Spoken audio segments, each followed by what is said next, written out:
Welcome, everybody, to the Pinthouse watch along for the national semifinals. Texas versus Washington in the Sugar Bowl. I'm Jeff Ketchum. That is Chad Hastings. This is Orange Bloods Live. Thanks for being with us on such a monumental night. Not like, but that's a Freudian slip to let you guys know. Like the video, subscribe to the channel, get notifications, do all of those things. We are approximately 45 minutes away from kickoff, so we'll have a little bit of filler as we build an audience getting ready for kickoff between Texas and Washington. We're watching the conclusion of the other semifinal between Michigan and Alabama, and it just feels like Alabama is on the verge of putting this one to bed. 4-point lead with under 7 minutes to go. Michigan been the better team for much of this game, maybe even the first 3 quarters of this game. But little mistakes, a missed PAT here, a field goal a couple of minutes ago, just not quite playing an A-level game. They've let Alabama hang around. And Chad, as I welcome you into our broadcast, kind of makes me wonder about Texas and Washington tonight, right? As I've watched this game, I've seen one quarterback start nervous, but start to settle in. I've watched another quarterback just not quite, I think, be up for prime time. It means we've had a pretty good game in this Alabama-Michigan game. I wonder, though, in this matchup between Texas and Michigan, if one of these two teams starting slow, starting with a quarterback that is trying to feel their way through the opening quarter or even half like Jalen Milroe did for much of the first half.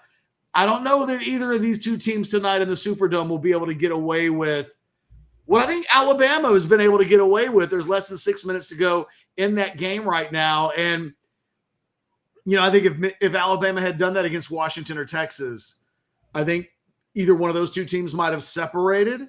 Michigan maybe just not quite able to do that. And now we're watching an Alabama team that, boy, they're close. It's a 4th down. They're up by 4.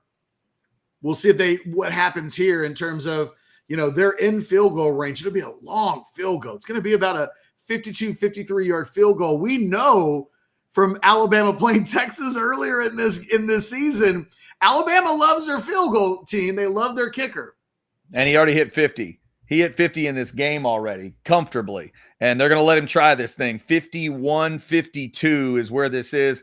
You mentioned Michigan not playing an A game. Bama's been far from their A game tonight as well. This would be a huge kick, obviously, to give him a 7-point lead. And he drew it back like the Michigan kicker did not. Michigan's kicker hooked his, and Reichert just nailed it from 52. So 20-13, Bama. And Ketch, I think your analogy is interesting with the game. I think you're dead on. Texas or Washington would make either of these teams pay for playing like this, because these teams were trying to figure out how to sharpen their knives. Texas and Washington are loading guns tonight. So, but what we need to see later on is where will the rust be for Texas and Washington? We saw the rust in this game clearly, and later on, we are watching two offensive teams that we think may produce a shootout.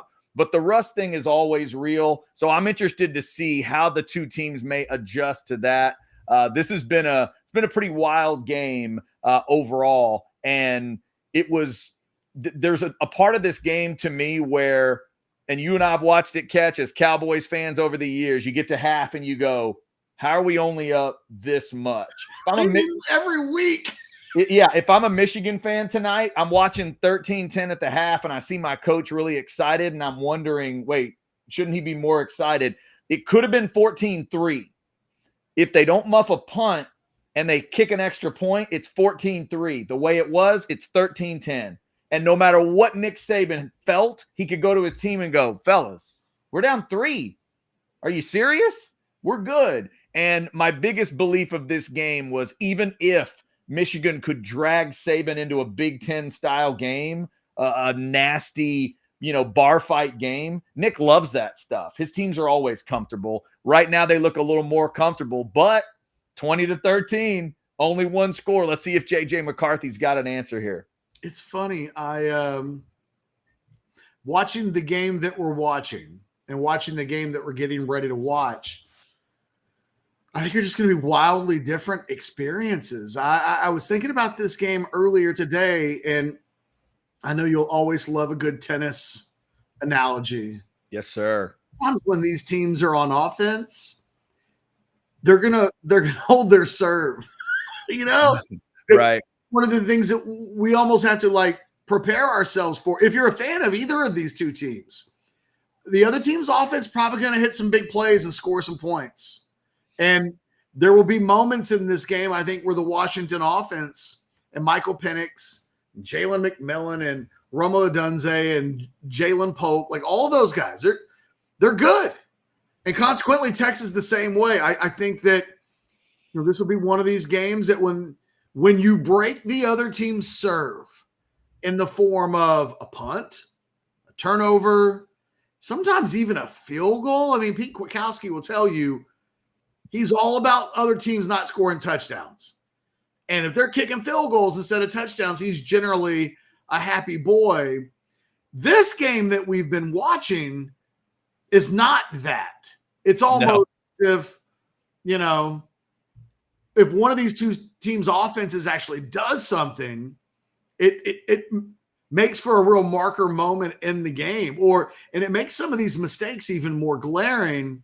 I just think the tempo of what we're going to watch tonight in New Orleans is going to be significantly different than a Rose Bowl game that is down to the final 4:41 of the game. By the way, I'm guessing even though, let me hit refresh, Chad. Okay. Because they came back from commercial on ESPN.com. And I'm back into a commercial now. They came back and then went back to a commercial. Yeah, no, what we'll have to do is constantly we'll see where it is. Let's get ourselves. Yeah. We're doing that thing where like there's no. I wonder if I just never did anything, Chad, if I would end up like 9 minutes behind you. I don't know. Yeah, probably. That's probably the way it is. And a good reminder, like Ketch has been saying throughout the season, we're going to sync with each other, then you guys sync with us. And, that's how we've been doing the watch-alongs. We appreciate everybody jumping in. Already over 250 folks. Wherever you are tonight, watch parties. Maybe you're in the Superdome still checking us out. We do appreciate that. My wife is at a watch party right now. Shout out to Kelly and Dree and the whole crew over there. They're Longhorn fans, and they're rooting for Texas tonight. My wife's over there rooting for Texas at a little watch party tonight, and there's some of those everywhere. So we appreciate you making us part of it all season long. It's been a blast to do, and we'll see if Texas has one more opportunity after tonight. And jump on in the Specs chat if you want. I've seen a lot of interesting comments already, Ketch, including this one from Daniel, who says he'd rather play Michigan than Bama again. If you were a Texas fan, would you have that feeling? Oh, of course. Yeah. The thing is, you wonder with Michigan whether or not they just really have enough offense on it. But their defense is really good. I mean, they dragged Alabama into kind of a classic SEC battle. I thought 21 points. We always talk about what's the number, right? What does a team have to score to win a game? I thought the winner of this game would need to score 21. Right now, the winner needed to score 14. That's crazy. So, if Michigan's going to win this game, they're going to have to break that barrier. But it's been a weird game. I wonder what an Alabama. I would imagine an Alabama fan realizes that they've kind of gotten away with some stuff tonight. That I thought at halftime, I thought, man, Nick Saban's getting out-coached by Jim Harbaugh. Mm-hmm. Harbaugh's done a better job with a month to prepare than Nick Saban. And yet here we are in the fourth quarter, and Saban's murder ball has kind of up until now, like it's been the pathway for their success tonight. They haven't done anything special. Jalen Milroe hasn't remotely had the kind of game that we know he's capable of. They haven't been able to block Michigan at all. By the way, I'm back. How much time do you have on the running clock? I got 435, guys. Somebody just went out of bounds on a first down play. I got 435. We're spot on. Beautiful. I don't know how that happened. I don't either. I do know Michigan's about to that point where they may need to think about aggression. They may only have one more normal drive in them. They got to think about. This is it, Chad. This is the drive. I mean, they do have have 3 timeouts, and their defense has been playing really well. So maybe it's 2, but I agree with you. I'd be thinking aggressively here if I'm Michigan. Find some tight ends up the seam, go to those receivers, take your shots, let J.J. McCarthy win this game for you. They've gone with 2 straight runs to Corum, which has gotten them a 3rd and short here. It's going to be a 3rd and 2 coming up, and they're not quite to midfield. The thing is, I don't know that they've done enough with Blake Corum tonight, but on this drive, they've gone to him back-to-back times. Unless they lose yardage on this play, I'm going Blake Corum back-to-back plays here. I'm picking up the first down. And then I guess the question I would ask, you were a long ways away from here, although maybe not, like in 15 seconds, that's where we could be. It probably comes down to how much time is left on the clock if Michigan can get this into the end zone. Oh, man, that was a nice play idea, but Bama knocked it away. They were trying to hit a seam route right up the middle to a tight end, and Lawson knocked the ball away. That's just a great defensive play. So the question now is, do you punt or do you go for it? Because calling this play leads me to believe that they're going to go for it. Yeah, I think the receiver. But if they miss it and they're going for it, this game is over if they can't pick up 4th and 2 here. And now I don't really know what play you call. Yeah, because they went with the play action on the 3rd down. Let's see what the 4th down is. If you hand this to Corum, you're not getting it. This got to be something different. Now, Alabama's got a lot of dudes in the box right Oh, now. nice job. The pass to Corum. Beautiful. Pass midfield and more. Corum flags are down. That's such a bad play by the Michigan wide receiver. He's past the 40-yard line. Is that going to be a block? Illegal block? A block in the back. And it was the most blatant in front of every official block in the back. It must have been if you saw it that clearly. Like, that's crazy that you would see. Yeah, well, Chad, there were no other players in the frame. Wow. It was just, I was just watching Corum. When you see the replay, you'll see how bad it was. But there's Corum, and then as he's running, the other 2 players come into the frame, and it was nothing but a block in the back. Now, the good news is this will be a first down. I was going to say that it's from the spot, right? Correct. Like they'll penalize from the spot, but he gets credit for the first down. But it wipes out some serious yardage. Yeah, a great play, by the way, by Michigan. I said you can't run into Corum, but a nice job of swinging. 8 in the box, Chad. Yeah, they swung it out to Corum. That's a great play call. Oh, yeah, I see it now. Yeah, that's it's so bad. That's terrible. That's terrible. That is terrible. But I love that he put his arms out like this. Like, yeah. No, hey, still a bit. I mean, that's a huge gain. That's out to midfield. 3 minutes. 3 minutes to go. First down. And but what I would ask you, Chad, like if they get into the end zone, let's say there's a minute and a half left. McCarthy. Is that going to be 15? Big run. They're not adding the 15. I thought they would. He got bulldogged out of bounds. I thought it was on the white, but they didn't call it. That should have been a penalty. I was going to say, let's watch this replay. I kind of like them not calling it this late in the game because you don't want the flags to necessarily determine the outcome. But look how far out of bounds he is. Yeah, I mean, he practically threw him into a coach. And he's outside of the white, actually. Yeah, you got to leave that alone if you can. Although there will be a lot of people watching right now that'll say, you pansies. What in the world wide web of 2024 do we have going where, you know, I mean, it wasn't the most hardcore tackle of all time, and the officials didn't call it, but I'm programmed to think. Wow, pass down inside the 10, almost to the goal line. Michigan is cooking. They're cooking, and if they score now, it feels like there will be too much time left on the clock to go for 2. I was setting all of this up, and Michigan hasn't really let me do it. That was a fantastic catch.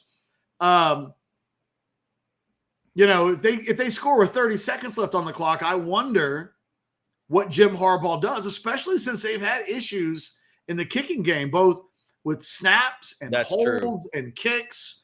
And the way the clock's running, look, Alabama's saving their 3 timeouts. We're down. Well, now we got a timeout. Someone called one. Yeah. Yeah, and I'll just go ahead and get it out of the way now. If they do go for 2, just make sure you report correctly. There you go. All right, so quick little update catch as we're getting ready for the Sugar Bowl. Apparently a Keelan Robinson injury. Is this something we are just finding out about right now? Well, yes. Okay, so our man Blake, the super producer, saying Keelan Robinson is wearing a cast on his left hand. Some reporting saying he broke it a few days ago, maybe in a bowl practice. So that's something to watch for tonight if Texas doesn't have Keelan Robinson. Well, and, there's no reason to sit around and think that would be the biggest injury that Texas could deal with today. I mean, he is, for all intent and purposes, their number 3 running back ahead, behind Jaden Blue and obviously behind CJ Baxter, ahead of Savion Red. More times than not. And look, if he's suited up, I'm guessing his role on special teams will remain what it is. Maybe we don't see as much of him catching passes out of the backfield, but I mean, realistically, they used him a lot last month, last game. Yeah. Last game when they played Oklahoma State in the Big 12 championship game. It felt like the most we've seen Steve Sarkisian mix up the ground attack between Baxter and Blue, and we saw Keelan Robinson with a much bigger role, and he was the big playmaker in the ground game a week ago. We'll see. I mean, he hasn't been part of the offense all season long. I've thought tonight might be a game where he gets 5 touches, which for him in a non-blowout game would be amongst the most that he's seen all season. But yes, it is a new injury. It's certainly not been anything that's been discussed by Sarkisian in the days leading up to the game. All of the guys have to show up for the press conference that Arch Manning did on Saturday. And I don't recall, he would have been there, presumably in a cast. Yeah. He's got a broken hand, and nothing was reported on Saturday when the entire team was on hand for media days. So, yeah, it is definitely a bit of a surprise. If there's a negative surprise amongst these two teams going into the game, this would certainly represent the biggest so far, but it's not the kind of thing that I think remotely decides the game. By the way, second and goal here for Michigan.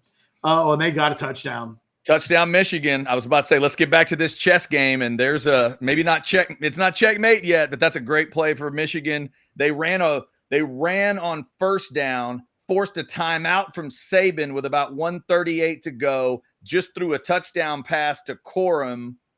And now let's see if they go for the extra point catch. They've got to go for the extra point here. Or do they go for 2? With 1:34 to go, you'd think it's extra point time, and it is. It is. It has to be with this much time left. But if this game had 34 seconds left on it instead of 1:34, we'll see if he hits it. It'd be ballsy to go for it. The thing is, if you're Michigan, you're probably trusting in your defense.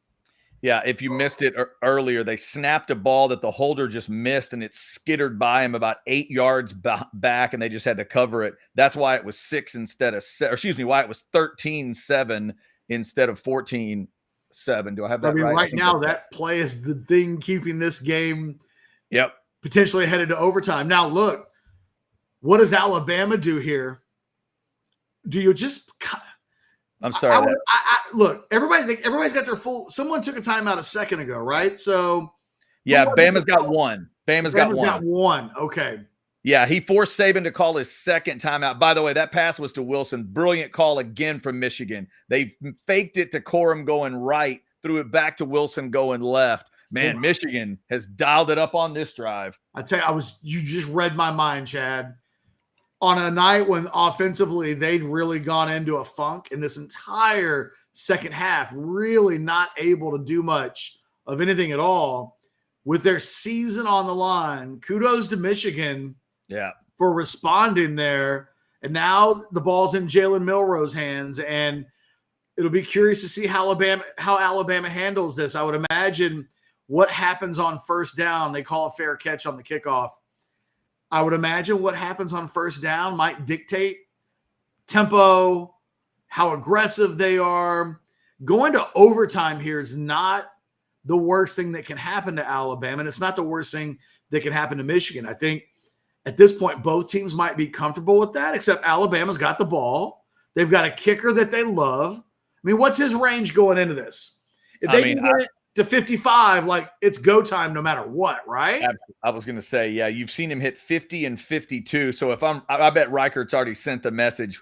Beautiful weather, Rose Bowl, give me to 55, and I'm good. So they need about 40 yards of offense here, maybe 45. Just easier said than done. Here goes Milroe. And that's exactly what you want if you're Alabama on the first play. Even though he doesn't pick up a first down, he picks up 8.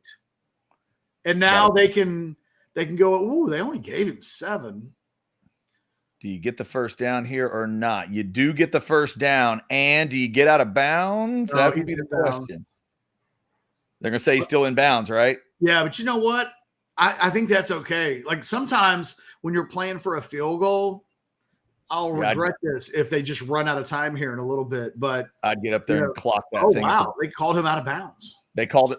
Okay, they did. They set it back to 111. I was going to say I might go clock that if it wasn't, but because they're not even in midfield yet. So 111, get to keep that timeout. Milroe's legs are the thing that if you're Michigan, you've got to be terrified here.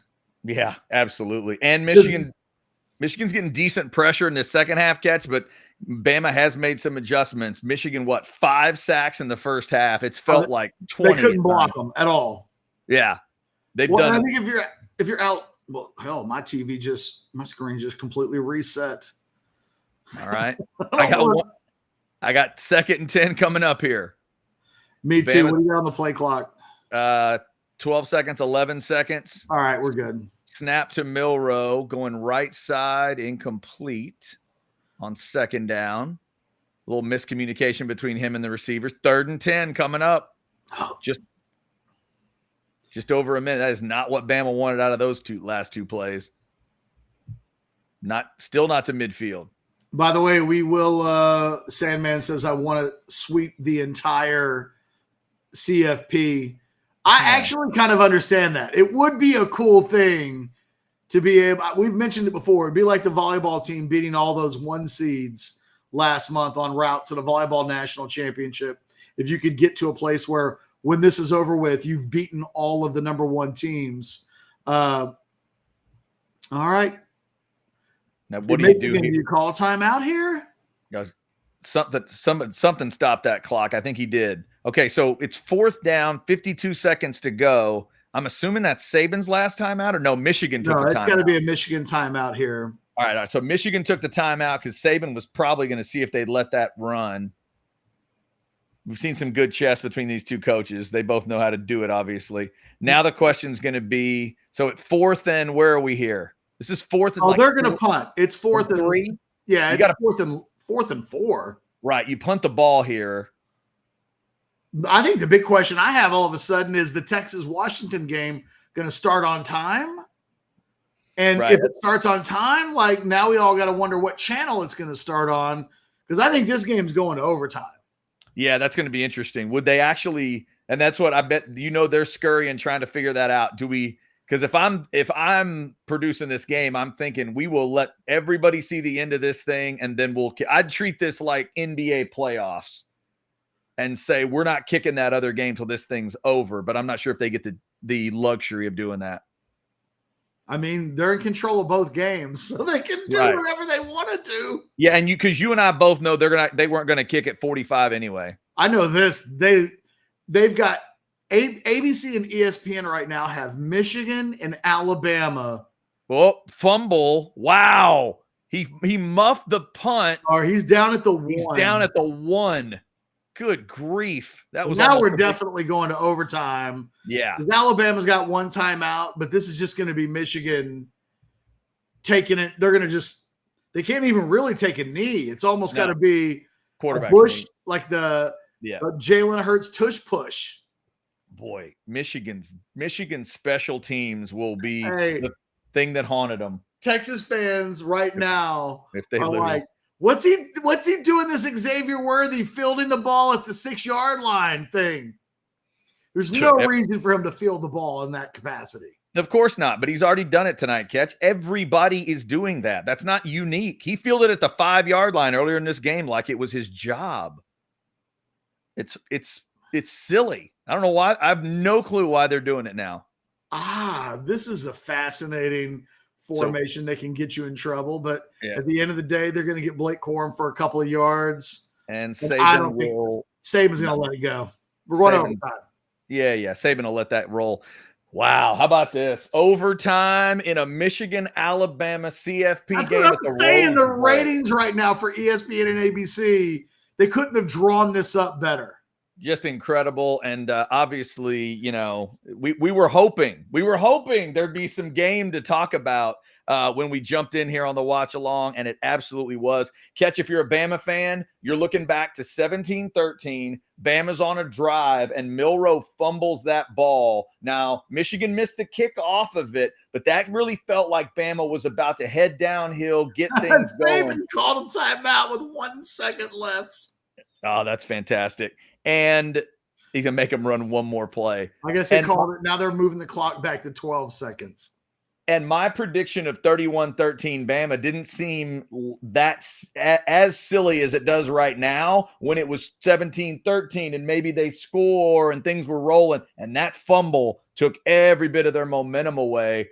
So that's what Bama fans are thinking back on right now. But Michigan fans are just thinking about all the little paper cuts of this game. Boy, he's so lucky he held on to that ball at the 1. Yeah. Because he gains control of it, and then he gets hit right as he gets control. Yep, absolutely. Yeah, if he's just leaning kind of just a little the other way, man, that turns into the game-winning safety, I guess would have been that play. I mean, that if it's fumbled, it could have been it wouldn't have mattered. But yeah, fumble game-winning touchdown, right? One way or the other. And interesting, you mentioned it earlier, Catch. I agree. While Texas and Washington probably don't want to go into an overtime game based on the offensive style, these two teams both will tell you they're probably glad to go into the phone booth. Yeah, let's go close. Let's go closer. Let's tighten everything up even more and play some ball.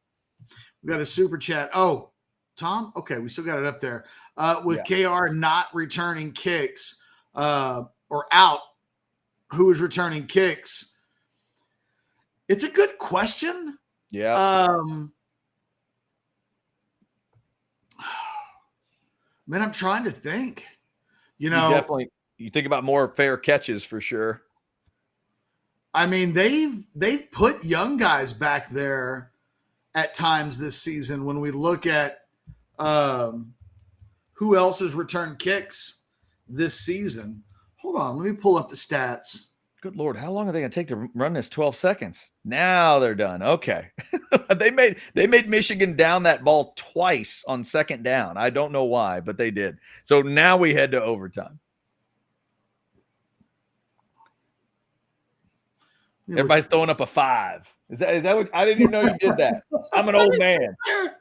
Is that what it is? When you go to a fifth quarter, you throw up a 5. You go Booker T 5-time. What happens if you go to 6 overtimes or 7 overtimes? Right, you just keep doing this. You just keep going up. Yeah, that's true. I guess for the second overtime, do you put up a 2?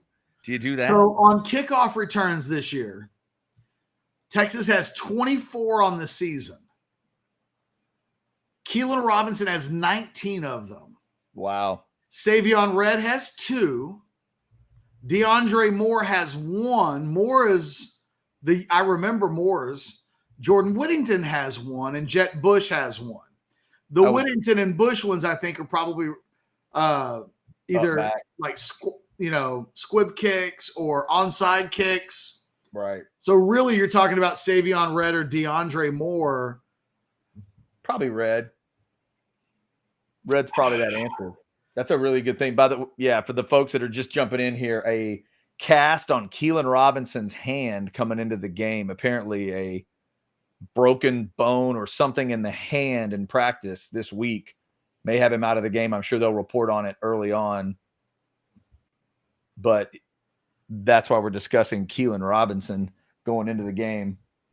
Over 350 folks in the Specs chat. We appreciate it. And, of course, shout out to Pinthouse. I got my Pinthouse ready for the Texas game. Pinthouse, you see it on top there. Wear your UT gear to get $2 off pints during Longhorn football games. And, of course, we hope there is one more Longhorn football game for you Longhorn fans to go check out next Monday night. Thanks to Pinthouse for sponsoring the watch-alongs all season long. If you have not had that incredible pizza and that incredible beer, go get it as soon as possible. They got multiple locations for you, and they are doing incredible stuff over there at Pinthouse. I'm sure all locations are rocking tonight. Officially, the depth chart has Jordan Whittington listed as the second string kick returner. Okay. So, and that's just not something that we've seen from Jordan Whittington a lot of during his career at Texas. So, a fascinating development, on. Yeah. I have to believe if the injury just occurred, they don't have enough time to have a real like Keelan Robinson is dressed out, but they put Jonathan Brooks in a uniform. Yeah, right.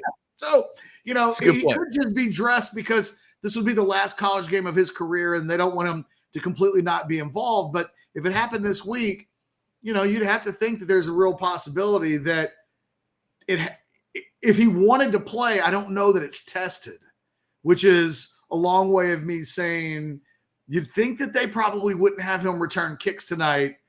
If it happened late this week, that may mean that they weren't in pads or they didn't have another practice in pads or that he just hasn't had a chance to what does it mean for me to try to return kicks with a cast on my hand?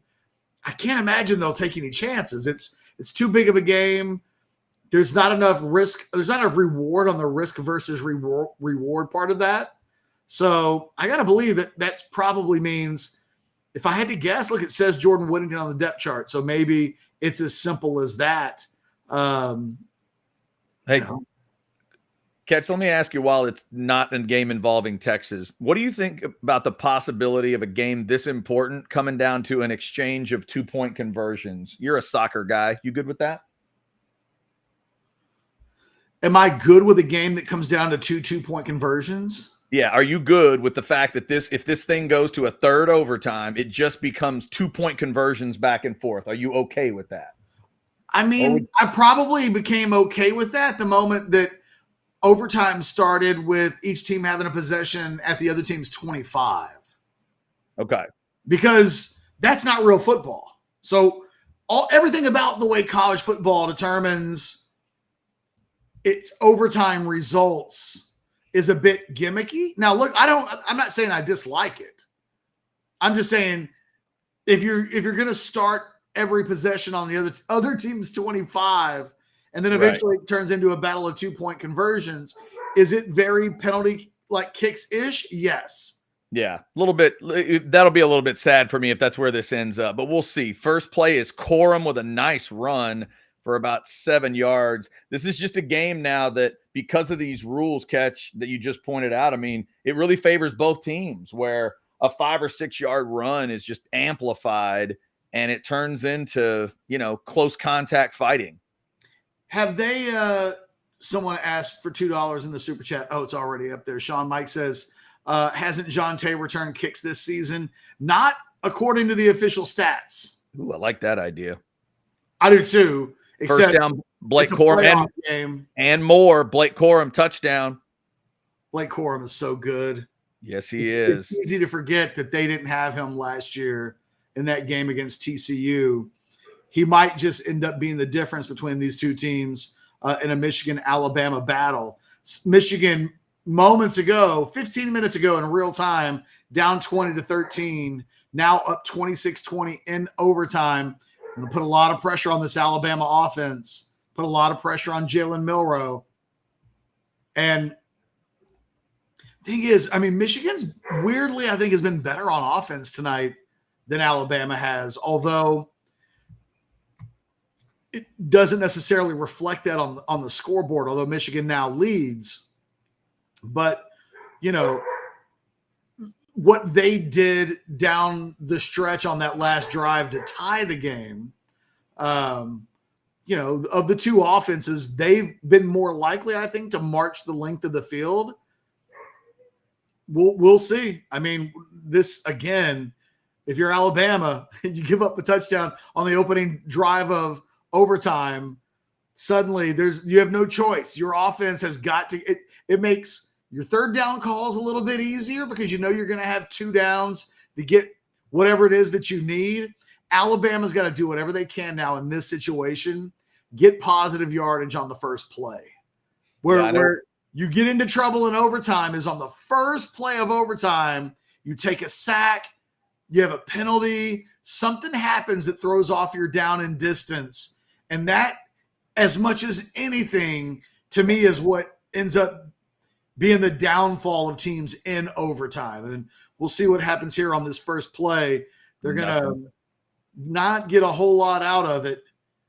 Yeah, I was watching for another bad snap. Bama has had some of those bad snaps tonight. That was decent, but a pass for nothing to the outside. Catch that play needed to involve Milroe's feet for me if I'm Bama, because they got a good drive started earlier with a run from him. Yeah.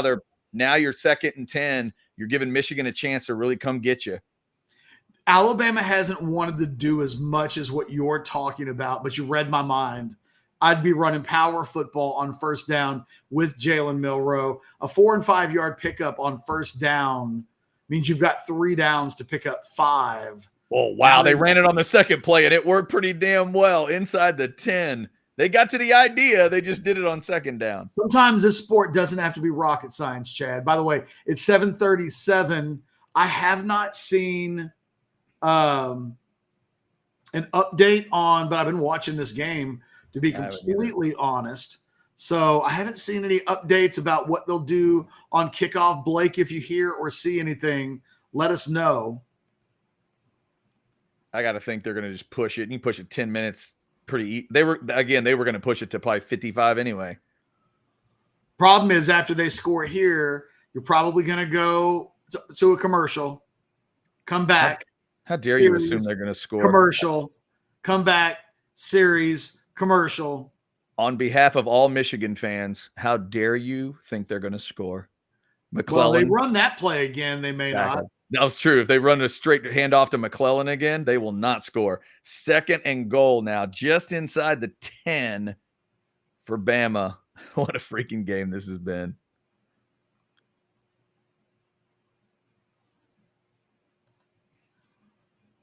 All right. 9 yards, 2nd goal from the 9 for Bama. Another handoff to McClellan and completely stuffed. What in the world are those 2 plays, Catch? I don't know. I haven't seen it yet. Oh, my God. Somehow in between plays. Yeah, that's a bad play. That's the play that I was talking about on at the very beginning of the drive that you couldn't have, because now. Great play by Michigan. Now it's 3rd and goal from the 15, essentially. Dude, that D tackle just ate that play. Graham absolutely destroyed that play. 55. Where are you at on the play clock? I got, I'm not seeing it yet. It just says overtime right now. Me either. 8 seconds, 7, 6, 5. We're back again. Somehow, one play we were together. On the next play, you were 10 seconds ahead of me. Oh, here we go. Milroe completion inside the 5. It's going to be 4th and goal. 4th and goal. Here we go. 3. He got it to Burton. Burton's lucky they didn't snap his leg right there. And he still might be hurt. He's still hurt. Man, it looked like they were going. It looked like they were damn near breaking his leg, Catch. And he got up, and I think he's got a cramp. Yeah, he's got cramps. He's got a cramp or a hammy. Hopefully it's just a cramp. No, it's a cramp. He's got cramps. Oh, that is so much better than what it looked like. If this were Texas and USC in 2005. Watch this replay. Tell me his leg didn't look like it was about to snap off. I mean, it just looked awful for a second. Oh, God. It looked bad. If that's just a cramp, that's wonderful news. Yeah, I don't do they every best time they show it, it's best cramp ever. Best cramp ever. Mercy. So what are you calling, and What do you do? This is a 2-point conversion, essentially. So if you're Alabama, first of all, this works as a timeout. So you got to have a lot of time to think about this play. But the ball's essentially at the 3-yard line. So it's a 2-point conversion. Yep.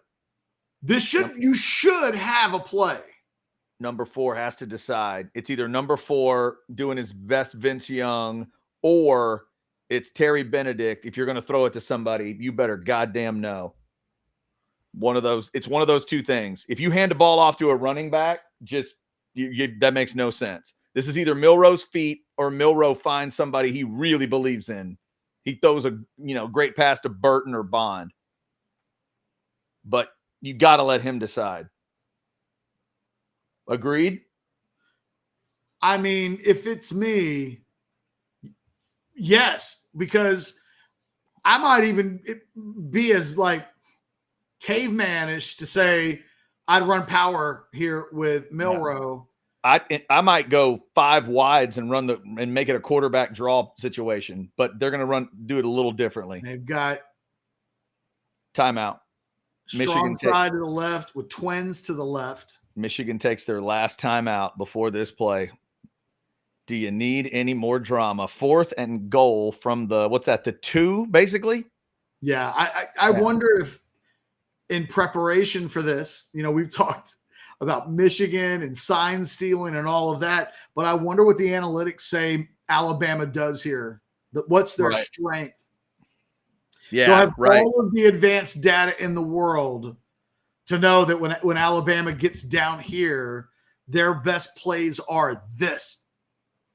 It's got to be a Milroe draw, doesn't it? Doesn't it have to be just Milroe by himself? The thing is, if you are a coach, wouldn't you want to have 2 options? So if you're running the draw, you're running a draw and it's on Milroe, and if he gets in, he gets in, and if he doesn't, he doesn't.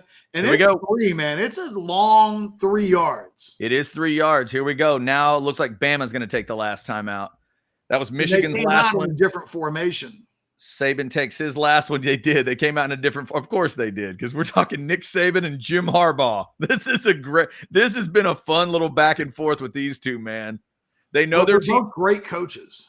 They're not perfect, Catch. They know their team. If either team was playing their A game tonight, they'd be thrashing the other. They know they're not getting the A game, but they are scraping till the end, just trying to find that play. It's been a blast to watch. If you don't, this is the best example of if you don't care. This has just been so much fun to watch. So if you're a Texas fan and you've been leaning one way or the other, you've probably had a little bit of nerves, but man, what a ball game. I mean, this is what the sport wants. Yes, 2 absolutely. Titans of the sport playing in the Rose Bowl. Has to happen here, right at the Rose Bowl. We couldn't have gotten a better stage. It has to happen here. One, if you're Alabama, do you go for 2 if you score the touchdown here? Because you got to go for 2. Milroe after this. And he didn't get there. It's over. It's over. Michigan wins. The Wolverines are going to the championship game. Catch, they just ran a straight quarterback draw to Milroe, and he got tripped up. Some Michigan D tackle, I think, got in the trash, swiped his foot, and it's done. 27-20. Same score that Washington beat Texas by last year in that bowl game, if I'm not mistaken, sends Michigan to the championship game to face the Texas-Washington winner. And by the way, it's 7:44, so Texas and Washington shouldn't have to adjust too much, maybe a couple of minutes. Catch, that is, boy, Milroe is pissed, and you can understand every reason. I was just telling you, if you're going to go with that play, you're not giving yourself a second option. Well, and Brent rolled him to the left. He can do one of 2 things. I think that's what I would have wanted. Yeah. Well, because you pointed it out, the line of scrimmage ends up being the 3. He's in the shotgun. So what's he? He's like at the 6 when he takes that snap.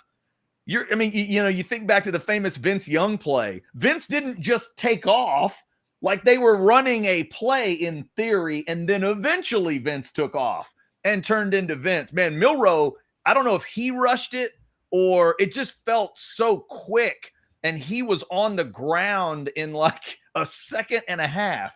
Well, now Texas, if they can beat Washington, they'll have an opportunity to do something that no team in college football has ever done, and that's beat all three teams in the playoff in the same year. There won't be a Texas-Alabama rematch. By the way, that's true. They never went to commercial, Chad, after that last time out. Is that right? And you somehow were 10 seconds ahead of me. I learned that Alabama didn't make it from you. Damn. And then it took a while before the play actually ran. Like, there's some weird science happening here because I don't understand how we were even and then we weren't. So I don't know. See, think about it though. This season we've really been learning from each other. Like, you learned that Texas got in the playoff from me. You just learned that Michigan got to the championship. I learned that A&M hit a kick and then missed a kick from you. I mean, there's just been a lot of learning. Here's SEC Chad for $9.99. While we wait, Happy New Year, fellas. Chad, our picks have taken a hit with Liberty and Bama going down. Yes, they have, Chad. I've got my Pinthouse electric jellyfish ready to go. Hook 'em. SEC Chad, that is a good choice. The jellyfish is always great. I'm going to go with a Southern sensibility tonight, but the jellyfish is always a good play. Shout out to all those great Pinthouse brews. I'm assuming, Catch, we're going to look around 8 o'clock for the kick. But Chad, I was just about to say on ESPN.com. Yep. They have the kick now slated for 8 o'clock. Beautiful. Okay. That's kind of where you thought. That's where it felt like it would head because they want to show a little bit here on the field. They just interviewed Harbaugh, Corum. Now they're going to J.J. McCarthy. And Catch, we talked about stories all these last couple of weeks getting ready. Whoever wins this whole thing gets to tell an incredible story. So here's Michigan. After all the crazy crap, after all the no Harbaugh games and everything, they get a chance now. Part one of it is they beat Saban. They take Nick and Bama out. They take Nick's opportunity for an 8th title away, the opportunity for a Texas-Bama rematch. They take that away. They live up to the number 1 seed, at least in that ball game. And now they get to go to Houston to try to win a natty. And if they do it, they'll get to look into the camera and say to all of us, what are you going to do now? This is half that story they want to tell. If you're Texas, this is a good thing, right? I mean, absolutely. No offense to Michigan, but playing Alabama playing a team for the second time is going to favor the team that lost the first time all the time, just because it's always hard to replicate a performance from the time before. I would contend that the Alabama that showed up tonight would be very beatable in a national championship game. The team actually won the game tonight. I thought Michigan was better. I thought that Harbaugh did a better job. They had some wrinkles in this game that worked and some that didn't. But Alabama, it didn't feel like Alabama did anything in this game with a month to prepare. Catch any last-minute predictions for Texas-Washington? If Texas wins, what are your guys' initial thoughts on the matchup with Michigan? I think the Michigan team that showed up tonight, I think, would have a hard time matching points with either Texas or Washington. The thing that you wonder about Michigan against Texas would need – because did they drag Alabama into a bare-knuckle fight, or did those two teams, Chad, tonight – play the game they both wanted to play? Yeah, that's a great question. I mean, I guess you could make the argument they kind of dragged them into a sort of a Big Ten pace and tempo or whatever, old school SEC tempo. But, both teams had their sloppiness. And it was murder ball when Michigan was behind 20-13. By the way, Catch, Bama got another one of those bad snaps on this last play. It was a low snap. And then Milroe it was like he was panicking running into a fire. It was just a weird delivery to that play. and it started with one of those kind of shaky He snaps. just runs right into the pile. Yeah, it's just goofy, very strange. My first reaction to either team facing Michigan, well, excuse me, to Texas, the idea of Texas facing Michigan would be God help anybody trying to block those defensive lines, because it would be such a matchup of defensive lines. Catch, going into this game, I think it was a good argument that a couple of our guests made, specifically John Harris from footballtakeover.com, made the argument that none of these four teams was facing anything they have faced this year. I agree with him.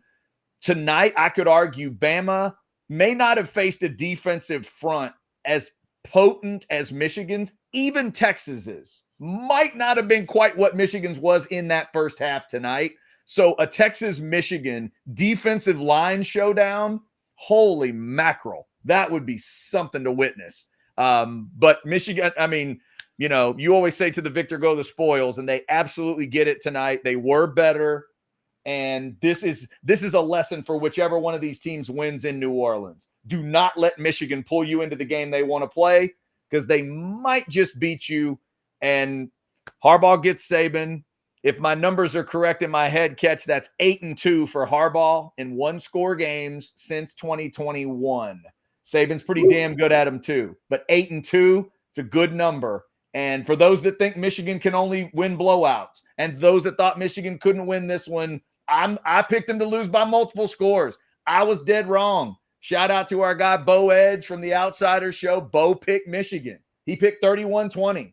So he was at least in that neighborhood. He thought it would be a little worse, maybe for, a little more for Michigan. But credit to him and anybody that picked the Wolverines. I thought Bama was winning. I know a lot of people did, but that's why you play it. I thought Bama would win tonight, but I thought it would be a really close game. And when we talked about this game last week, Chad, I have the Michigan came into tonight, I think, with an emotional preparation advantage. Mm-hmm. They were the team that a year ago failed spectacularly against TCU. They came into the game weirdly, I think, feeling disrespected. It is amazing to me that they've been caught in a cheating scandal and have been able to flip the scandal into people aren't being nice to us. So right, talking bad about us. So us against the world. It's like, wait, what?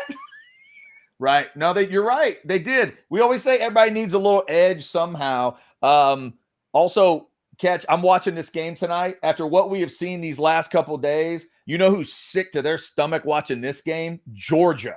If you're Kirby Smart and Georgia's players, what were you thinking watching this game? Like, how did we let them do that to us in Atlanta? How did we let it happen? And the other thing I'm thinking is, after watching the Oregon Ducks and what they did, you're thinking, well, how did Washington beat them twice?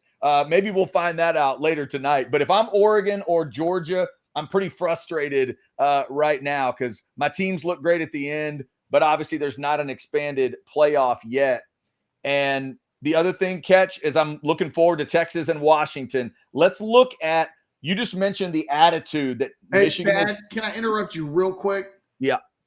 The Sugar Bowl just tweeted out a couple of minutes ago that the broadcast will begin on ESPN2 and that it will return to ESPN after the completion of the Rose Bowl broadcast. So, all right, everybody, I see it. Turn your television over to ESPN2. I see Sark and the Longhorns running out right now. Rocking the icy whites. Here they come with flags with sparks shooting out of them. You got to love that look. By the way, Sugar Bowl, it's a nice job of using social media. Yes, thank you. With the world, thank you, Sugar Bowl. Good job, guys. Sometimes it feels like you have to fight to find that information. It was nice that they let us know. So, but Catch, what I was leading up to is all the attitude we've seen between these two teams. Let's see what this looks like. Two offensive teams. There'll be some rust, but there's been a lot of talk back and forth. Not nasty talk, just confident talk from both sides. Michael Penix thinks his team is better. Michael Penix thinks he has a better offensive line, clearly. His offensive line thinks they're better than Texas. They blocked them last year. They'll block them again. Texas thinks, well, you didn't block this version of us, and we are a lot better. Early on, I think this game could get chippy. I think there could be personal fouls if guys let their emotions get away from them. I think both teams want to make statements. I think both teams want to preen. I think both teams want to get in the other's face and say, I told you so. I want to see where the energy is on both sides as we start, because I think both teams are looking to make a point early. Oh, I mean, there's no doubt about these. These two teams have come into this game, and I think they've invented animosity towards each other. I watched an hour and a half Washington video on YouTube 2 days ago, and they were making a mountain out of T'Vondre Sweat saying there's just another offensive line. Yep. You knew they would. And they consequently were like, Washington, they were really happy that the Washington players were acting, arrogant's not the right word, confident though. Confident in just their general tone about this game and who they're playing. And we know that Texas has done the same, that they've taken these comments of, well, we're not playing the Eagles or the 49ers front four defensive tackles. And it's like, oh, yeah? Right. You don't think we're better than the Niners, huh? Yeah, Catch, I know exactly what each team meant by their comments, yet I know how the other team is taking it.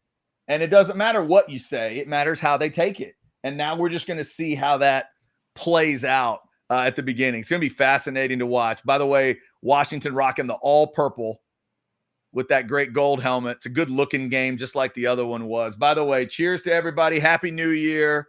Got the Pinthouse rolling. Quinn Ewers and the Texas Captains headed out to midfield. Michael Penix out there, no surprise, for Washington. We'll find out who's going to start this thing off. By the way, your captains tonight, Quinn Ewers, Jordan Whittington, T'Vondre Sweat, Jalen Ford. So when Sark, in the biggest game of the season, those are Sark's guys. Yeah, that's it. They're just about to get the coin toss going to find out. Official whose last name is Snodgrass. Snodgrass. Of a good, like, English soccer player who's tough. Yeah. Also guaranteed that no matter what a coach yells at him, he's heard 10 times worse in his life. His name is Snodgrass. It's like he heard worse than whatever he'll hear tonight when he was 5. What do you think he heard when he was 5? Dude, you realize what kids on a playground would do with Snodgrass? I mean, it's all snot jokes. You know that. Although you could do something with the grass. The snot grass, snot in the grass. There's just a lot going on there. Washington has won the toss. They're going to defer. Okay, Texas gets the ball. Catch, this is the kind of game I'd take the ball no matter what. I don't care who wins the toss. I'd have taken the ball. I like that. If I'm a Texas fan, I like that my team will start with the ball. You're indoors. There's no wind to worry about and weather in the third and fourth quarter. Man, I'd want the ball. And interesting that Washington deferred there. No, it's interesting. I listened to the group do their YouTube. By the way, it was fascinating. They think they're just going to steamroll through Texas. Is that right? Oh, yeah. But one of the things that they said was, no matter in this game, they felt like no matter who wins the toss, take the ball. That yes. This is a game where you want your offense on the field first. I'm always a little dubious of that because in these games, you can come out with so much adrenaline that the team that gets the ball first can go 3 and out in a heartbeat because your quarterback's all jacked up on Mountain Dew, but right. And rusty. Yeah. And the rust. And that's another thing. If you're a rusty offensive team, because everybody's a rusty offensive team after a month, maybe you do want to throw your defense out there. Specifically, if I'm Texas, I would love the idea of throwing my defense out because obviously of the, Sweat, Murphy, the front and everything. But the way it'll work, we'll get to see Ewers first. So it'll be The other matchup, Catch, that we've been talking about. Obviously, when Washington has the ball, that's the matchup we've been focused on the most. So it's the other matchup that starts the game. Can Quinn Ewers in Texas go throw a score early in this thing to get the attention? One thing I'm looking for also, Catch, you and I love the threes in football. You know, third downs obviously are always big. 3-score leads are big, but sometimes who scores third is also important. That's another thing I'm watching in this game. If they start trading stuff, earlier today, it was 14-0. LSU was down. Yeah. Who scores third at that point is the most important thing. So let's see if this turns into kind of an early soccer feel of a 2-0 thing and who scores the next goal. Let's see if it's that, or can somebody get a 3-score lead and really make the other team chase? We are about ready to go. Jaden Blue and Savion Red back on the opening kickoff, for those of you wondering. Hey, I like the Blue idea. We didn't mention him earlier. He could open one up. I'm all about Jaden Blue getting some touches. Well, here he goes. Jaden Blue to the 25, up to the 30, damn near 35-yard line on the opening kick. That's a good start. No, hey, by the way, hopefully I'll be able to get this on because I'm way behind you. So hopefully I will be able to align myself with you now that ESPN's so weird. They won't put it on ESPN. They won't put it on the website until literally the game starts. Never any of the broadcast. You need to know where I am here. Are you good? 23, 22, 21 on the play clock. I'll let you know. I'll get caught up after this first play. All right, so now we're watching on ESPN2. I'm watching like an alternate broadcast. They're saying traditional telecast on ESPN. I don't know if that's true. I'll check after this play. First play of the game, and it gets stopped with a flag. Maybe a false start. Yep, false start, Texas, to start the game. And it is on ESPN now, Catch. The regular broadcast on ESPN. So there's an alternate.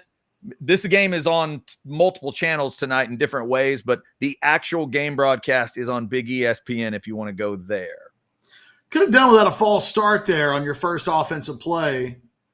Is that on Majors? A little flinch on the center? Yeah, it looks like they're calling it on him.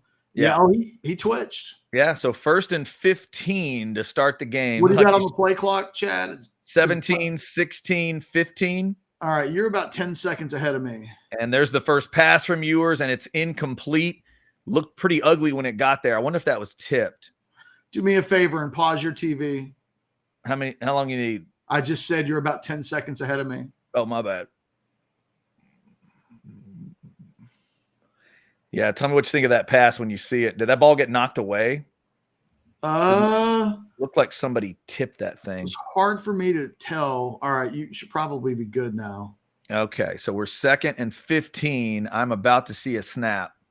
Yeah, we're good now. Ooh, big hole. Nice handoff. Nice hole for Baxter. Baxter making it all up, picking up a first down. Yeah, great news for Majors there. You wipe away that penalty. Get the first down. Let's check the blocking here. That was massive hole. Gunnar Helm does a great job to seal the backside, and Banks just shoved his guy. Yeah, Banks sealed that offensive line. Here's a little play fake. Ewers looking for something deep and then kind of tried to come back short, and an incomplete pass. That thing looked ugly too. He couldn't get his feet set right, and that's when Quinn Ewers a lot of times is at his worst, especially if he's moving forward. We've seen him. He'll go with the alternate arm angle. He'll throw it side-armed. But when his feet aren't set, that's when he can really have some issues. The good thing is he didn't throw that ball into traffic. The bad news is, it was just kind of a wasted play. 2nd and 10. Ball almost at the 45. Play fake. Trying to go over the middle to Mitchell. Ball got knocked away. I think that might be 2 of them now that have been knocked away. So maybe a great job by Washington, maybe a bad job by Ewers not to fit the ball through there. Let's see. This one definitely just a good job catch of a Washington player getting his hands up. We talked about that with Texas when they're on defense, but that's a good job with Washington just getting hands up. So here's Texas going 3rd and 10. A 3-by-1 on a 3rd and 10. Whittington with a little bit of motion to start. Washington wants false start on Texas. They won't get it. Texas wanted a jump from Washington. They didn't get it. 2 seconds on the play clock. 1 second. Ewers barely got it off. 3rd and 10, incomplete. And where's that? Yeah, Ewers, that drive kind of spoke to nothing about that in the passing game was remotely, the timing was off on every play. Ewers didn't really put the ball on anybody. I mean, it was just, I think Texas on offense looked like a team that hadn't run an offensive series in a month. From the Drake Majors false start to, other than the run play, everything else that they tried to do, they really didn't have a lot of success with. The good news is they're going to get Washington backed up pretty significantly here. Yeah, it's true. Yeah, so I agree. Just a messy, rusty kind of drive there. They'll need to clean it up. All right, Catch, here we go. This is the matchup. Both fan bases want to flex off of this matchup. Can Washington block Texas and run the offense they want to run? Or will Texas get to Michael Penix and, like some Texas fans have been chatting at us for the last couple weeks, put him out of the game? There's a lot of confidence on both sides. Let's see who's right. And like you said, drive starting a little outside the 10-yard line, so not great field position. That first drive for Texas only took a minute off the clock, 14 minutes to go. I mean, if you're Texas, you've got such a big field to defend here that, you're asking Washington to do a lot on its opening series. I think to A, come away with points, but B, certainly to come away with the touchdown. Just do your job and hope that, similarly to Texas when they came out, that Washington isn't able, has to work out the kinks themselves. Now, on this opening play, they pick up about 4. They're going to call offsides on Texas. What Washington did on this play, Chad, on the opening play that Texas didn't do, that I give the Washington coaches some credit on, they gave Penix a very easy pass to complete. Texas was looking down the field. Every time Ewers went, it was a little bit down the field. This was just a little pitch and catch out into the flat. And, anything to get your guy into a rhythm. Now, it didn't count because they took the penalty. It's going to set up 1st and 5. But from Washington's standpoint, I liked it, that they're not asking Penix yet to do all of the big heavy lifting. Here comes the first run from Dylan Johnson. It went for 2-3 yards, something like that. This is also a big thing. Texas fans believe there's no way Washington can run on them. And Dylan Johnson's been more and more a part of their offense these last 4 or 5 games. That run certainly did not really get off to a good. It was okay, but it certainly wasn't good. Nice job by Texas to stop him there. I saw someone said, Tom G said, our team looks nervous. Like, I don't know that. I just think it's stereotypical that you come into this game a little bit on edge, a little hyped up. Yeah. By the way, big run stop here that they're going to get Washington the first down. I don't know that he made it, but they gave him a good spot. Boy, they're already saying move the sticks. I don't like that spot. They gave him a full half yard of a spot better than I would have thought that they would. I thought that would have been 3rd and very short. Instead, they just went ahead and gave him the first down. Yeah, that's a nice job. I mean, obviously, some confidence there for Washington getting a first down on a run. I'm with you. I don't know that they deserved that first down, but they get it. But, of course, that's off the 1st and 5 situation, not 10 yards. Let's see what it looks like here on a reset 1st and 10. I don't think the Longhorns look nervous. I think they just look a little bit antsy. It's early. Ooh. Penix taking a shot. You can't do that. Oh, wow. You cannot do that at nice all. Nice throw to Polk. Missed tackles. And here's Polk trying to get into the end zone. It's the matchup, Chad, that we talked all about. The Texas safeties against Polk in the middle of the field. And this time it was Terrence Brooks that actually got beaten like a mule. That's a great throw by Penix. 24 without Peter coming after you. Brooks just got annihilated by Polk. It's going to set up a 1st and goal at the 2. Jaron Thompson, I don't know what the hell he was doing. Yeah, that was just a good. I mean, good all the way around for Washington. And like you said, exactly what we had talked about Texas did not need to do. Got to cover well downfield. And Washington's in the end zone. And there's touchdown, Washington. Rushing touchdown too. Dylan Johnson getting a touchdown. They got a first down off of a run it. And now look at these Washington players. A lot of attitude coming out of them. The first salvo in that big matchup goes to Washington. Huge pass play, a touchdown, and catch. So far in that drive, you didn't get a sense of Texas defensive front all over Penix. That drive was about Washington doing what they wanted to do. Nope. Had all day to throw the ball on the one play that they asked Penix to really make a Penix throw. And boy, was it a good throw. I mean, the ball that he puts on Polk is sensational. They go 89 yards in the blink of an eye. They strike first. And now if you're Texas, you got a little bit of pressure on you. The offense will need to come out. That was so bad. Yeah, and I agree with Tom G's chat here. Difference is QE was a little jittery. Penix was very calm. He was. And Penix has been around a long time, Catch, and he did look like the calmer guy to start this game. Texas just got to calm down on offense. And, you know, one thing this doesn't need to be, Catch, you were talking about the kind of game this is going to be early on. You don't want this to get, you know, if this game's going to turn into like an arena league football feel where you need points, then Texas has got to find their rhythm quickly here. The defense just had to deal with that long pass play, get all the way down the field. They gave up a touchdown. Last thing you need to do here is go 3 and out. So the Texas offense has got to get something going, and we'll see. We'll see what they can do here. That was pretty much your worst nightmare of a start for Texas, other than a turnover by the offense. Well, I guess other than a Dylan Johnson 80-yard run, I mean, the one thing you thought you were going to stop, but this is I mean, it was obviously a terrible start. Well, they make Penix go right, and he throws that ball. That's the first time this season, if I'm not mistaken, that Polk has caught a ball in that part of the field outside of the numbers like that. Yeah. All of his vertical passing game, for the most part, has come in the middle of the field, and then he'll work the sidelines on that side of the field. They went against their tendencies on that play, and Texas just did not look ready for it. It's a bad sign if Terrence Brooks is getting pistol whipped in man-to-man coverage in such a bad way so early in the game. I still can't get over it. I can't tell what was worse.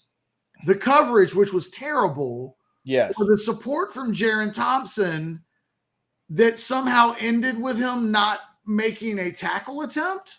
Right, like they should have had him down at the 25, 25? Or like the 30. Something like that. Yeah, the other thing, it had enough time. We talked about no pressure there. That play had enough time, Catch, to be a double move. That was a nice route from Polk. He was cutting it inside, turned it back to the outside, and was able to get it towards that right sideline. You pointed out. Then Penix lays a really nice ball in there. So, yeah, there was a lot of kind of breaking tendency to that play, but that's essentially depending on how you want to look at it, the second or third receiver. Some Washington people think McMillan's good enough to be considered their second guy, but either way, it's not a Dunze that's killing you on the first big play there. So that's obviously something Washington wants, and yeah, they win the first battle there. The penalty for Texas on the drive starts. Texas has a penalty to start each of those two drives too. They have the two penalties in the game right now. That's obviously bad. Back themselves up and then give Washington a 1st and 5. Like I said, it wasn't the worst possible start.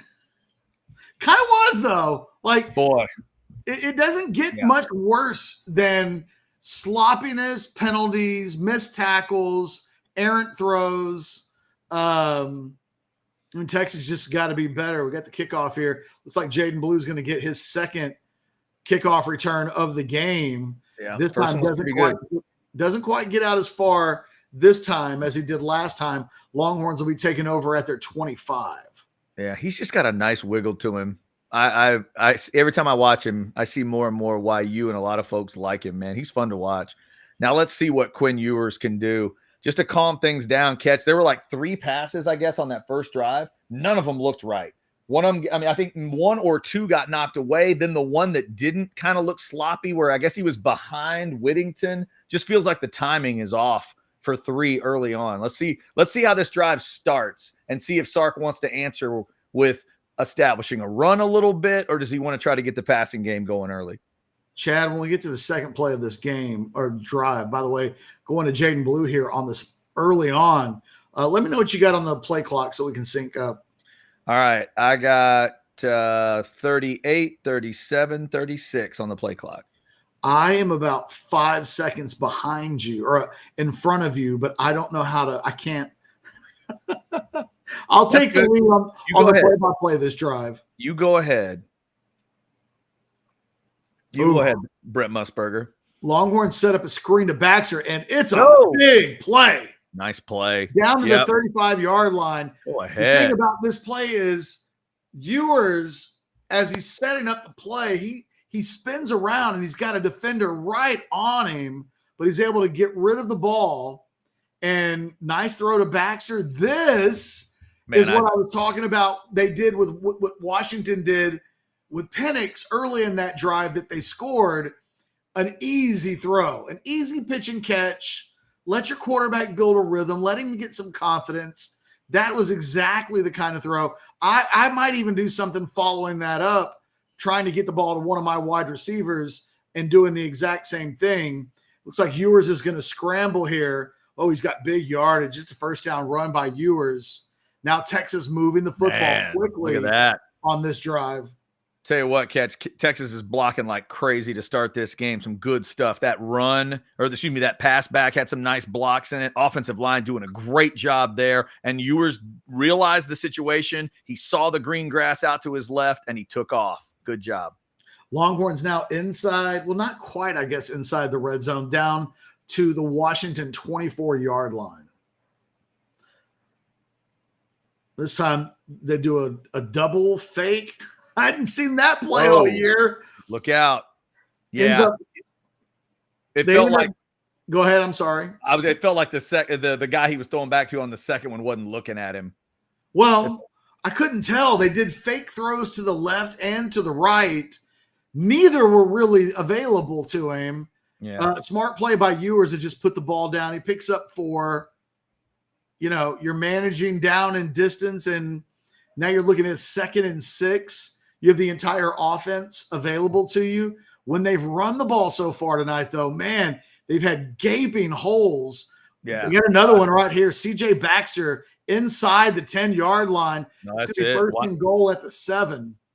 Catch, I don't know why. So far, the run to the right has been great for Texas. They are getting after. Christian Jones is out there mauling people. 70 is having a night so far. Well, they pretty much run the ball 3 times, once to the left, twice to the right. They've been able to get whatever they want, whenever they want so far with a ground game. Now they're inside the red zone, inside the 10-yard line. We know this is where they've struggled. This time they're going to run a backwards pass to Jordan Whittington, and he's going to pick up a couple. Gets down to about the 5-yard line. I thought that was the ball. It was a Washington helmet that rolled out of bounds. Someone's head came off, Chad. Yeah. Great opportunity for Texas to answer here, to answer that Washington drive. The Washington drive obviously had a lot of quickness to it, getting down there with that big pass play. This has been methodical for Texas. This is where they've had trouble all season long, though. Yep. Here we go. Right. Get to the goal line, the harder it's been for them to score. I think this is 4-down territory at this point, down inside the 5-yard line. We'll see what they do here. They're going to run a little inside zone to Jaden Blue, and he's into the end zone. Touchdown, Texas. Good answer. And they respond to the first piece of adversity. Here we go, Chad. Look at Jaden Blue. This is going to be a game where both teams' offenses move the football. Well, both teams' offenses did what they wanted in each of their last 2 drives. And if you're Texas, it's got to feel real good that they got into the red zone inside of the 5 and that they were able to run the ball, have some success, put it in there. And really interesting that they went to Jaden Blue there with that little inside zone run. because they've not used him in that capacity as a goal line running back a lot this season. That was new. I don't think it means anything other than it seems like a healthy dose of rotating Blue and CJ Baxter, both running backs. Woo! And Blue finished that playoff like a man. I was going to say the message he sent to number 7 of Washington was great at the end of that play. That's a great answer for Texas. And, Catch, we've seen, Sark talks about it. A lot of coaches always talk about the, complimentary football and stuff. Great complimentary football there. Offense could have gone into a shell. Offense could have been nervous. Offense could have not wanted to answer that. They answered the quick Washington score with a methodical drive. Catch, neither fan base can feel great about their defense right now, but it's kind of a contrast. For Texas, it's you gave up one big, long pass play, and you got to clean some of that up. If I'm a Washington fan right now, I just got to play the nail to Texas's hammer about 5 times on that drive. That is a concerning part if I'm a Washington fan right now, because my defense got the hell blocked out of them on that drive. So let's see how both defenses adjust. They've got different problems to deal with. It is 7-7, and so far we do have that arena football feel. And Catch, now let's see who scores third, because it's 7-7.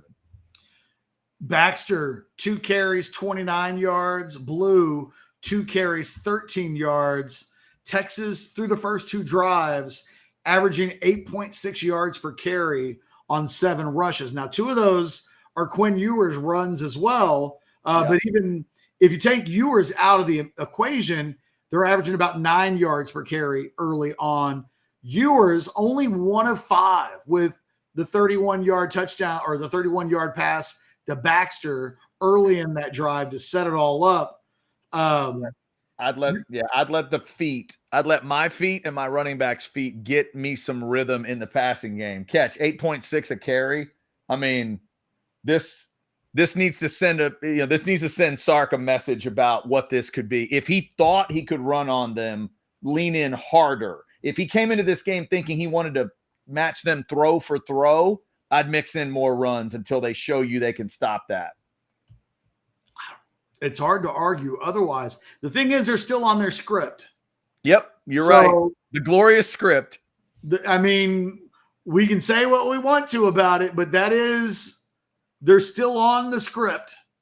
And, what they do when they get off of the script will be interesting to see, because that oftentimes is when this Texas offense has struggled.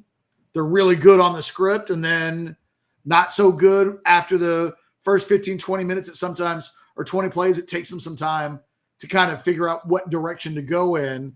Shouldn't be that hard right now. Like if they come off the script on the next drive, run the ball.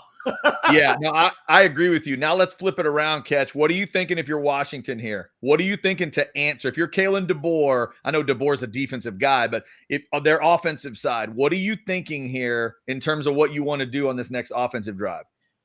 I mean, it would feel like everything possible is available to them. They haven't targeted Adunze yet. Right. They haven't targeted McMillan yet. They targeted McMillan on the play that had the penalty. Oh, that's right. Which technically doesn't count. Yeah, they threw it to McMillan. It just didn't count. Yeah. I think that you probably feel like everything's available to you right now.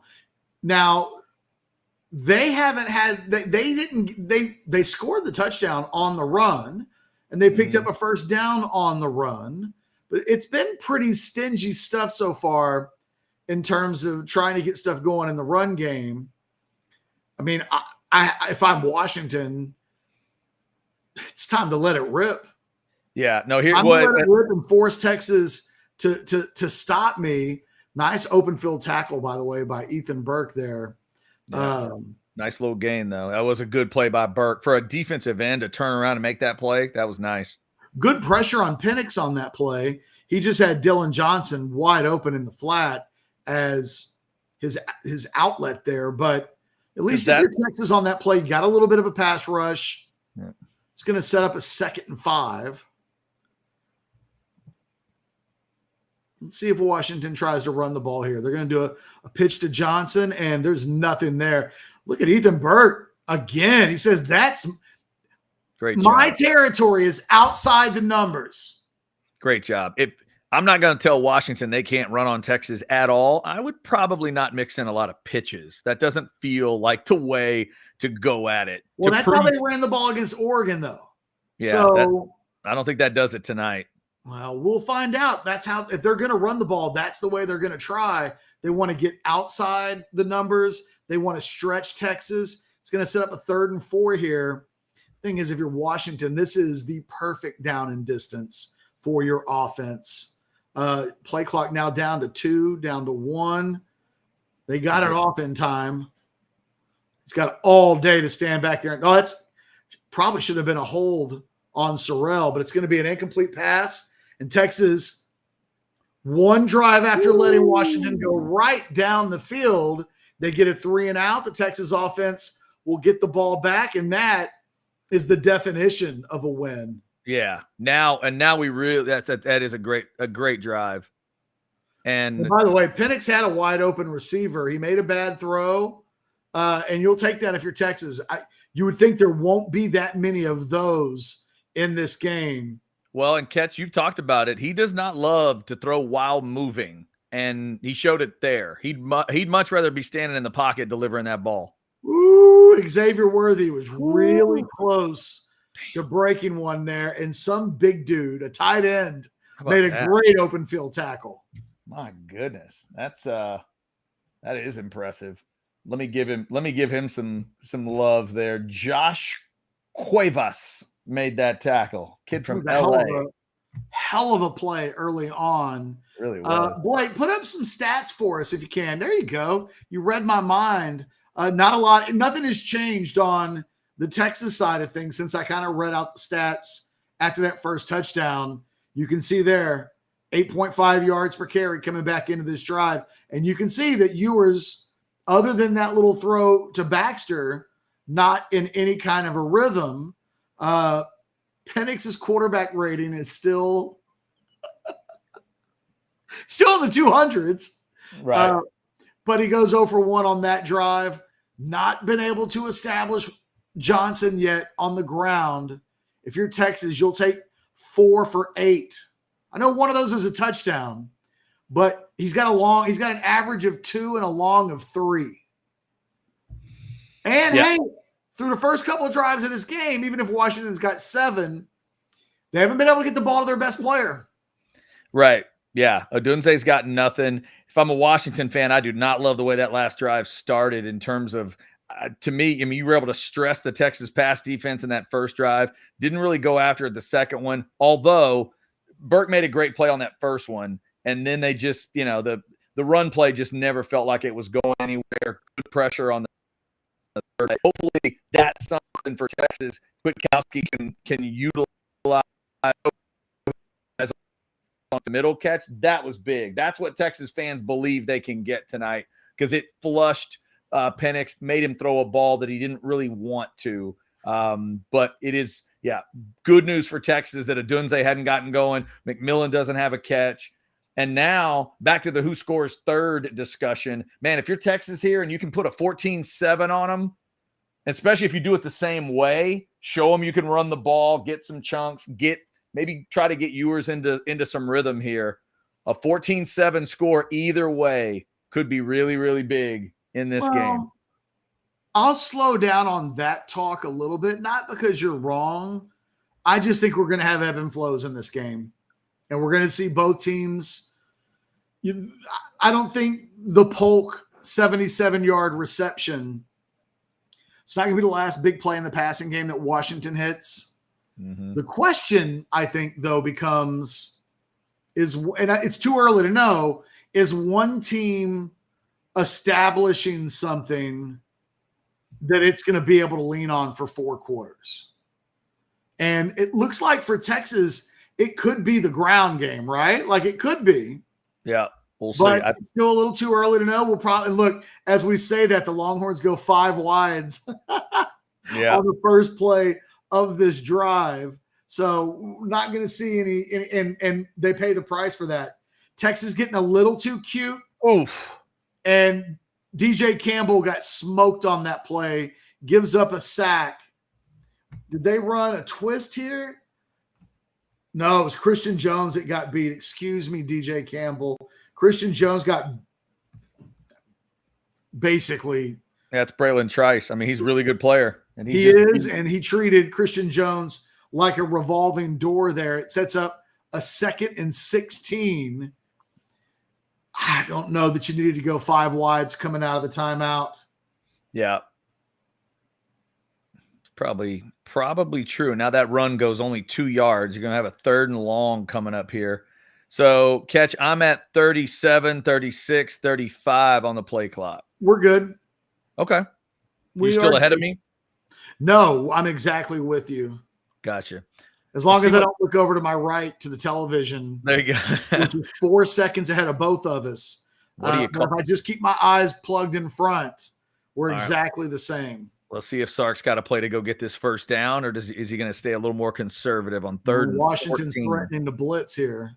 Yeah, walking it up. Ewers' little swing out to Worthy. Is that going to get 14? It is not. And a flag down at the end of this I think play. they're going to call Texas with a pass interference, or I wonder if that was a pick, an illegal pick or a hold of some variety. But regardless, Texas, even if will they even decline the penalty, it's going to set up a 4th and 2. Yeah, I was going to say it's 4th because it's 4th and short. Do you go ahead and take the penalty and make it 3rd and a bunch? It ends up being a hold, so they're gonna take the penalty. It's going to be 3rd and a long.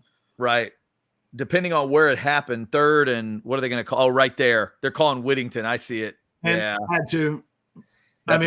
You got to call that. You might let that go if that guy specifically, wouldn't have been in a position to make a play otherwise. Yeah. Shout out to Jordan Whittington for trying to block another guy after it too, just for the sake of it. At that point, once they caught you, I mean, just let's go ahead and block somebody else too. So 3rd and 17 based off that spot. That's 3 penalties for Texas, none yet for Washington. Ewers maybe thinking about a shot. No, going to scramble right instead. Play. Flag on the play. This isn't going to count. Yeah, Baxter with a 1st down catch, but it feels just like a hold or something back in the backfield. It's a hold. It's Texas's 4th penalty of this quarter.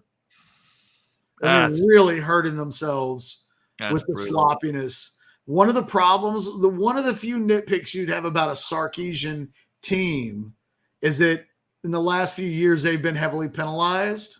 Yeah. And look, and that's Christian Jones flat out grabs the jersey. You got to call that catch. The referee has the best view of that in the world, and he's got to call it.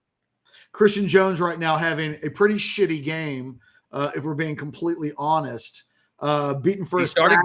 Yeah, he started great on those run plays, but since then he has not been good. Well, they haven't really run the ball. That's not what now it's 3rd and 27. I'm guessing we'll see an inside zone or something. Yeah, they're just going to try to get off the field without fucking up anymore. Yeah. Well, on the drive where they had the big runs, Jones was certainly a part of that, but you're right. It has not been that way since. That's a rough drive there, the 3rd and long. That's a bad drive with bad play, players making poor, sloppy. I mean, both of those holds were so obvious. They weren't even close, right? I mean, we're used to watching Big 12 football where they let everything go.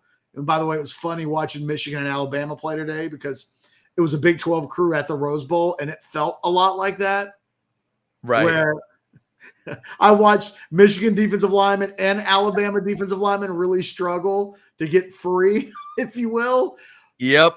They're getting handcuffed. But these holds have been so bad that even this isn't a Big 12 crew. I think it's an ACC crew. But you have to call it. If you're pulling the jersey and it's right in front of the officials and it's influencing a play, like it's going to get called. Washington, one of the worst teams in the country in terms of penalties. None so far here in the first quarter. Texas with 4, I think for like 40 yards. Like they've been big penalties too. We've seen, I guess we've seen an offsides. We've seen a procedure penalty against Majors, and then we've seen multiple holding penalties that wiped out big plays. Yeah, right. No, that was a big first. I bet that would have been a big first down scramble, get out of trouble, get it to Baxter, and yeah, it doesn't happen. So some sloppy ball there.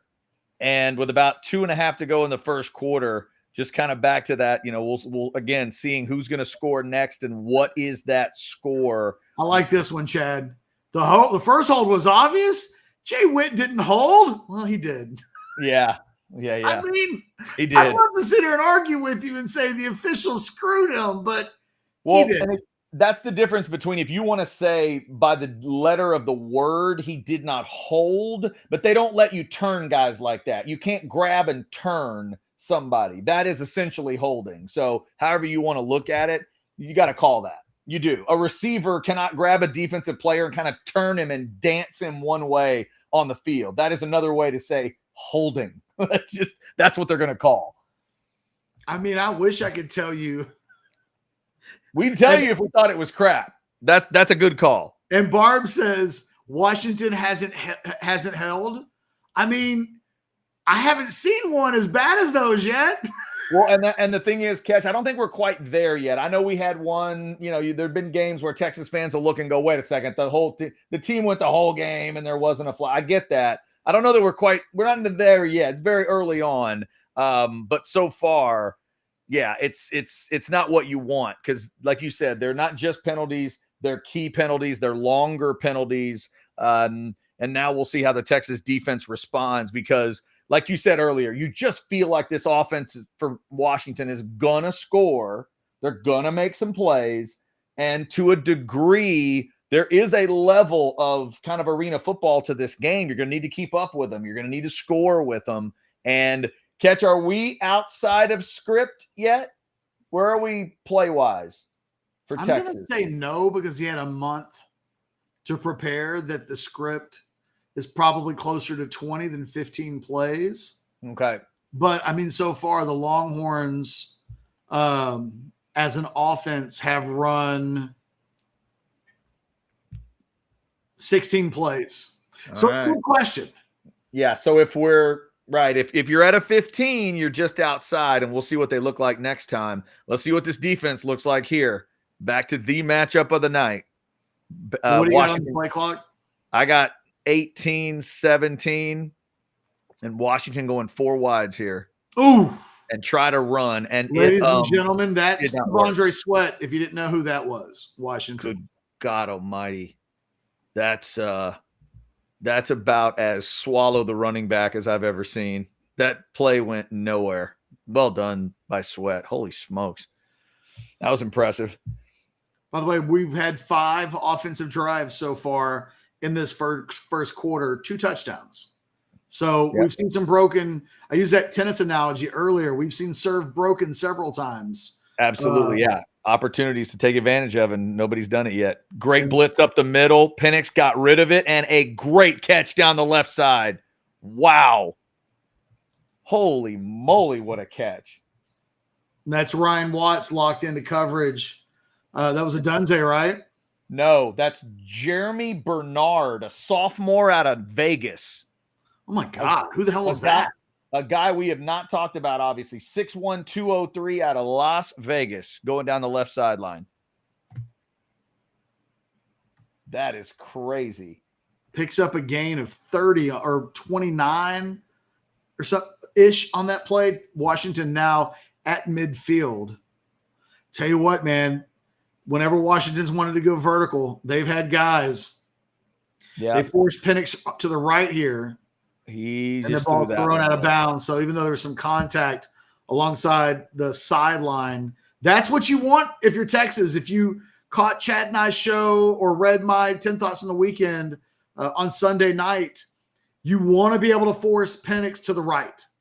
Yep. That's where if you can get him going in a direction, that's it. On that play, he was moving right. It never felt like he was comfortable on that play.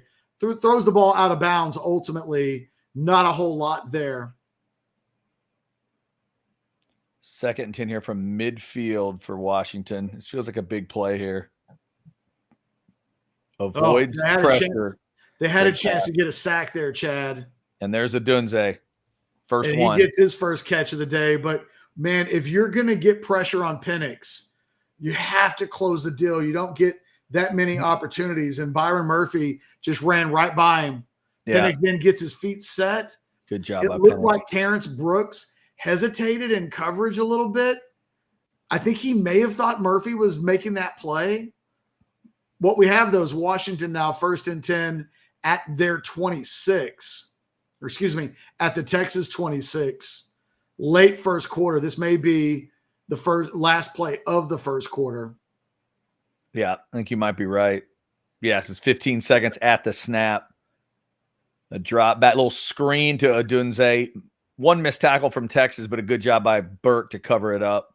First time we've seen Jalen Ford or really called his name out in this game. Now as we exit the first quarter, it's interesting to think about who's made plays and who hasn't made plays. Longhorns exit the first quarter. Yeah. No catches from Xavier Worthy. Well, I mean, I guess technically he's got 1 for 7 because then they called the hold. So Worthy's got 1 catch for 7, but no catches for Adonai Mitchell.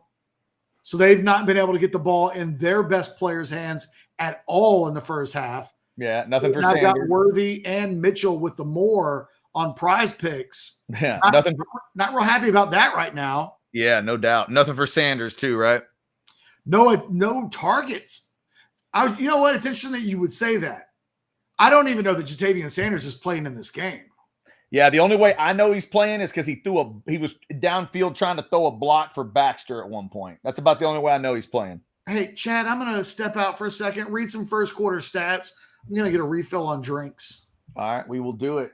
First quarter done. It is 7-7, Texas and Washington. Obviously, those Texas stats staying about the same as maybe the last time we checked them, but you got to like 6.3 a carry. We'll see if Texas can reestablish that. Quinn Ewers, 2 of 6. Got to find a little more rhythm throwing the ball.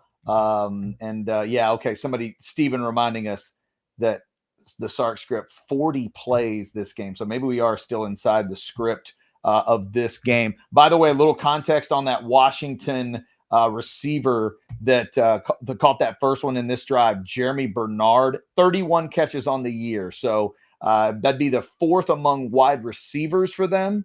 McMillan had 34 catches, even with the injuries, 31 catches for Bernard. So definitely a guy they've thrown to. He averages 12 a catch during the season. So he's kind of that 4th option at wide receiver, catching a little bit less than their best tight end this year. Looking here, obviously, we talked about Penix with the good passer rating there. Running the ball, you like what you're seeing so far, clearly with Johnson, with Washington. 1.8 a carry. Texas doing a great job there and getting some decent pressure on Penix, but it's a good job by Michael Penix to avoid the pressure of Murphy coming up the middle, like Ketch said, unable to get him on the ground there. He avoids the pressure, just a little bit of a dance, and then gets that throw out to Odunze. We still haven't seen McMillan get a catch. And then like Jeff Ketchum points out, we have also not seen catches for Worthy, for Mitchell, nothing for Sanders. We haven't seen any other Texas receivers really being involved. Both offenses kind of trying to feel things out. And obviously as the quarter ends, Washington's offense finding a rhythm and back in that passing game. So we'll see how this quarter starts. And I keep going back to the who scores third thing here, but we'll just see what it looks like. Is it a 10-7? Is it a 14-7? Both these teams catch, I think fair to say, a little bit of rust to knock off for both sides, but clearly right now, this Washington passing attack feels like it's starting to find itself. No doubt about it. I mean, and this is not going to help. The first play is actually a run around the edge that was highly successful. And it's going to get to Rogers that gets the ball here. Let's see what happens here on the replay. Burke just misses a play. Tybo Rogers from Bakersfield, a freshman. Ethan Burke was there to make the play in the backfield, missed it. And now Washington's got a 1st and goal at the 6. Texas's tackling tonight has been very spotty. Yeah. They've been committing too many penalties. This is a drive that's gone 74 yards in 3 minutes and counting. And next play, a fake end around. That was a direct snap to Bernard, the receiver that caught the pass earlier in the drive. Direct snap, little end around, flag down. This one feels like it could be a hold. Is it the first Washington penalty catch? That's the question. Well, and what kind of penalty is this going to be? Now they're talking about it. Chop block. Whoa, they're calling this on Texas? Oh, good grief. Chop block on how does a defensive player throw a chop block? What?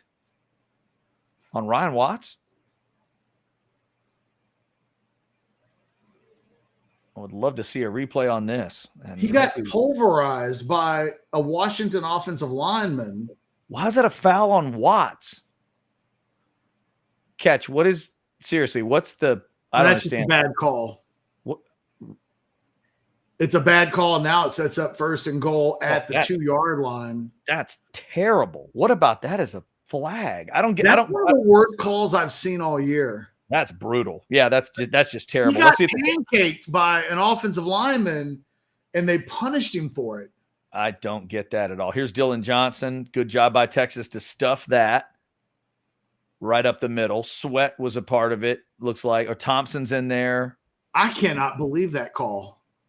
No, it was terrible. Sorry, it wasn't Sweat. My bad. I saw wrong. That was looked like Collins may have been in on that play as well.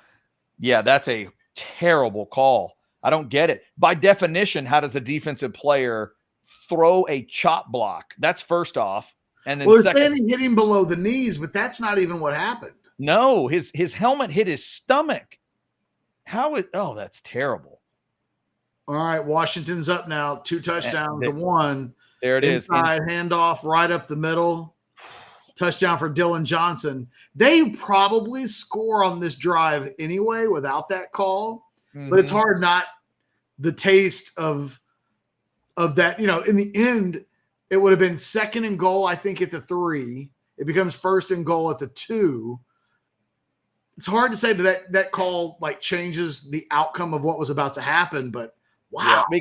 Yeah, because I guess to be fair, the play it happened on, Washington got positive yards, and it was a pretty good play. But yeah, I just put it right down there on the doorstep. Right now, the Washington offense. If you're Texas, to me, you're not worried that you're down 14-7. I mean, that's not great. Obviously, you know that your offense is going to get some points.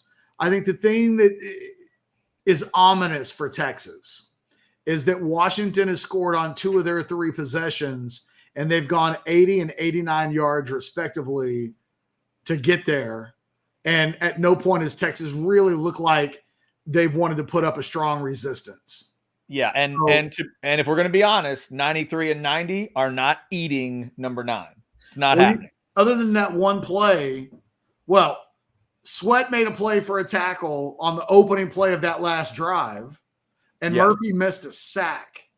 But we're into the second quarter, and those are really the only 2 times we've noticed each player. Yeah, and so right now, the feel of it is for everybody. I mean, Catch, did you hear one person going into this game picking 20-14 or 17-10? No, I didn't. Everybody thought this had a shootout possibility, and maybe we've heard some people getting a little squirrely and saying Texas in a blowout, but I don't think anybody was picking this to be like a, old school SEC or a Big Ten style game. Feels like it could be a shootout. Texas just needs to find some ammo. They need to find some ammo. They need to find the armaments and figure out what they're going to do here. They need points, and they need to get their quarterback going. That's the challenge right now for Sark, Catch, is they have got to get number 3 going. However, that needs to be done, because this run game looks impressive, but if they don't have a passing game to go along with it, I don't know if it's going to matter. Can't come into a shootout with someone who's got an Uzi with a cap gun. And I will say the Washington offensive game plan has been better than Sarkisian's plan through the first quarter, because we laid it out there. I mean, I don't know how you get through the first 15 minutes of this game and Jatavian Sanders has no targets. Adonai Mitchell has no catches, and Xavier Worthy has 7 yards on 1 reception. Yeah. I can't imagine that Sark game plan for a month and would have ever thought that his top 3 receiving targets would combine for 1 catch for 7 yards. That's where we are. Right. And if one running back had like 10 carries right now and was shredding, maybe. But yeah, based on what we know he wants to do, how do those guys not have stats? Like, not a lot of stats, just stats. That has to change immediately. And now, Catch, back to the point of what it means to score third in this game. Not that it's massive amounts of pressure, but the message has now been sent from Washington.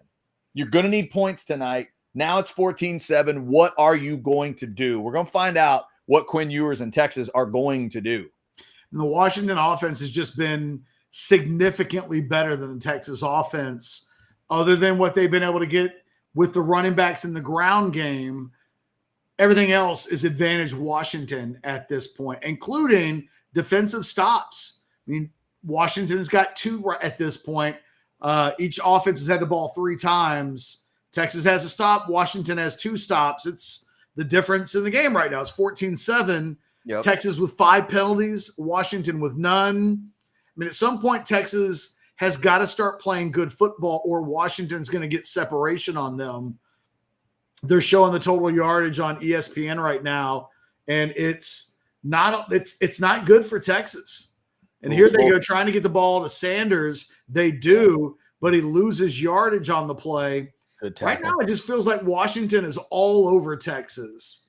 Yeah, and a little more edge to them. Right now Washington has a little more feel of what Michigan felt like earlier today. Texas feels a little more like what Bama felt like. Just a little clunkier than the other team, trying to figure themselves out. Here's Ewers. Throw across the middle. That's incomplete. He was trying to hit Worthy, as we say again, trying to get stuff going on, trying to get, some rhythm established. I think did the Washington defender get up there and make a VAR reference to soccer? Did he just do that for all you soccer fans? I think that's what he did. That was weird. I know, but it's 3rd and 12 in the blink of an eye. Yep. And Quinn Ewers looks completely. It looks like Jalen Milroe looked in the Rose Bowl earlier today through the first 15 minutes or so. That's a great call. And that was just a give-up play. Oh, my God. And Jordan Whittington, little swing pass out to the right, and he's not getting there, which means we're about to see Sanborn for another time. It's a 3-and-out for Texas. Yeah. They go throw. First throw is a loss of yardage on a screenplay. They couldn't get set up. Second down wasn't a great throw from Ewers. Worthy didn't have a lot of separation, but on a ball that's thrown on target, it's a catch. And then on third and 12, they throw a little screen out into the flat to Whittington. But unless Washington just falls apart, and we get a fumble. Whoa, fumble on the punt. Texas gets it. Wow, what a massive turnover for Washington. Kind of reminds you of that Michigan one. Go ahead. Kind of reminds you of that Michigan muff. It really does. There's no reason for that to happen. Wow. That's about as bad as technique could be to try to field a punt. Leaning over, like bending over at your waist. Nice job by Blackwell to get down there and cover it. I mean, Keaton Crawford doesn't really do anything other than he made that guy nervous as a long-tailed cat in a room full of rocking chairs. I mean, well done. He's reaching for the ball, but he's sensing that Crawford's going to hit him, but Crawford's not really there to pounce. Like, now it looks the Longhorns are going to have 1st and 10 at the 22-yard line for Washington. This is a huge break. They have to cash in on this. And I don't mean with a field goal either. They really, and boom, they go right back to the run game. 9 yards on 1st down to CJ Baxter. Yeah, Chad, Catch, I know. I want this passing game to get it going, but like, let's not make this too hard on ourselves. until they can stop it, run the football. Yeah, I was thinking the exact same thing. As much as I talked about getting Quinn Ewers going, that last drive, you had a running back averaging 9.5 a carry, and you threw 3 times. And this time you handed it to him, and he just went 9 like it was nothing. Do it again. Baxter, the outside, is going to pick up 6. Yeah. He's going to get the ball 1st and goal at the 5. Right at the same spot they had it on the last. They got it. There's another flag. Oh man, that. This could be really big, but by Texas. Yeah. At least it's only a 5-yard penalty, Chad. That's a good point. Yeah, no, and he was, but even with that, I think the 6th penalty in the first 19 minutes of this game. Oh, that's a lot. I still come back and maybe try to run the ball here. Jatavian Sanders is pointing at his own head, saying think, and taking the responsibility for that illegal shift. Now it's 2nd and 6, and I still think I'm running the football here if I'm Texas. They're not. They're throwing it. It goes across the middle. Nice Jordan job. Whittington down to the 1-yard line. Okay. Well, and a good rhythm throw, in-cutting route, a slant route, a pretty easy route for Ewers to hit. He's got to find rhythm ultimately. They're not going to – Sarkisian's not running the rest of this game. We know that. He is not going to – he's not running the rest of the night. So he's got to have his quarterback. Well, and Washington put an extra guy in the box. Yep. And Ewers, to his credit, I don't know if that was an audible on his part, but, he threw it where they weren't to kind of steal a Yogiism. Yep. Byron Murphy in the backfield, and he got the ball and he got a touchdown. 90 just got a touchdown run. I don't know that I would go with the fridge play too often in this game when you're down and, if he fumbles there, woo! Oh, mercy. A stink about that play, but as it is, it's an inside handoff to the fullback who just happens to be wearing number 90. Yeah, the other thing, Catch, that they did there that was good is they took Baxter out to the wide side and they occupied at least one, if not 2 Washington defenders because he'd been thrashing them, and then they go right up the middle with Murphy. That was a nice job. And let's face it, you're going against tendency there. Texas hadn't run that play all year.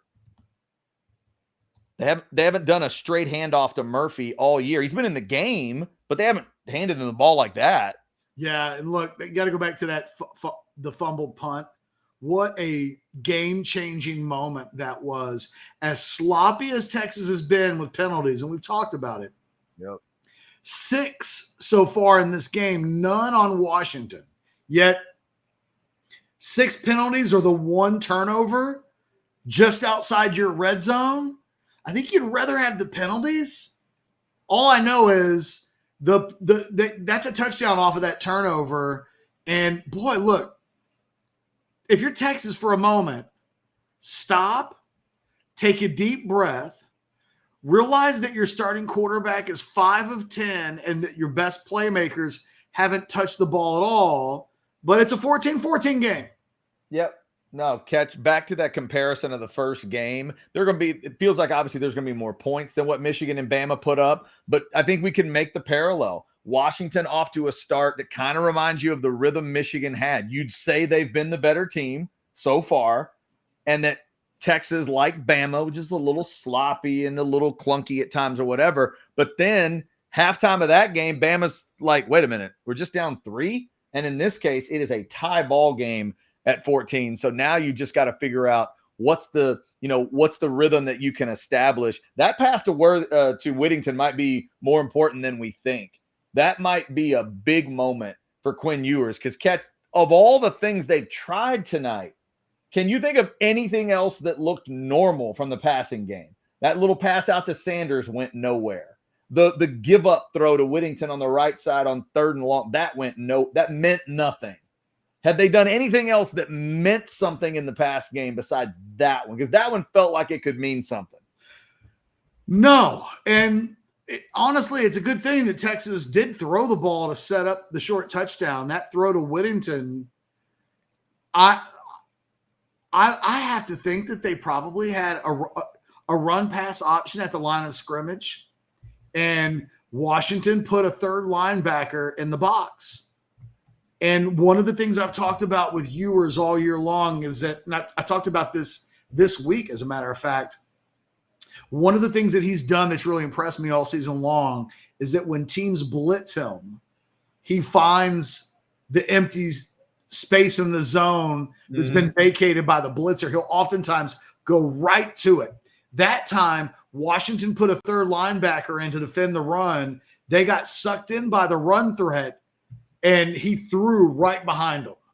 And I got to believe that's film study. That's smart, high IQ football by your quarterback. And to get the ball to Whittington, he's not their go-to guy. I'm a little concerned about Xavier Worthy right now in the game. Someone mentioned in the chat that, that he was limping around on the field. I had talked about early last week that I had been hearing that he's, there was some nervousness about the ankle still, that it's been a month, and he's been running and looking good in practice, but there was concern that might get aggravated. Obviously, it's something to keep an eye on. I don't like Texas's chances of winning this game if Xavier Worthy's not a big part of it. I mean, to me, he's their best player on offense, with all due respect to everybody else. I think if you're Texas, the thing that you have to feel real good about is that we're in a tie ball game right now, and you haven't played well, and you haven't thrown the ball well, you haven't tackled well, your defense isn't getting stops, and yet you're still in a position taking a shot. Oh, they got it again. Deep ball. Wow. Did he catch that? Holy smokes, Adunze. What a catch. They're just pistol whipping this secondary. Good Lord. Ryan Watts right now, I mean, might as well call Adunze his daddy.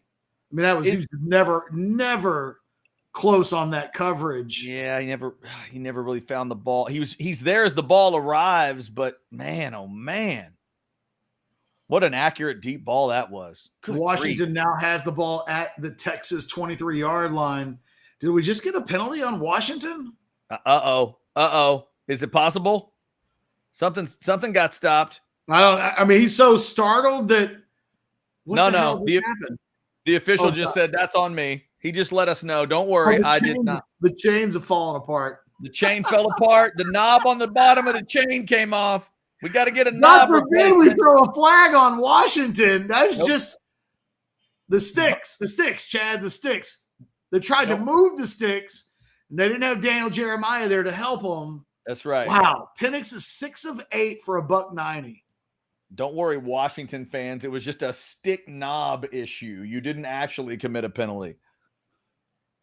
Heaven forbid. Hey, Texas has gone a couple of minutes without a flag of their own. That's true. Small victories. Small victories are better than big losses. Small victory. Small victory. Take what you can get. All right. Here's Washington trying to run that ball back to the outside. That's a good game. If you're Michael Taft, you can't go high there if you're not going to make the tackle. Yeah. Just get him to the ground. You don't have to make an N1 tape. Just a good solid football play. Stops that for a 1 or 2 yard gain, sloppy tackling, and now Washington gains 6 and sets up 2nd and 4, and they're officially in the Texas red zone. Yeah. He just kind of bounced off that one. You're right. Here's an inside handoff to Johnson. He got a little bit, but he did not get the first down. Tom G says for $5. Thanks, Tom. Why are we not trying to blitz him and heat him up? Or is it beat him up? It says heat him up, but heat him up, beat him up works the same way. I mean, Tom, don't have an answer for that. You guys, if you've listened and watched this show, Chad and I, for the last couple of weeks, I've told you that Penix struggles when he's blitzed. And why is Texas not blitzing? Texas wasn't even set on that play, and they still got to stop. What count. Nice play by Blackwell. No, that was David Benda. I'm sorry, Benda. My bad. I thought I saw 37. Yeah, David Benda. Great play by Benda. Sweat's not even ready to go. and Benda sneaks through and grabs him by the ankle and just kind of like hog ties him. But you know who else is in on that play? Murphy. Murphy kind of held him up to allow Benda to grab the foot. That's a great job by 33, though. What a play. So it's 4th and 1, and Washington's not going to kick a field goal here, and I don't blame them. No. But it's 4th and a long one. They got no running backs in. They're going to try to run it with Penix, and he doesn't even get close. Oof. That's a 4th down turnover. It's going to be Texas football. Byron Murphy. Benda was in the backfield too, but I think Murphy's the one that ultimately stopped it. And if you're Washington, that's not how you attack this Texas defense. And that's not Penix. They direct snap to somebody else. Was that Dylan Johnson? They took Penix out? Correct. They direct snapped it to Dylan Johnson. Yeah. That was a direct snap. If you're a Washington fan, I think you're okay with going for it on 4th and 1 catch. I don't know that I'm good with Penix watching the play. Yeah, you're not taking the ball out of your best player's hands. Right? What are we doing here? Was Michael Penix in New York or not? Like, I think he was. I think he was up for the Heisman this year. You might want to snap him the ball on an important play. That's out cuting yourself. Texas takes advantage of that. Why measure that? Why are they measuring that? Why are we measuring catch? Seriously. He missed by 2 yards. We're going to measure? Okay. They just wanted to show that knob was working. That new knob that they put on there, they just wanted to try it out. Wanted to make sure. Well, hey, and now we're at a point in the second half, or in the second quarter. Let's just real quick, Chad, let's talk game strategy. There's 6:59 to go in the second quarter. Mm-hmm. One of the things that we need to just file away in the back of our head is that Washington gets the ball to start the third quarter. Yeah. If you're Texas, there's probably a pretty good chance that you've got 2 drives left in you before halftime. Yeah. This one's coming from they're coming from what? Just inside the 20? You're going to be just inside the 20. Yeah. You got just under 7 minutes. One of the things that I think you want to make sure you do is that you end the ball in the half with the football. Or you're ending the half with Washington not having enough time to do anything with the football. Yep. We've talked about this all season long. Game management at the end of the half has been, at times, squirrely for Texas. Right. Not great. It's not anything you need to worry about right now, but I think it's something that now's the time to at least start thinking about it. How Texas manages this drive on offense. They got a long ways to go. They haven't been able to really get anything going in the pass game, but maybe – look, I think for Texas right now, it's going to be as simple as this. Hold on. Got a super chat? I don't even know what this says. Bigger bitch. Like, it's okay. You just got bitch for $5. We'll let you say bitch. Uga the Husky or UW fans in the chat. Damn. I guess I have to go with the UW fans in the chat because Uga and Husky are just cool mascots. Like, what are you doing? Those are wonderful dogs. Right. The Husky is named Dubs, by the way. If you're going to insult them, get it right. That'd be Uga and Dubs is what you're looking for. And Paul references a game everybody loves, $4.99. If Texas goes on to win, that punt fumble will be remembered like the Bush lateral in the Rose Bowl. I'm not quite sure. I don't know if it's going to be that big, but I get where Paul's going there because that was a huge momentum swing. With USC at the time with a lead. Yep. And a chance to put pedal to the metal. And that wasn't quite the same thing because it's a special teams play. But right. And Bush is well on his side of the field going in to make it. But it still applies. Like, yeah. No, we get it. Apples, but it's an apple and an orange. They're both fruit. And Paul, you're not wrong. You may not be specifically right, but you're not wrong. By the way, Texas taking over at its 14-yard line. Right. And Jaden Blue, are you even back yet, Chad? Nice run. Nice run. And look, I was going to say before we got the super chats, if you're Texas, it may start to become as simple as Like they've got 7 in the box right now, and Texas is throwing the ball, and Ewers is taking a shot deep. It's not there. Well, What? Catch, when you brought up the time earlier, let's look at it this way. One thing you do have time to do right now if you're Texas is run the crap out of the football. You still have time to do it. So to me, this could be your drive where you, and again, they just tried the long pass on 1st and 10 because Sark can't help himself. But I think this could be just a run the ball until they stop you kind of drive. Now, do they run on 2nd and 10 is the question. They do, and they lose yardage. Yeah, that's rough. I might have stayed with that attitude on 1st and 10. I might have stayed with a bash him in the head kind of attitude. Yeah, and Xavier Worthy wasn't open on that deep throw, and it was a poor throw.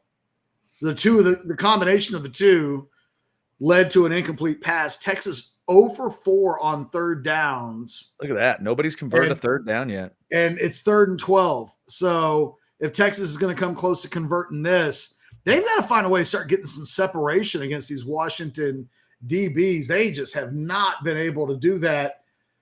Xavier Worthy wide open on that play, and he literally doesn't know where the ball is. Too much pressure in Ewers' face there, Catch. He had to let that ball go quicker than he wanted to, and you're right. Then Worthy didn't realize, like, I think Ewers threw a pass that if Worthy just burns it, it just goes, it might have been right on him. Well, Worthy's looking for the football, and he just never finds it. Yeah. And to be fair, I mean, I don't know what to say about that. Oh, my God. Other than this passing game continues to just be all sorts of out of rhythm. I thought the Texas passing attack would have its way against this Washington secondary, and they haven't been able to get open and do anything yet. And we're, Washington now has the ball 6 minutes. I mean, Texas barely ran any time there. You would imagine they will get the ball back again before the half is over. Because, and let's remember the number, Catch. 95 for Texas against the pass, 120 for Washington. Well, Ewers is having his worst game of the season. Yeah. He's 5 of 12 for 61 yards. He's got an 84.4 rating.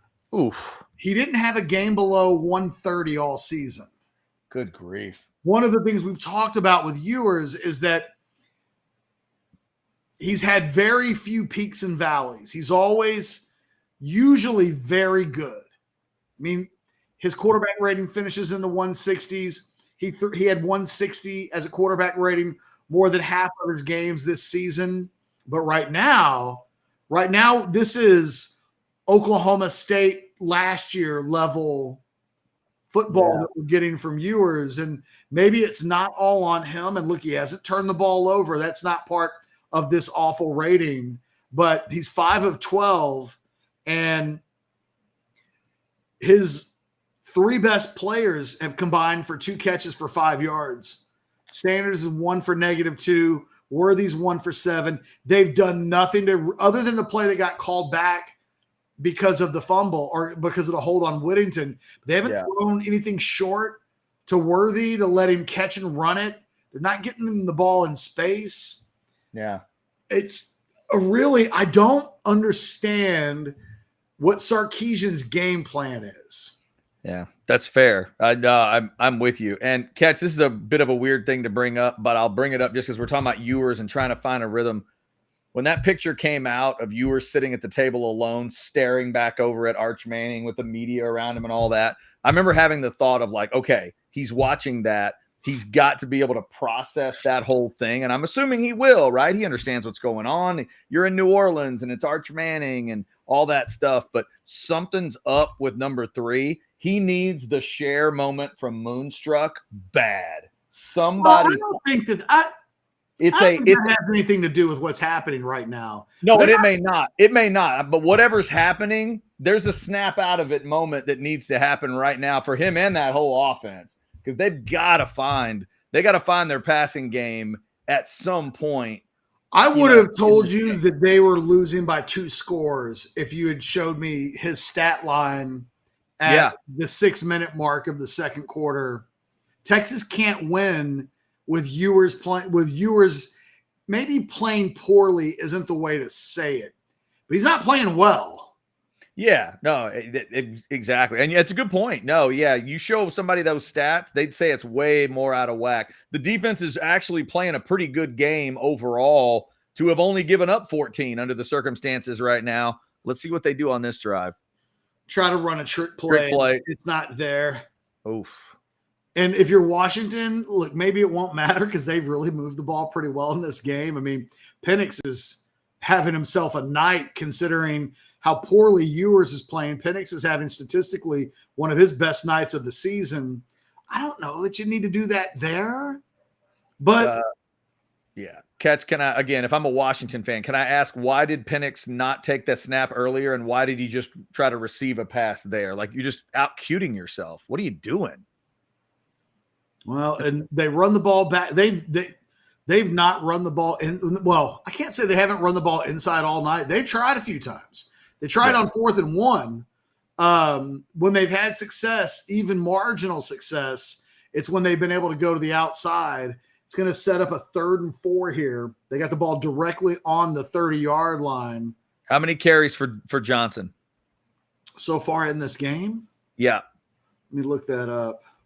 Because they want him around 20 probably if they can get it. 12. Okay. Wow. Yeah. He's heading to 20. All right. Here's 3rd and 4. Boy, that's another good spot. Great tackle. Whew. Hello, Jahdae Barron. I think that's a converted first down, but they gave him a good spot. Let me see.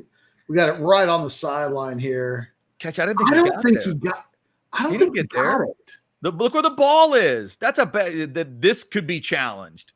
This can absolutely be challenged. I don't know if it's worth it. I don't know if we have a good enough angle. All right, they're going to stop it. He's half a yard short. Come on, make him earn it. Well, I thought that in real time.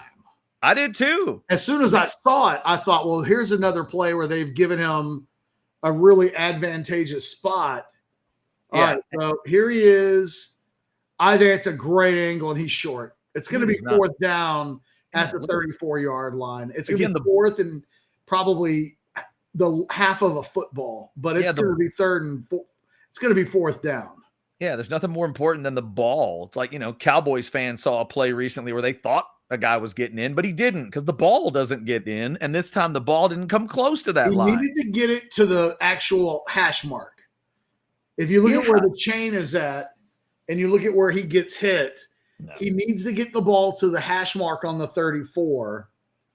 And he doesn't, the ball never gets there. Yeah, and maybe they go ahead and run a play on 4th and inches and it doesn't matter, but you got to make them run it. I mean, you've got to. Tell you what, I'd feel more comfortable trying to convert 4th and 10 right now than 4th and half a foot. Yeah, you might be right. Because they don't know what they're a little off with, and plus I think I've already turned the ball over inside the 25-yard line once. I can't keep giving Texas the football on my side of the field. I actually would punt here. Yeah. What's the yard line? It's going to be 4th down. They're on the 33.5. Yeah, there it is. They got it right. That's why you have instant replay.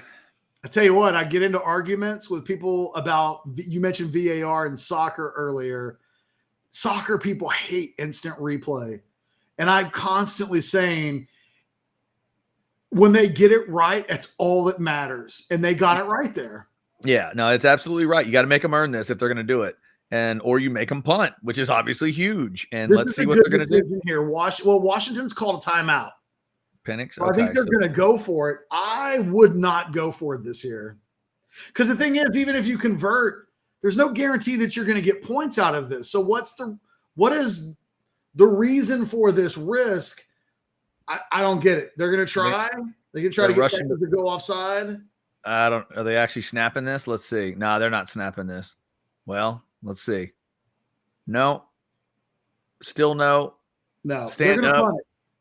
Yeah, he's going to I don't hate going, given how sloppy Texas has been. That's fair. That's not bad thinking. Yeah, make sure Texas can hold their water on an obvious situation, and now you punt the ball.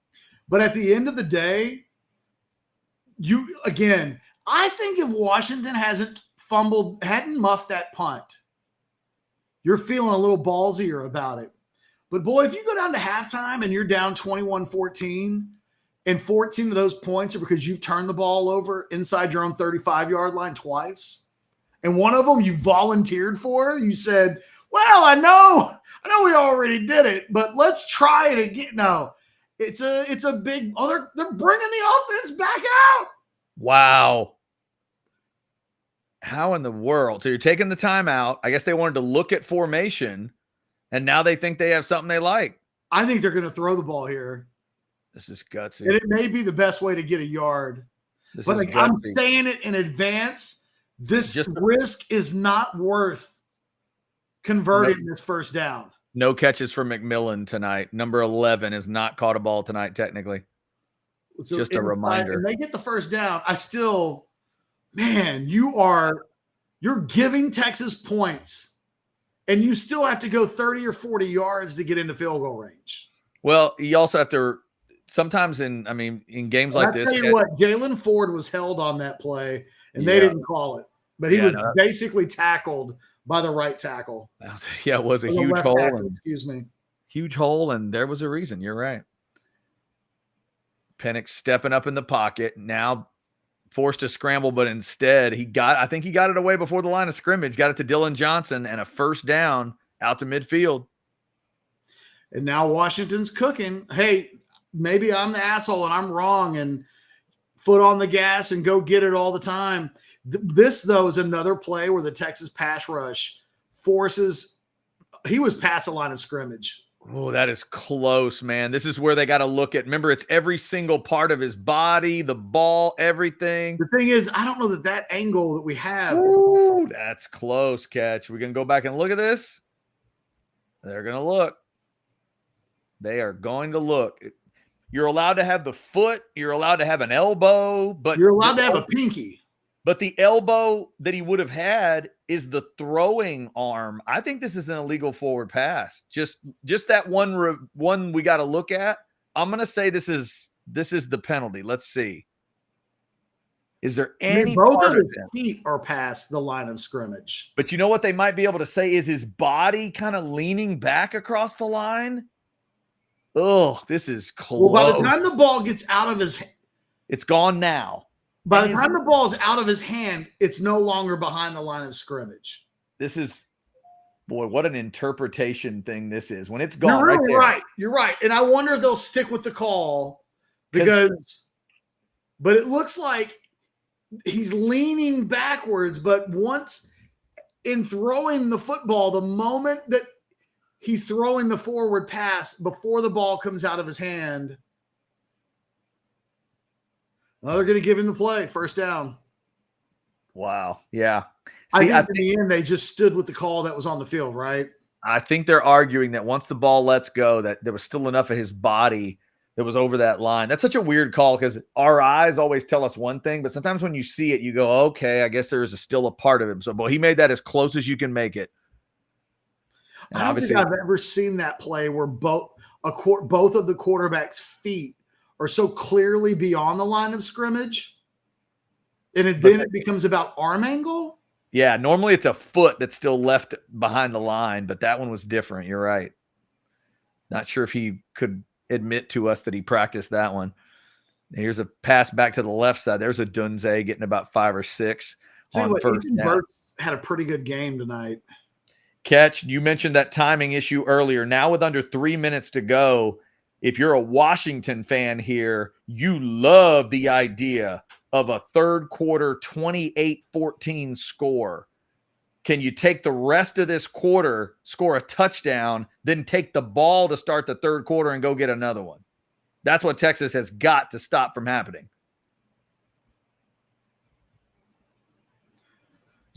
Now, if you're Texas, jog as slowly as possible off the field.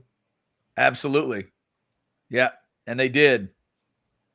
They forced Washington to call a timeout. That's a good job. Whoever, I don't know if they meant to do it that way and if Texas created it, but we saw that in the Big 12 championship game, didn't we? Where absolutely Texas was in a position where they had to call the timeout. Yeah. because Oklahoma State like brought in some fat guys to jog real slow. Right. They had Droopy and Eeyore coming on the field, just taking their time. And yeah, you have every right to do that. Hey, I hate to be that guy that constantly I feel like I talk about this end of the second quarter offense defense sequence in every game that you and I do. But it stands to be a really big piece of this game right now, depending on how the play clock is or the game clock is managed. Washington's taken off almost 4 minutes of game time on this drive. It's 2nd and 5. They've got the ball at their own the Texas 44 yard line. But it's not difficult at all to imagine that this is a drive that ends with them having the football last. Oh, right over the middle, hitting the tight end. Now they're just outside the 25-yard line, Washington driving on Texas. This is about as bad of an end of the half sequence as you could possibly ask for if you're Texas. Yeah, that's why I mentioned it earlier, Catch, because it's your voice in my head thinking about it. But yeah, 28-14 is your worst nightmare if you're Texas, a drive into the third quarter. Like, that's the thing you have to avoid. And that's obviously what Washington's going after right here, now that they've taken all this time. Well, and if you're Texas, you can't start using your timeouts. Like, you can't do that. Penix is looking right. He's going right. He's wide open. Oh, he missed a touchdown. Whoa, man. Yep, he had it. He had him. Culp had 2 steps on Jalen Ford in coverage, but that's throwing the ball right. That's having Penix throw the ball right. That's where he's not as comfortable, and it shows up on that play. Yeah, in a way, Catch, that's good defense, because if the option is a tight end covered by Jalen Ford, you'll take that if you're Texas. I mean, really. If that's a Dunze, that's a touchdown. If they complete that to that tight end being covered by Jalen Ford, you just kind of have to tip your cap. But they didn't throw to any of their big guys there. Oh, Burke with the pressure. Oh, my goodness. Oof.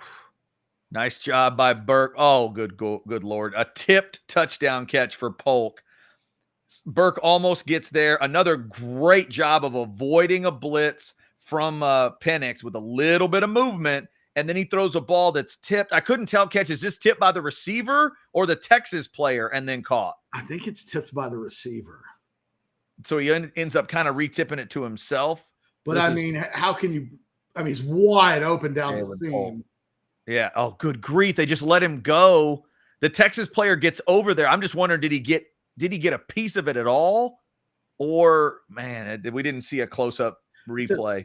That's Washington's third touchdown drive of the game, 80, 89, and 76 yards. Man, and is Polk having a night so far or what? Former Texas Tech player transferred to Washington. You don't think the portal? Oh, he just tipped it to himself. Yep, you're right. I haven't seen that all year. Texas got Malik Muhammad, never got Muhammad almost got there. Might have even contacted a little bit with his hand, but mainly it hits Polk. It hits Polk in the hands. It's Polk's hands. Maybe Polk will tell you he should have just caught it the first time. Yeah. But of all of the ricochets off hands that we've seen all season, I haven't seen that all season. You're in kind of almost a worst case scenario if you're Texas now. I suppose the good news is you have time to do something offensively, but Washington is the one that's constantly applying pressure to Texas and not the other way around in this game so far. And when they've needed to, they've just absolutely schooled the Texas defense. I mean, these aren't cheap touchdowns. Again, 89, 80, and now 76 yards. And you know what? Talk about forcing me to eat some crow. They end up getting a touchdown drive when I thought they should have punted it. So maybe that's why Kalen DeBoer is in the playoffs and I'm just talking about it. But it was a hell of an offensive series there for Washington. And how many plays on that drive? I don't remember. Because that one felt like more of a deliberate drive. I think the other two seemed to they had some big plays in them. It was a 9-play, 76-yard drive took 4:28 off the clock. Yeah, that would concern me if I'm a Texas fan. In addition to what I've been seeing with long pass plays, I don't like a 9-play drive from this, giving that up from this team either. We're going to get Blue on a kickoff return here. He needs to create something. He gets Texas decent field position just outside their own 30, but nothing to get too excited about. It's just, look, at some point, Quinn Ewers got to start playing some fucking football tonight, Chad. And this drive right now is it. Yeah, because they cannot go into halftime 21-14. If they do, you just have to know on the opening drive of the third quarter, you got to get Washington off the field. Yeah. I mean, Texas is the worst Texas offense we've seen maybe all season. It's the worst we've seen of Ewers. It's not the worst we've seen of the run game, but boy, the passing game is just impotent. Like, what matters? It's like, you know what? If you can't get it up, like, what does it mean if you're a good kisser? So I can't top that analogy. I just can't. Nice play by a Washington defender to knock that first ball down. No, but it's true. It's true. Like, right. What does it mean if ultimately you can't do the thing you need to do the most? Well, the bottom line is there was a CFP game today where you could play this type of game, but it was in the Rose Bowl. It's not this one. It's exactly what we talked about. If one of those two teams did in that game against one of these two teams, what would happen? Yeah. If Texas isn't careful, we'll find out. Yeah, nice little swing pass out to Jaden Blue. Texas still has all 3 timeouts and still over a minute here. And, there's a lot of – obviously the best scenario here would be a touchdown catch, but either way, Burt Auburn kicking before this quarter is over is not a bad thing. 21-17 is not the worst thing in the world. Texas just needs something here. Be nice to see Adonai Mitchell, Jatavian Sanders, Xavier Worthy find a way to get in the game, if even a little bit. Yep. Oh, Jaden Blue. Well, Jaden, oh my goodness. Wow. Swing pass down the right side. Jaden Blue dropped it. Might have been a touchdown if he catches it. Yeah. I mean, that's just. It's Jackie Smith level drop. What do you do? Yeah. I mean, it's over his shoulder. So I'm not sure if that guy's name needed to be brought up, but I get what you're saying. I mean, it's a Jackie Smith level drop. Oh, good Lord. It's not in the end zone, but I mean, it's in his bread basket. If he can't make that catch, he wouldn't be on the field. Yeah, that's fair. That is fair. 2nd and 10 after that drop. Let's see if Texas can find some more energy. Hey, there we go. Little Jatavian Sanders action. Hey, look out. 0. I told you he was still on the team, Chad. Tough to cover. I told you I thought I saw him trying to throw a block in the first quarter. Here he is in the late second. Now, can we get Adonai Mitchell off a milk carton? Hello, number 5. Is number 5 still alive? Sanders with 2 targets, 2 receptions, 12 whole yards. And they're going to run the ball here and get nothing, and they're going to need to use one of their timeouts. That's a weird play call. Yeah, make sure if you're going to do that. Just in Sarkisian's finest hour so far in the first 30 minutes of this game. I still don't know what he's trying to do on offense. Yeah. I know whatever it is, it's not getting the ball to his best playmakers. Well, we do always gripe at him when he takes 3 timeouts to half, so at least he called one. I mean, he created it. My issue with Sark right now is that, again, Mitchell has 0 – I think he's got 1 target and 0 catches. Worthy's got a few targets, but he's got 1 catch. And now Sanders, who has 2 catches for 12 yards, is the leader amongst the big 3 of the receiving targets. Like, I feel like an idiot for telling Washington people all for the last month that these 3 guys were different than probably anybody they've seen this season. Yeah. Because of the tight end factor, plus the receivers.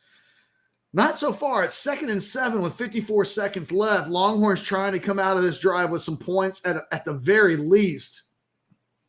Yeah, Sanders catches it, Now let's see if they give him the benefit of a spot Oh. here. Yeah, he got there. But now what It do they? depends on the spot. Now, Yeah. where they spotted it, I think that's a first down. Yeah. And they did move the sticks. 45, 44, time running down. Here's the snap. Ewers gets rid of the ball. Whittington gets out of bounds. Tell you what, Ewers got rid of that ball right before he got smoked like a pack of camels. Whew. Longhorns moving guys around. Out goes Baxter. In comes Blue. They're inside Burt Auburn field goal range right now. 2 timeouts, 37 seconds to go. Ball's on the 33. Are we going to see them take a shot to Mitchell in the end zone at some point? It feels like, I don't know if now's the time to do it, because if you go incomplete here, it sets up a 3rd and long. Here's Ewers scrambling to the right. Here. He's going to pick up depends on where they say he went out of bounds. Boy, that got weird at the end. They said he didn't get there. They're saying he's a yard short. I couldn't quite tell, but he did one of those diving things. It felt like he wasn't going to be close, and then all of a sudden he ends up like a yard shy. He tripped over his own feet. Yeah. He got first down. Well, he kind of tackled his body never touches out of bounds. He kind of tackled himself, but I think he might have got – did he get there? They're not going to take a look, but, man, I think he might have. I do too. That was an awkward way to do it. 0 for 8 combined on 3rd down for the two teams. Texas 0 for 5 going into this one. That's crazy. Ewers takes off running. It's a touchdown. Oh! When Ewers. That's a flag. That's going to stop the clock. Inside the 10. Oh, wow. So Texas is going to have 1st and goal at the 3. The clock is stopped. They've got 2 timeouts. They're going to get 3 plays out of this if they need it. Yeah, that really helps Sark out, because there's no guarantee he actually knows to call that timeout or clocks the ball. I mean, you know that, right?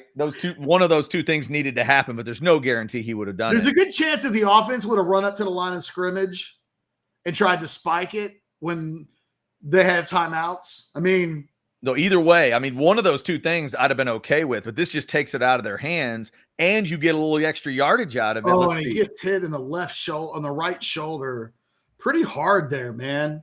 Yeah, definitely late.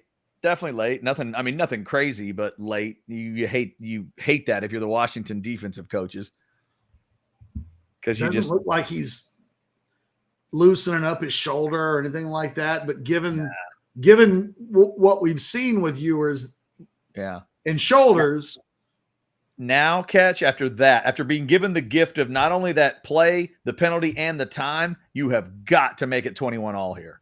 Period. There's no other. And you can run the football twice if you want to, and they do. And CJ Baxter's in the end zone touchdown. There you go. Well done. There you go. And we talked about what couldn't happen with Washington can't score, and that be it, and then have a chance to get the ball first.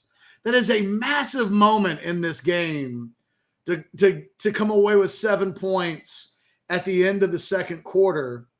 Everything about how that worked out was really, really good for Texas. They don't leave a lot of time on the clock. God, if you're Texas, don't do anything stupid. I mean, every time Washington throws the ball deep, there's somebody open to catch it. But it's 21-20. They did all that in a minute 10. 10 plays, 72 yards, a minute 10. That's beautiful. Yep. Burt Auburn coming in for the extra point, not the field goal, which is obviously the preferable way to do that. Catch something I didn't think we would see on that drive, but you nailed it on the play call. They put themselves in a situation with timeouts and everything where they could literally run it. I didn't think the run game was going to be a factor again. I thought it was going to have to be Ewers and the pass game, but they gave themselves that opportunity, and Washington helped them too with the penalty, but brilliant play call. The penalty is really big. Right. Yeah, the penalty gives them that opportunity, and you run it right down their throat. If you're a Texas fan, you're hoping there's a lot more of that coming in the second half, in addition to your quarterback finding some rhythm. But, I mean, look at this, 7.6 yard average for Baxter. The thing is that the thing that penalty does, it sets up, there's 20 seconds left. Well, yeah, there's about 20 seconds left on the clock. It would have been 1st and goal at the 6. Texas would have called a timeout, right? Presumably. Let's give Sark the benefit of the doubt. Yes. I guess they can run the ball once, but I don't know that 1st and goal at the 6 is a rundown. Because you got to save that. You'd think to yourself, I got to save the timeout in case I need the field goal, right? Well, not in that situation, but I think it's not a run play. But yeah, you end up with 1st and goal at the 3 with 2 timeouts left, and then you can run the ball really on the first 2 plays of that drive inside the 3 if you want to.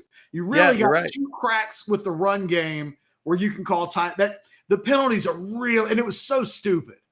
So in addition to that, so the punt muff, the muff punt plus that, 2 big Washington mistakes this half. Again, kind of like some of the stuff Michigan did in that first half to let Bama be closer than maybe they should have been. Texas isn't just close; they're tied here. As long as they can stop this 17 seconds, they'll go to the half tied in a game where they have not been the better football team. Washington's going to take it to the half for them. It's 21-all at the half. You can make an argument Washington's been better overall. Doesn't matter. Tie score. Yeah. I mean, in a lot of ways, it feels a little bit like the Michigan-Alabama game earlier today, where I guess at halftime ends up being – at halftime it was Michigan 13-10, right? Correct. But it felt like a game that Michigan should have been ahead by 2 scores in. Yeah, and should have been 11 points. In the end, they win the game. It's easy to remember that it was a 20-13 game with 5 minutes to go, and that Michigan just did the damn thing and closed it out. But if you're Texas, you're thrilled right now. Look, Sarkisian's going to go in there, and he's going to literally read the stat sheet to the players. He's going to say Penix is on his way he's on pace for 500 yards. Our quarterback hasn't hit 100 yet. Worthy hasn't done anything. Mitchell hasn't done anything. Sanders hasn't done anything. I think Texas's leading receiver is C.J. Baxter at this point, and I'm not even sure that it's close. I mean, Baxter has the 1 catch for 31 yards. Whittington's got 3 for 29. Sanders has 3 for 19. Worthy has 1 for 7. Mitchell has no catches in this game. Damn, and I think if you're Sark, you go in and say, offensively, that's as bad as we've been in a half this season. Mm-hmm. I mean, it's not close. I'd have to go back and look at maybe the Wyoming game. Yeah, it was 10-10 going to the 4th quarter. But I don't remember, and that was actually Quinn Ewers' worst performance of the season. He had a 133 quarterback rating in that game. So it's probably pretty close, just in terms of the passing game against Wyoming versus the passing game of Washington. But you're tied 21-21. So if you're Sark, you go in there and say, guys, we've not played well. And it's a tie ball game. Yeah. And they've had tip passes in the air go to them. Everything they've dialed up on offense a few times, it's working. We've got close to sacks and we're missing. It's a game of fine margins. And so far, they've had most of the fine margins. And it's 21-21 halftime. Yeah. So, guys, let's clean it up. Can't commit 6 penalties. Let's get something. And the thing is, they did get something going at the end of halftime. And I wonder if part of the answer for Texas in the second half is a little more pace. They had to go hurry up there at the end of the half, and that's the first time in a game that the passing games looked like a major college offensive passing game. Yeah, you're right. That drive starts out, and Ewers is 5 of 12. But he goes 4 of 6 on that drive. He doubles his yardage in passing. He lifts his quarterback rating, almost to 100. Right. Yeah. So getting up to 50% completions is not good news, but it is if you frame it like that. Well, I think because he was at 41%, I think, before the drive started. So You got a little bit going there. You look at the run game. Hey, you ran for 116 in the first half. What's the average for the team? 6.4 yards per carry. I mean, they're absolutely chopping wood. I thought there was a drive in that second quarter. They should have just hammered it, and they didn't. They got a little cute with about 6 to 7 minutes to go. They have got to lay the hammer down in this second half. Chad, if you look at the numbers, Baxter's averaging 7.6 yards per carry. Blues averaging 6.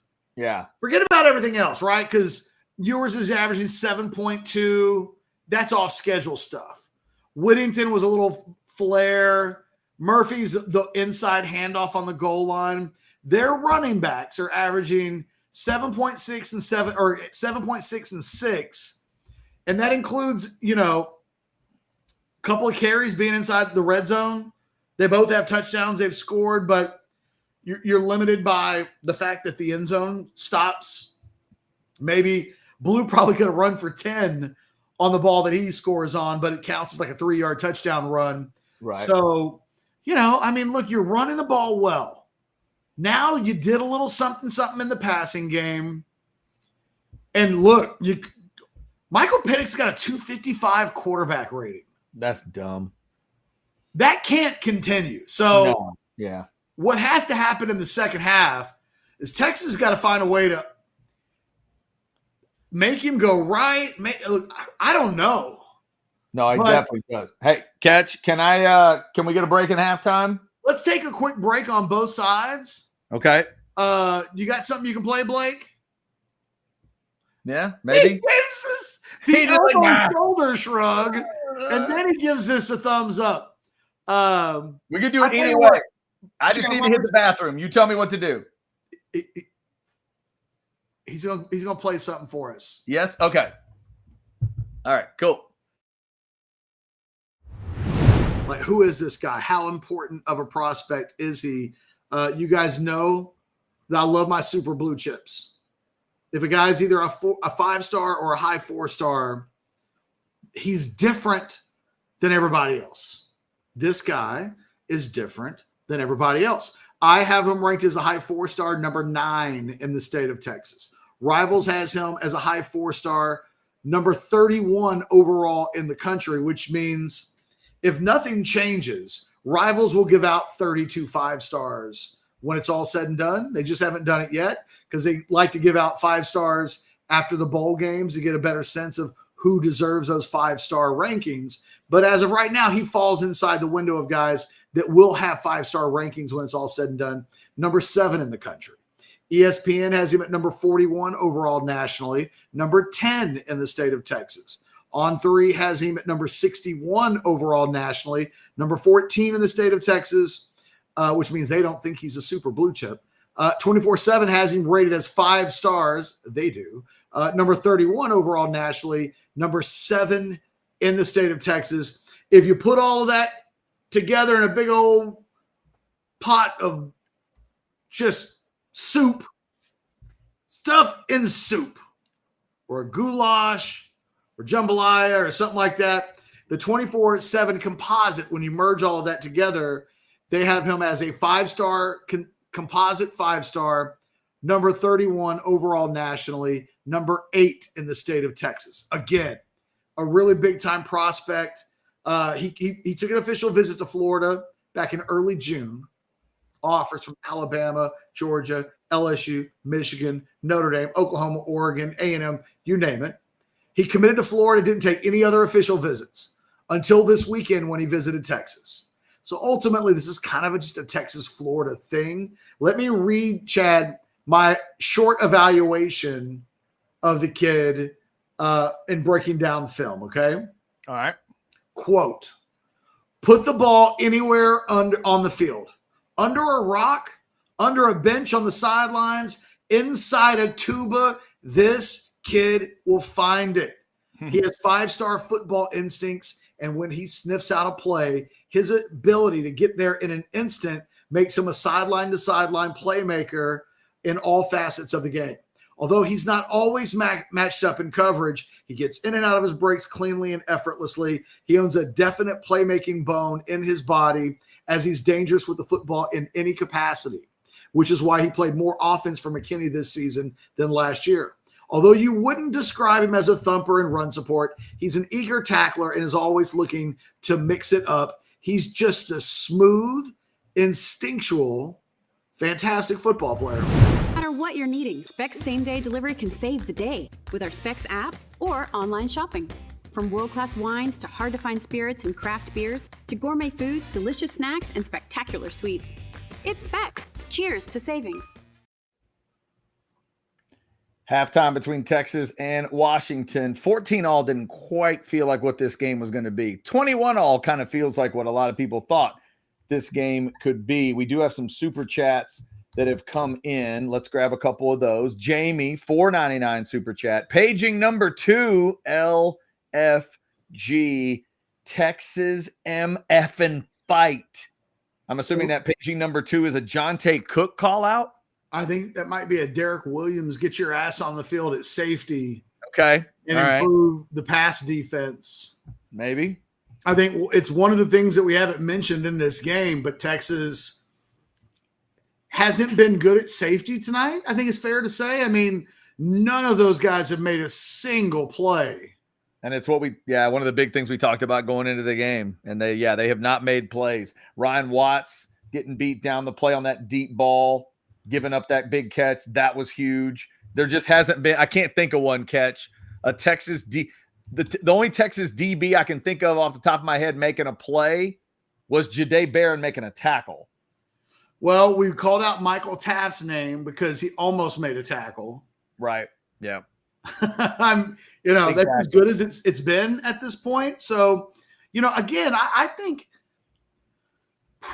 look, a lot of times you go in at halftime and you have played a really not great brand of football and you're losing and you have to give the speech, guys, if we just clean it up, we're going to be okay. We can get back into this game. And it's a new ball game. 0, you tell yourself a lot of different things. It is a 0-0 game right now. Like, yeah, no, this one really is. Minutes of this, nothing that happened in the first half, it ultimately is going to matter at all in this game. It's 0-0. So the next 30 minutes of football are the only things that matter. And if you're Texas, you got to 21-21 really not playing well. I mean, if you told us nothing about the scoreboard, and Chad, look, if we did we do our last show on Friday? Yes. If we done our last show on Friday and said, look, at halftime, Quinn's going to be 9 of 18 for 97 yards. Oh. No touchdowns, no interceptions.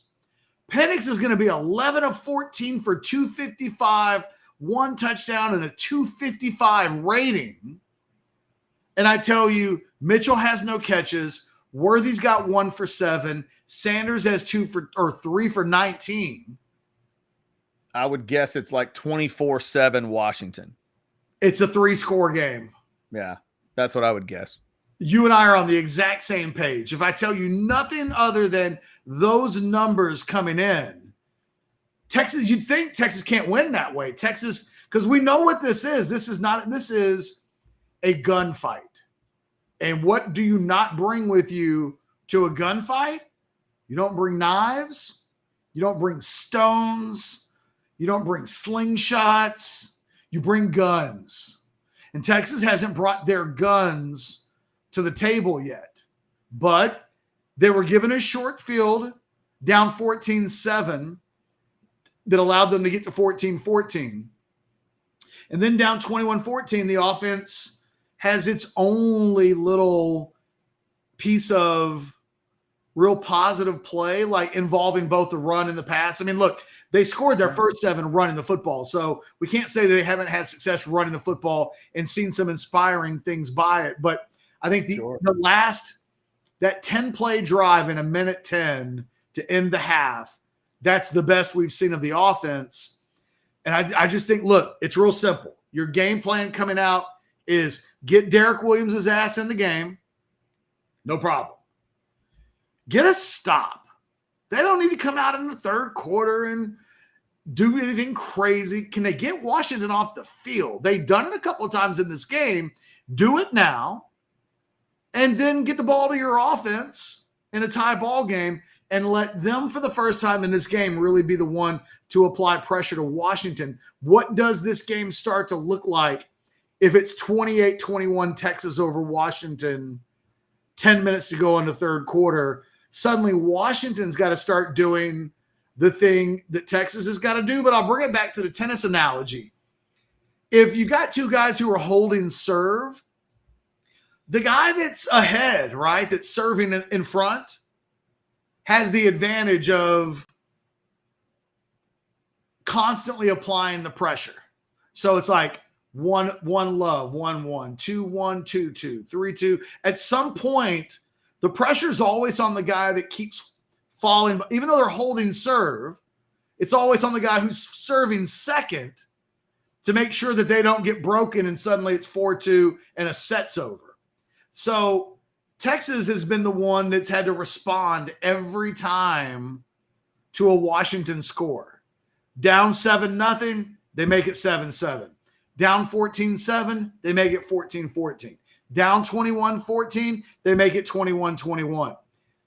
Can they get themselves into a position where they're not in chase mode, but they're in lead mode? Because I think that does wonders for the offense, but at some point, maybe you start to give your defense a little bit of confidence. I think the thing I'm most worried about is that as Derek Williams comes on the field, I don't feel good about any of the matchups in the secondary against anybody. Maybe Barron against McMillan, because McMillan's kind of been a non-factor in this game. Mm-hmm. I'm somewhat terrified of the Ryan Watts-Adunze matchup, and I don't know that Washington – I don't know how much to nitpick a Washington offense that's 11 of 14 for 255 through the air, but I feel like they could have gone to Adunze a little bit more, and they've clearly got something with Jalen Polk. I mean, he is – I mean, what are their – I haven't looked yet. Their stats in the first half, if we look at them, we've mentioned Penix's numbers. Adunze's 4 for 84. Polk is 2 for 106. McMillan's 1 of 3. Now, when we had John Harris on Friday, he said the thing that he would do is take the best Texas corner. And we wondered about that. Was it Barron or was it like Malik Muhammad? I think those would be the top two guys. Yeah, maybe Watts. It's not Watts. I mean, it's just not. Ryan Watts, if he comes back next year, is being moved from corner to safety. That tells you they don't think he's their best corner. But he's been the guy that's been given the assignment so far. Now, look, he's only – I don't buy that there's nothing that you can do with Adunze, that he's just unguardable and you're just going to give him whatever he's going to get. You can't have that guy go 8 for 168 tonight. So somebody's got to do a better job there. They've not played Malik Muhammad a lot in this game. They've gone with Ryan Watts. They've got to figure something out. And look, they got to figure out a better way to defend Jalen Polk. Because when he's been able to get one-on-one with Terrence Brooks in this game, he's given Brooks fit, and he's received no help over the top from the safeties. So, again, the most worrying thing about this game is I don't know what Texas does with these Washington receivers. I just don't. It's going to be a huge part of the second half. So is the run game for Texas. We'll grab a couple super chats. Joey, $2, says if UT can get a lead, just lean on that run game. Kind of to what Ketch was talking about. If you're trying to catch up with scores, then you can't use that running game the same way. This super chat brings up the same point in a different way. This one, my bad. The regular chat. Been screaming it since the first half and responding to one of our other chatters. Run the damn ball. This is the other super chat at $1.99 from Nick. Who are the players of the half for Texas offense and defense? It's an interesting question. CJ Baxter on offense. Yeah, got to be a running back on offense. He leads the way both running and receiving at this point in terms of total yardage. He's got 53 yards at halftime. On the defensive side of the ball, Ethan Burke? I was going to say it's maybe somebody on that defensive front. It probably is Burke. I mean, Murphy's got a touchdown for God's sakes. So yeah, but that's him as an offensive player. That's him as offensive. I'm looking at the stats. Ford leads the team with 5 tackles, 3 of them solo. I can't say that I've noticed Jalen Ford making – I mean, he's got tackles, but he's not making an impact. Burke has got 4 tackles, 4 solo, so he leads the team in solo tackles. But he's made some tough plays in space, and he hasn't gotten home with the sack, but he's gotten some pressure on the quarterback as well. So I would say that my defensive MVP on the defensive side of the ball in the first half is Ethan Burke. Nick, we appreciate Or Jade Barron, Chad. Barron, that's true. If you think about shutting down McMillan. That's true. Nick, thanks for that super chat. We take all those super chats. Thanks to up over 740 folks in the Specs chat. We've been up over 800 tonight. Thank you so much for everybody. Also, our man Sandman apparently is in the Superdome catch, and the lemonade is $10 in the Superdome. That seems extensive.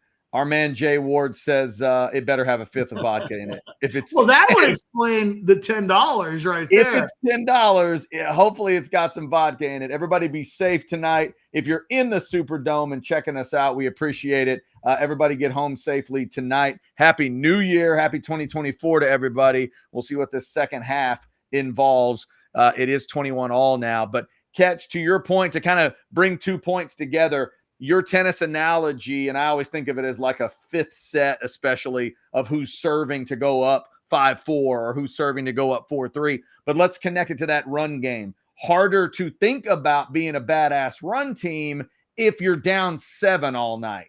Down 7 trying to catch up. Down 7 trying to catch up. The run game naturally doesn't feel like a catch-up device, especially for a guy like Sark. Sark doesn't think of it that way. Sark thinks of it as a close-the-door device. He thinks of it as I'm up 10 against Bama, watch this for 6 minutes. That's how he thinks of it. That's how a lot of us think of it. So it is tougher to run the ball if you're down 7. This first drive, you referenced it earlier, this is so big coming up. It's huge to see if you can, because why do you defer for what they're about to get? You defer so you can start the third quarter with the ball and go get momentum. Can Texas just get them off the field? That's going to be massive to see where this third quarter is about to go. Because, Catch, if you get the ball at 21 all, well, now you can unleash Baxter and Blue on them. Yep. You know, now you can go after it. But if he goes down 28-21, he's going to be thinking of it differently. This, just a little bit of an injury update. Yep. One of the guys from the Washington media side of things that I've been following for the last month, Mike Varell, seems like one of their top beat guys, certainly one of the main guys I've been following. He reports that Jalen McMillan was the first Husky out of the tunnel coming out in the second half. They've been stretching him out and putting him through tests with a trainer. He's questionable to return. Interesting. Okay, that might explain. Maybe that explains the 1 catch for 3 yards. Is that all he's got? Yeah, the interesting thing is, you want to hear a scary stat? Sure. I was looking at this, and so far they're 100. So they're 100% throwing the ball to Adunze. They're 100% throwing the ball to Polk. They're 100% throwing the ball to Dylan Johnson. They're 100% throwing the ball to Bernard, and they're 100% throwing the ball to McMillan. They've not had any incompletions when targeting any of the players they care about targeting. Yeah, that's crazy. That is crazy. We're just about to get started here in the third quarter as they're getting things reset, showing some of the stats and getting us ready here. But yeah, that's wild. And that's terrifying. You got to be able to force some incompletions, Chad. You absolutely do. Another key factor, Catch, that I'll give credit to in this first half. I know as a passer, he certainly hasn't been, but Quinn Ewers' feet ended up being a big deal. I think that 21-yard run is one of the bigger plays Texas had because it obviously sets up that touchdown. That was a huge play. Well, his feet have been the best part of his game so far tonight. And Yeah, it's not no what doubt. you want to say coming into the game, but hey, man, by any means necessary, it's 21-21 right now. All right, Catch. I've got a kickoff right now. I'm about 2 seconds behind you, but I've had this thing going where I can't turn the TV off and the TV off slightly ahead. Gotcha. Okay. But it's too luring for me. Because in my peripheral, I'm seeing something happen. So yeah, I can't help it. I'm watching the TV. So we'll see. They're talking about Derek Williams right now. He's on the field first play. Hey, we'll see if this pass defense can be – it can't be any worse. They literally can't be worse at pass defense than they were in the first half. It can't. Catch, I've always said you got one of the sexiest left ears I've ever seen in my life. You just go ahead and look over at that screen, Big Daddy. You just do what you need to do. I'm doing it right now. Yeah. All right, let's see how it starts here. First down for Washington. They're out at the 30-yard line on this first play. And guess what? Out to the left side, tight end, and bowling somebody over for 8-9 yards. Yeesh. 9-yard gain to start the half. I mean, again, Texas. This is one of the biggest games of Pete Kwiatkowski's life. You got to start dialing something up that's going to change the dynamics, if even slightly. You can't have Penix can't finish this game in the 200s. It would represent the best performance of the season for him, or at least the best game that he's had in the last 3 months. Yeah, and Texas got to be better than that. Pass out to Polk for an easy first down because it was 2nd and 1 there. They just swing it out to Polk on the left side. Like you've talked about, Catch. Penix looks so comfortable throwing out to his left. I mean, he just looks like that's all he wants to do. They're going to switch some personnel. What do you got on the play clock, Chad? I got 21, 20, 19, 18. I have paused my television because I think it's bad luck to have that TV on. So now I'm going purely on what's in front of me. Gotcha. So you're not going to get my left ear anymore. All right, here's Michael Penix straight up the middle with a first down run. That's may be Michael Penix's longest run of the season. That is the first and last time we're going to say that tonight. What a wild play. They ran a fake end around, basically. Fake end around to number 4, and then straight up the middle for Penix. He got 1st and 10 at the Texas 45-yard line. They're making it look easy. Again, they're just picking up chunks of yards. Yes, they are. Every snap at this point. If you're Texas, you got to begin by just winning a freaking down at some point. Yeah, and there's one. That's a good start. That's only about a 1 or 2 yard gain. It helps when they don't pass. Yeah, and it helps when they hand it to a guy that's not Dylan Johnson. So they kind of help you there. And Washington has gotten a little overly cute with some of their calls tonight. The Penix, direct snap to somebody other than Penix on a big play, trying to throw back to Penix. That was kind of a silly call there in a conservative way. If you're Texas, man, run the ball again. Like, anything's better than Penix throwing the ball at this point. Yeah, no, he's just lighting them up, doing everything he wants to do. He feels like they're about to take a shot here from just inside midfield.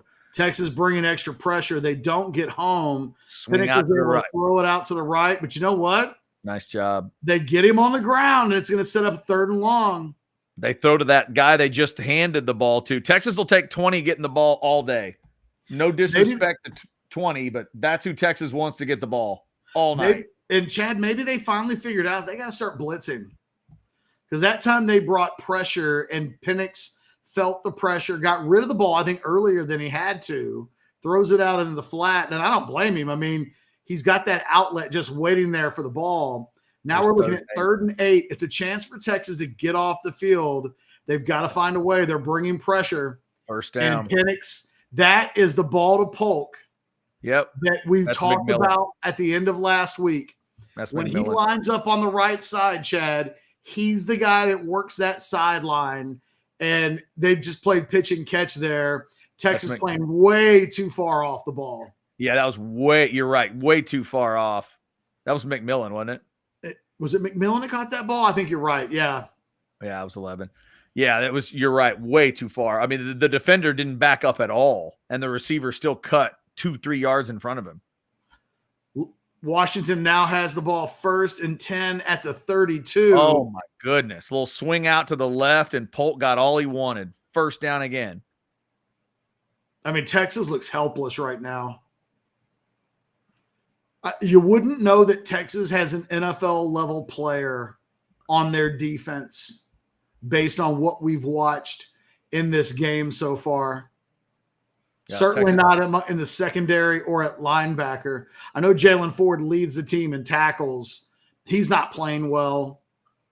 They just have Texas completely on their heels, and they've started again here in the second half. Washington has used this last month to put together an offensive game plan that's given them their best offensive series. My goodness, what a throw. Touchdown, Washington. Look at this throw.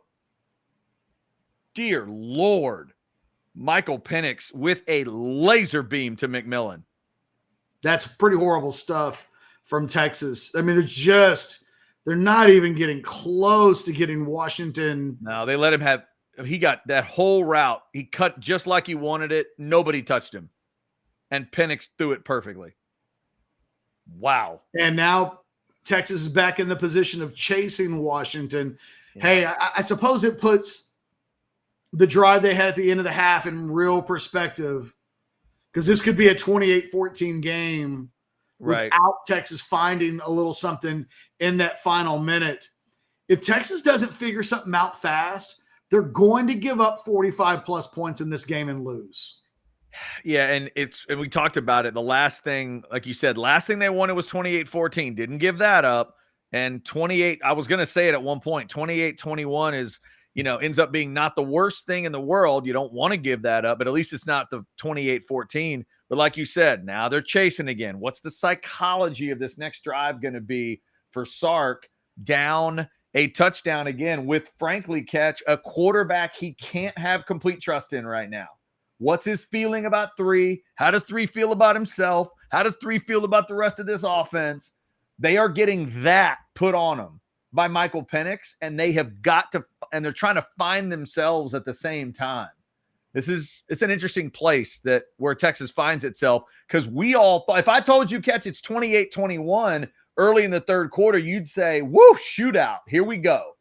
But then if I read you the Texas stats, you'd be thinking, well, wait a minute, how'd they get to 21? Penix is completing 85% of his passes. Oof. Now, it's not good enough. Texas is the second best team in this game right now.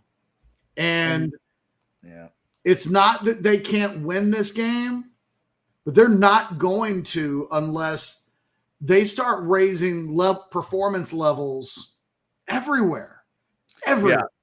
So far, safe to say, Catch, the biggest matchup of this game, we know what it is. Is it safe to say so far, Washington fans, Washington players, everybody that was running their mouths to the media back and forth, so far Washington's right?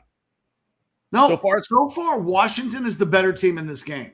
Yeah, I agree. They're better at quarterback. They're better at the skill players or at the perimeter. It's not even a contest at this point. way better at receiver. Washington's winning the offensive battle in the offensive line, defensive line. Where Texas has the advantage in this game is they've been able to run the ball. But in every other matchup on the field, Washington's been better. And I got to be honest with you, Texas will lose this game by 2 touchdowns if they don't get their shit together. Simple as that.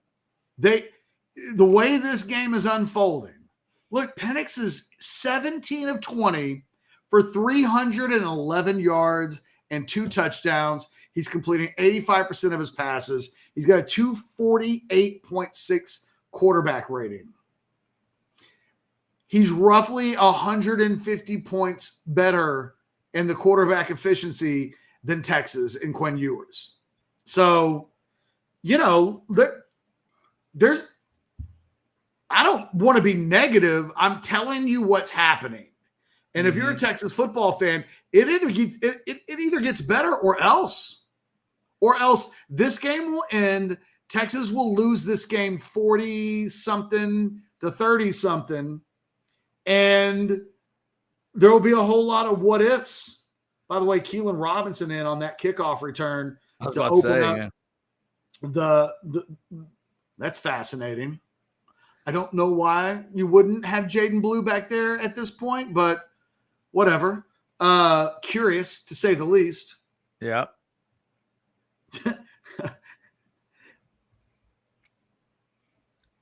And this is just a miserable performance by the Texas defense. This Washington offense hasn't been this good all year. Someone asked me in the chat if I still think Ewers is as good as Penix. I mean, that wasn't an opinion. That was like factual data. Yeah, here's a big run from Baxter. Game, and C.J. Baxter just fumbled the football. And oh, no. Oh, no. Oh, now look out. Yep, they covered it. They're at the 32-yard line going in.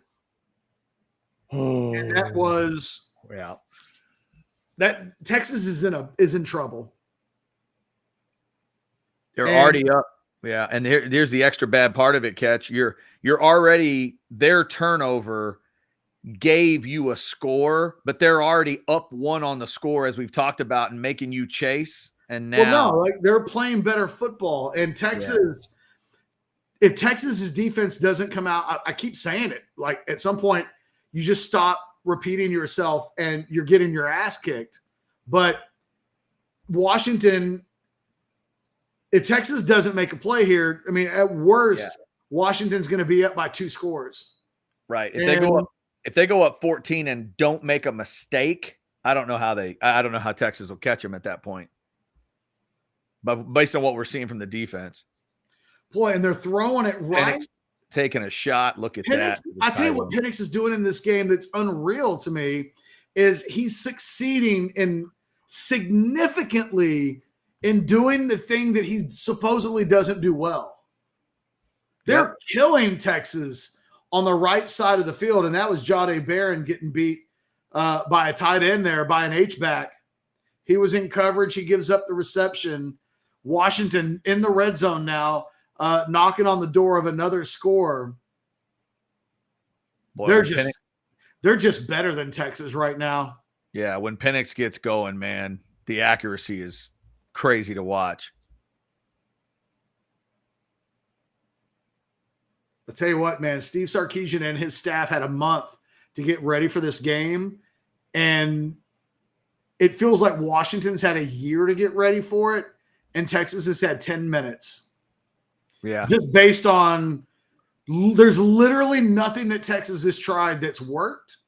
There's not a player on the defensive side of the ball that's playing well, and everybody for Washington is playing well. Everybody. Yeah. 2nd and 5, Longhorns. They do a nice job here on the second down play. It'll at least put Washington in a third down situation. Doesn't feel like Washington's seen a lot of third downs tonight. Boy, I'm running out of things. I will say this. Go ahead.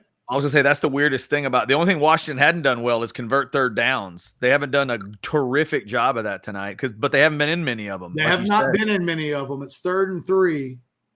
They also haven't had penalties that have put them in 3rd and long situations when they could be, 3rd and 3s can be 3rd and 8s when you're sloppy. And Washington hasn't been sloppy at all in this game. No. Hey, they try to run the ball on Texas. I have no idea why.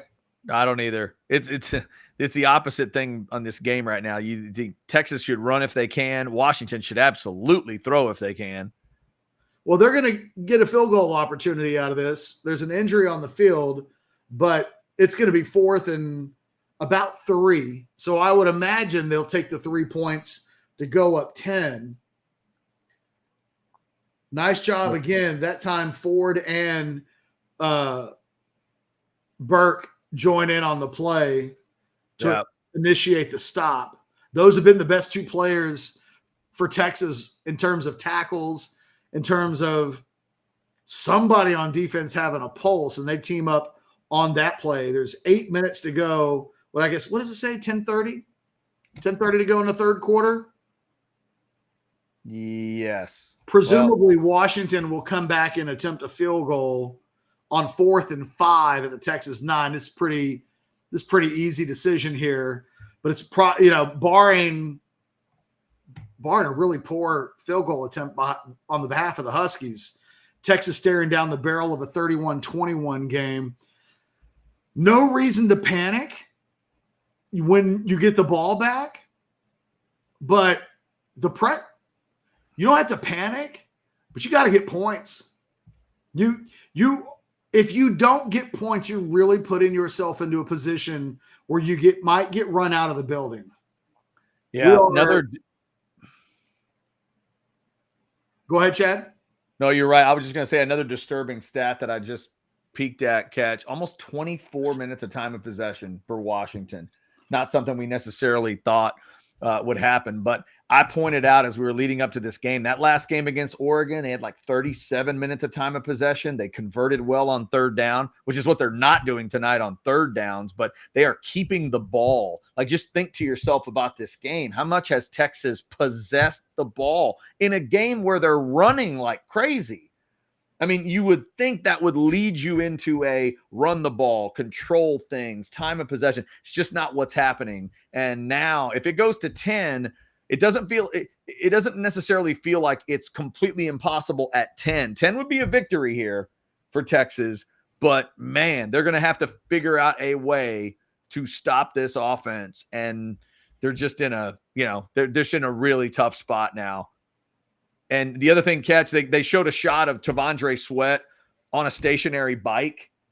And then they went back out on the field, and there's a play where he's down on the ground and getting himself back up. Going back to that almost 24 minutes of time of possession, this Texas defense looks worn out. They look drained through time. Washington needed to make their speed the issue in this game and go speed over power. It's what they've done so far. They've made the big guys of Texas look tired, and they look fast. Well, Texas catches a real break here at the end of this drive that Washington just didn't keep throwing the football. Yeah, no, they gave up. Because Penix, from a passing completion standpoint, is up to 86%. He went up on the last drive. He did. Yeah. And which it feels hard to do when you're almost at 90. And it's right down Main Street on the field goal. So 31-21, 7:44 left in the third quarter. And at some point, if you're Texas, you got to start playing good football. Yeah, 2 scores just feels like a lot. Feels like a lot in this situation. Well, it's not a lot if you feel like you've got something going for you. And right now, you can probably still run the football some, but you gotta. What do we say? Texas at the end of the first half was the best the offensive look. They played with tempo. They ran hurry up. Maybe this forces Texas to do that a little bit, that they come out on this drive. And, the thing that you got to be worried about is you can't go 3 and out. Right. No, absolutely. And I agree with you. Tempo would be a good idea here, because this has got to be whatever the speech is about clear your mind, Quinn, clear your mind to receivers. We got to go. I mean, this is it, because whatever you're doing in the run game, Catch, you can't lean on that anymore. You're midway through the third quarter here, and you gotta go. You gotta be efficient. You gotta throw the football. I don't understand. Keelan Robinson is back there again. Yeah. I felt like the kickoff return game was actually one of the good things. Yeah, Blue was doing okay, in the first half. Well, could he be? I mean, we didn't see him get hurt, right? No, not that I recall. I just don't know what Jaden Blue did in the first half to make you think maybe they feel like they need Keelan Robinson back there, but he's now had 2 kickoff returns, and they haven't been good. And Texas will start the ball at their own 20 here. And Blues in at running back. 7:39 left in the third quarter. Longhorns really have to start getting something going here on offense. Yeah, still plenty of time, but you got to get going. And there's Blue. And there's Blue picking up 15 on first down. And obviously you still have time to do this here. It's got to be a part of it. I mean, it's got to be a big chunk of it because you haven't done anything else. So maybe that's it. Heck, they could take the rest of this third quarter and make it 31-28 if they really wanted to. They go right back to Blue on first down. He picks up about 4.5, 5 yards. It's going to set up. It's like 2nd and 5. Yeah, I mean, it's the only thing you've got right now for sure. Would you dare just, go 3 runs to every pass and take that much time off the clock to make it 31-28? Got another penalty on Texas. Looks like this one's going to be on Kelvin Banks. Sloppy group. And now you're 2nd and long, and everything now becomes more difficult. Now, 2nd and 5, you can do anything. Oh, yeah. It's easy call. The Longhorns just can't stop committing penalties. Yeah. Yeah, and this is not one that's got any kind of – this doesn't have any grassy knoll conspiracy theory to it. They're just sloppy. They're the sloppier team.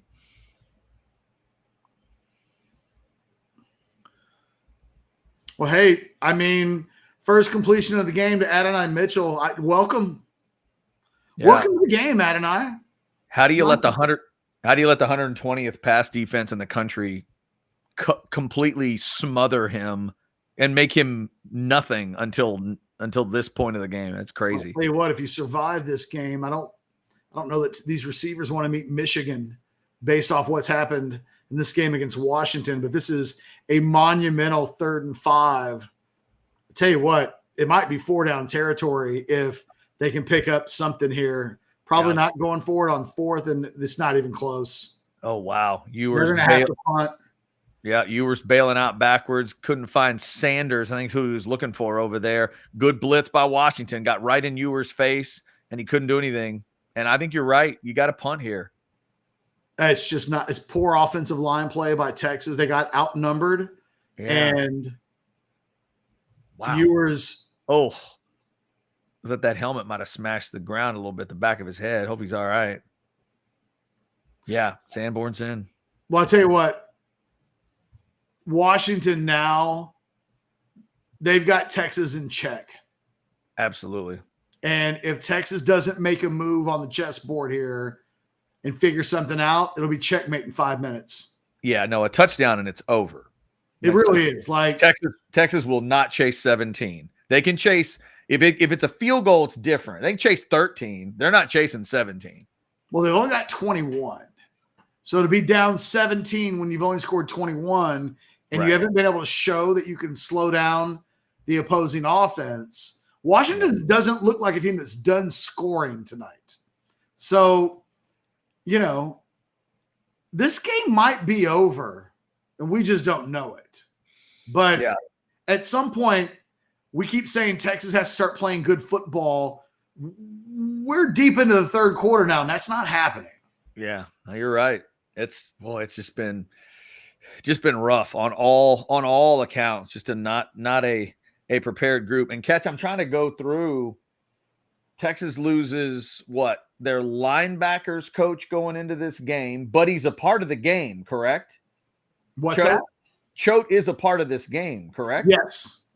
So other than that, they haven't lost any other major coaches to other jobs. I mean, not that you're looking for an excuse, but just trying to find reasons of why would you be, why would your rhythm be off? Why would your prep feel off or whatever? It just doesn't feel like they have any of that. It's just been a really, really bad night. Well, and look, I want to give Washington more. Washington right now is playing an A+ performance. They're dominating on both sides of the ball. Well, they really are. To this point, would you agree? Because I know you and I think both may have said it, but I've heard a lot of people say it. Would you agree to this point maybe Washington should have been the number one team. Well, I thought Washington should have been the number one team over Michigan. We talked about it when the rankings came out. That right. I mean, you and I both thought it then, but I'm saying watching today, would you still say that based on what you've seen? Yeah. Well, and look, at the end of the day, if Texas doesn't turn around and figure something out fast, the number one and the number two teams will play each other in the national championship. The two teams that were undefeated through the season are 20 minutes away from playing each other in the national championship game. Yeah. It'll be like the old days. It'll be like the old days where number 3 and 4 don't matter and you just let number 1 and 2 play. And, right now, if this game were to end today, this would be a pretty miserable performance to go into the offseason with. Yeah. There's not one guy that you would say played well in this game in such a way that you carry it off into the offseason and feel good about it. By the way, Dylan Johnson on the sideline, grimacing, not looking comfortable. Is he in the game right now? He is in the game. So no matter how much he was grimacing, he's still in there. Ball's at the 19. You got to force a punt or a turnover here. And if you don't, the ball game's over. Yeah, at the very, very, very least a field goal. But you're right. If you gotta stop them to a degree. And they come right out and they get a wide open pass to McMillan. They gain 11. How open was that guy? He was uncovered, Chad. I didn't see a Texas player till he got 8 yards down the field. Catch. Texas body language on the players on the sideline looks awful. Oh yeah. Yeah, just zombie land over there. One guy with a perm was yawning. It's the chemicals. I think that does it to you. I have no hair. I'm jealous of the perm. It makes you tired, I think, in the chair. Here's Penix. And Penix. Oh, Lord. Now Michael Penix becomes Michael Vick. That's not good. He goes for 9 yards and slides down. Well, he's got more yards rushing now in this game than in any game this season. He already had the longest run of his earlier in this game. Wasn't longer by much, I think by just a yard. He came into this game with an 11-yard run, being the longest of the entire season. He had 12 early on. That one was 7. They're approaching midfield already, 2nd and 4. Another completed pass. Wow. It's going to set up 3rd and 1. They're just pistol whipping Texas right now. They really are. Michael Penix got up from that run with a smile on his face. Catch that said, I don't know what he's planning on eating later, but crow does not appear to be on the menu. He got up with a very satisfied look on his face. Why wouldn't he?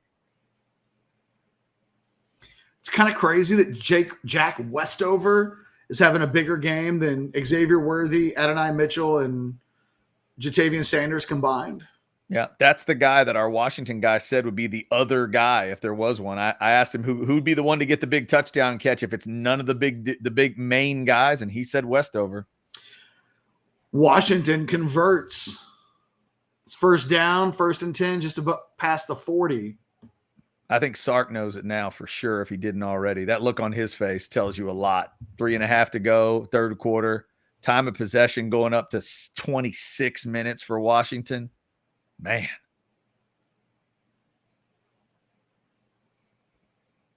I mean, if you're a Texas fan, you'd like to think we're not just trying to figure out the final score here, but it's just about to get to that point. He's about to take a shot. Yeah. Texas covered it to a degree. That's good. He still completed it to a Dunze on the left sideline, though. The best Texas defensive play that we've seen all half, and Washington scored 8, still got 8 on the play. Yeah, and another just accurate bullet pass from Penix. Boy, I thought Jim Harbaugh's staff outcoached Nick Saban. Yeah. To this moment, Kalen DeBoer has done a number on this Texas. The entire Washington staff has done a fantastic job. Yeah. Whereas I don't still to this moment know what the fuck Sarkisian's doing. Like, what does he want to do? What's the game plan? I can see Washington's is clear. It's clear. I get it. They're kind of showboating at this point. They're throwing right. They're throwing in the middle. They're getting Penix on runs he hasn't done all day or all season. They're going to a timeout here. Texas can use it. Yeah, I think they're looking catch to see if that ball came loose as he went out of bounds, but he didn't fall. So why would it matter? I'd have to watch the rest of that replay to see if the ball hits the ground. But yeah, I'm not sure what they're exactly looking at here. I haven't been over to Orange Blood since halftime, but the headlines, the top 10 titles of posts on Orange Bloods reads like this, Chad. Yes. And that's a wrap. Great season. Simple game. Quinn's night. Whelp. It's their quarterback. A little outcoached so far. Did PK take a nap at halftime? Seriously, what the fuck is happening? Ball game over. If they score here, it's probably over. Can't win this game. You get the hint.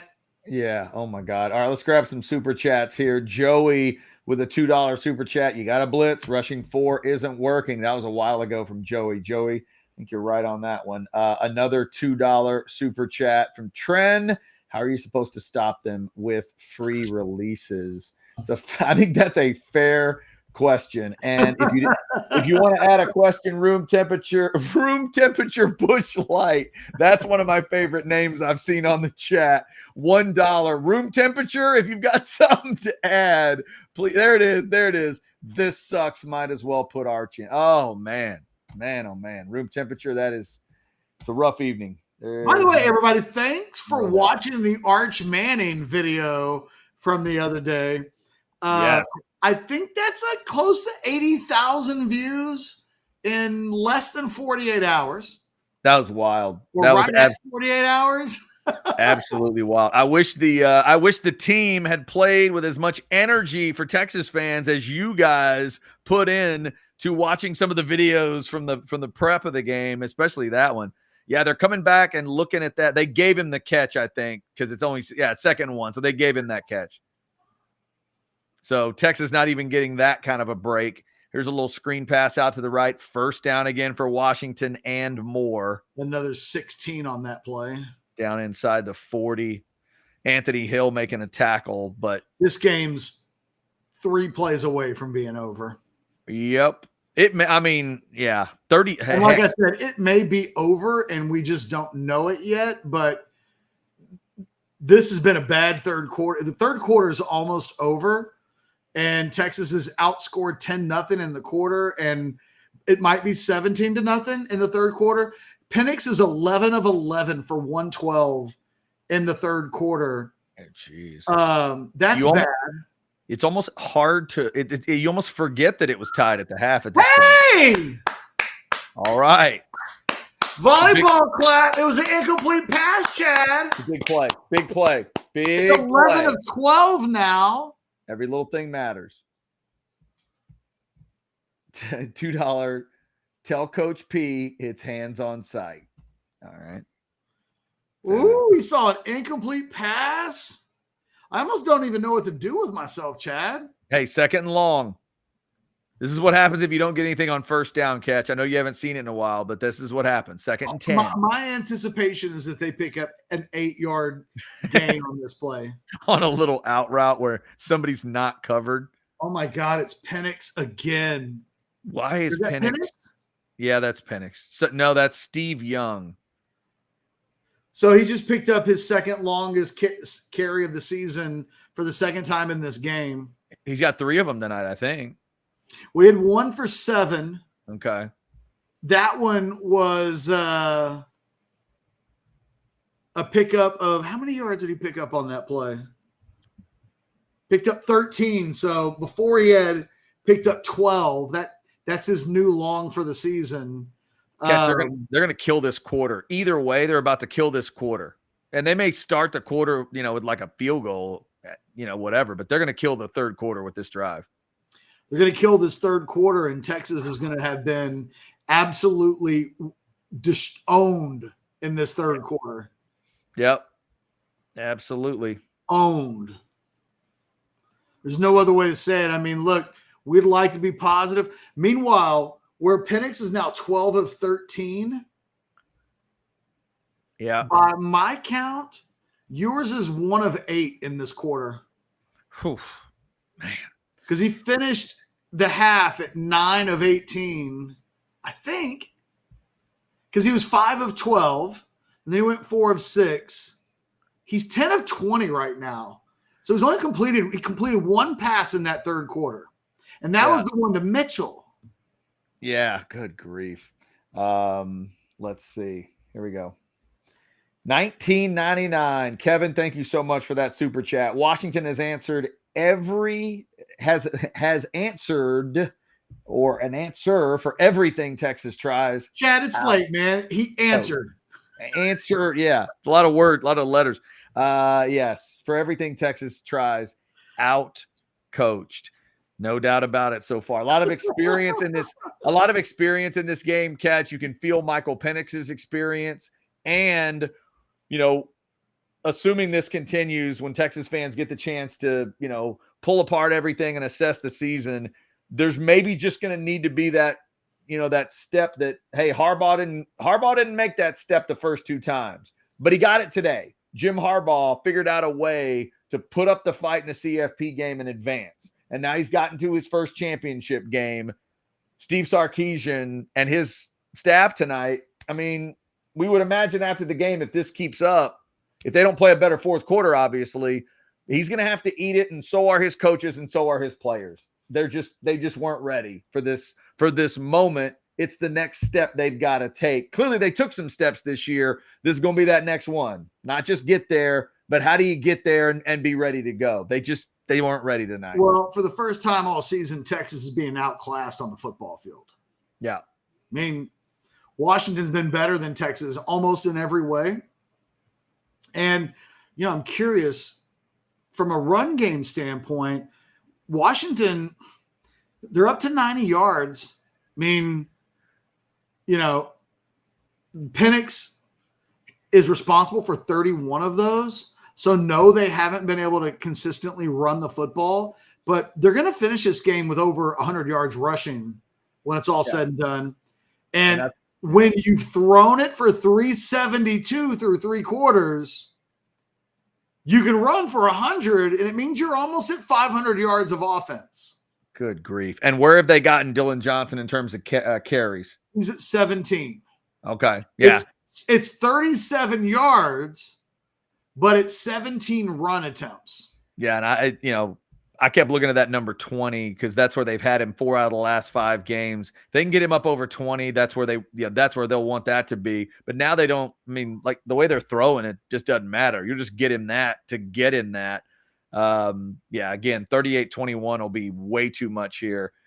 You're just hoping there's a field goal if you're Texas and you can put one drive together and get a chance to maybe make a stop. But man, this Texas defense tonight, Catch, we knew this could turn into kind of a shootout.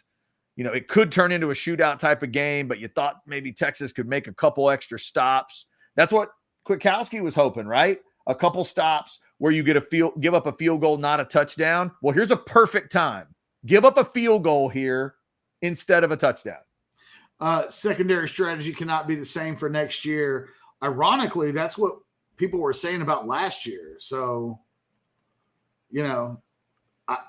Texas got to just play better. They got to play better. Did we get a false start on Washington? Hey, I think so. Texas players pointing towards Washington. Yeah, right from the beginning tonight, Catch, false start on the very first play for Texas on offense and a penalty for Texas on defense. First play, each way. Williams says Quinn wouldn't have been any better than Malik would have been. I mean, tonight, yeah. Yeah, Quinn's having a miserable game. The thing is, and his body language is awful. Yeah, he's just sitting over there staring into space.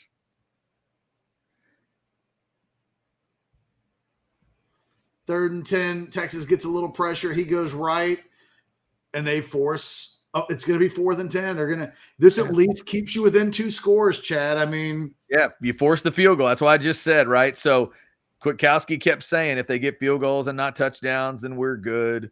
And by the way, if I'm Jahdae Barron, I probably don't do like a resheathing of a sword. If I'm down 10 in this game, I might just get off the field. But congrats. You did force a fourth. Hey, man, that's a moral victory because they have not forced many incomplete passes in this game. Yeah, I might have left my shtick out of that play. But anyway, let's see if the kicker hits this kick. And if it's 34-21, then it's pretty clear what you need at that point. This is obviously to make it 2 touchdowns, and he hit it. So now, Catch, the field goal comes out of the discussion. They're going to call offsides, but it's 4th and long, so they'll probably just take the field goal. Yeah, now you just take those. You take the point. Boy, if it had been 4th and 5, which it was, it was, you know what I mean? Like, yeah, that could have led to ball game. That could have led to 38-21 and ball game pretty quick. Now you at least have a chance to put up an argument. And Catch, you got to go tempo, capital T tempo here. You got to get something going with your quarterback. Well, and maybe look, the only time they've been good on offense, they've been good on offense twice in this game. Once early on where they really got after them in the run game, and once at the end of the first half. I know this. Quinn, come the fuck on. Quinn looks like Old Yeller's owner right now. Yeah. And they need him to be a leader. And it looks like Sark just walked by and said something to him, like he's checking on him. And, you know, I can see Sark in the background right now, and his hands are on his hips, and he's just kind of walking aimlessly down the sideline. Guys, come on. Yeah. No, it's just, man. Again, it's that snap out of it, man. They need Cher to slap him in the face.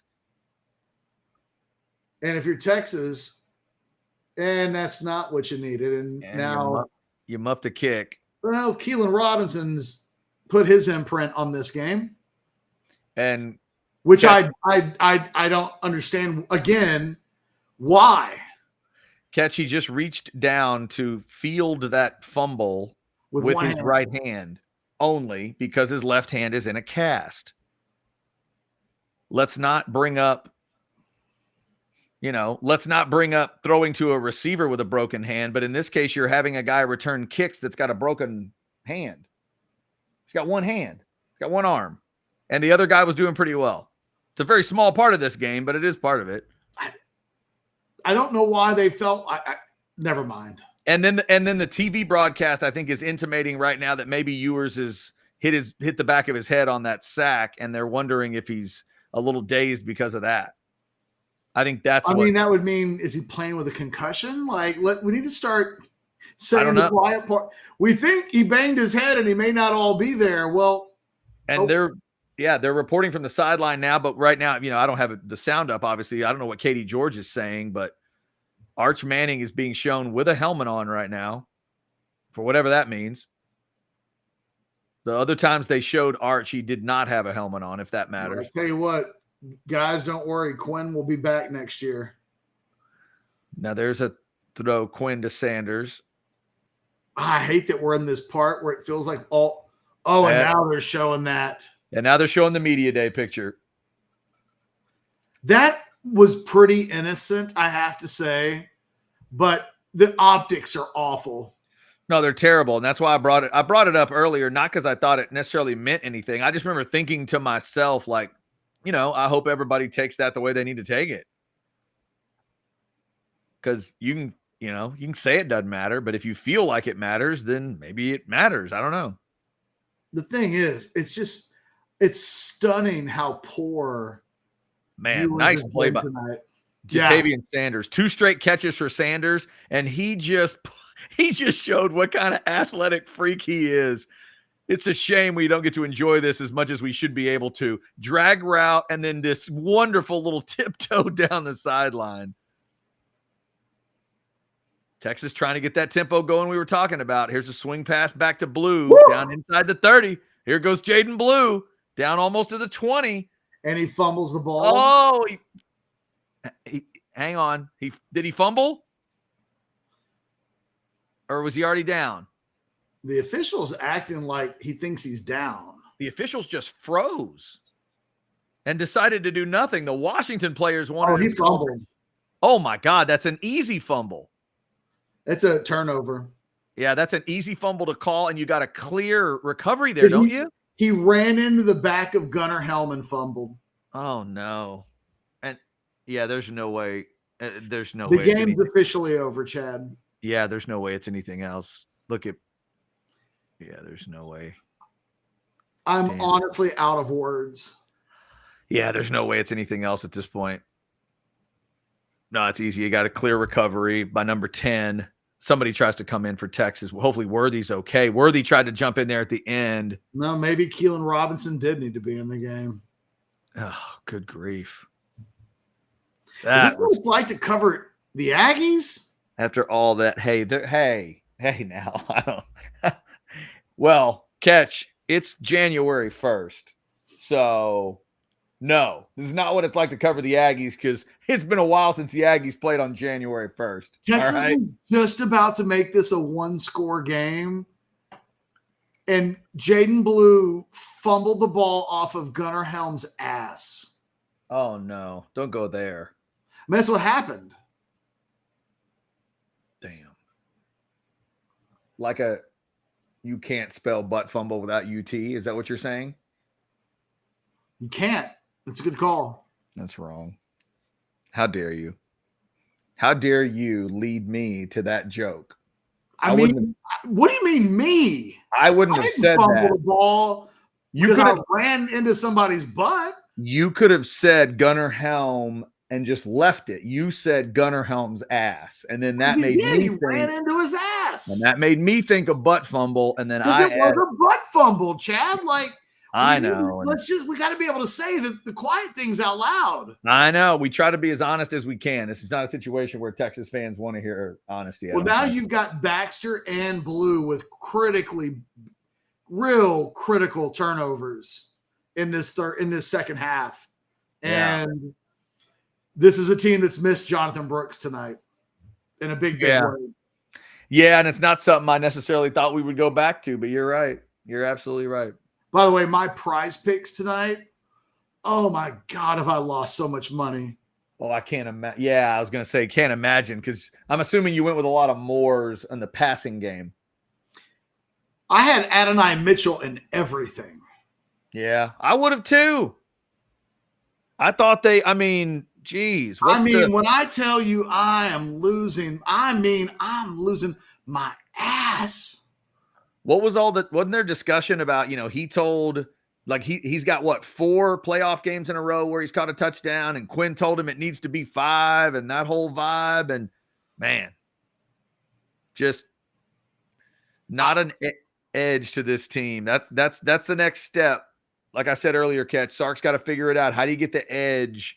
How do you get an edge on a team going into a semifinal? Because, man, this team just sloppy on all counts tonight. I cannot believe Jaden Blue just fumbled that football. Are they looking at this like it's not a fumble? Like, what are they? The ball's on the ground. Okay. Like a Washington guy has it, then the Washington guy rips it out. Like, yeah, it's Washington's ball. Yeah, no, it's Washington's ball. Okay. So you're at, God, there's so much time left, too. 13 minutes basically left. Oh, it's going to be Chad, they're about to put this thing out of reach with a long touchdown play. It's about to be 41-21.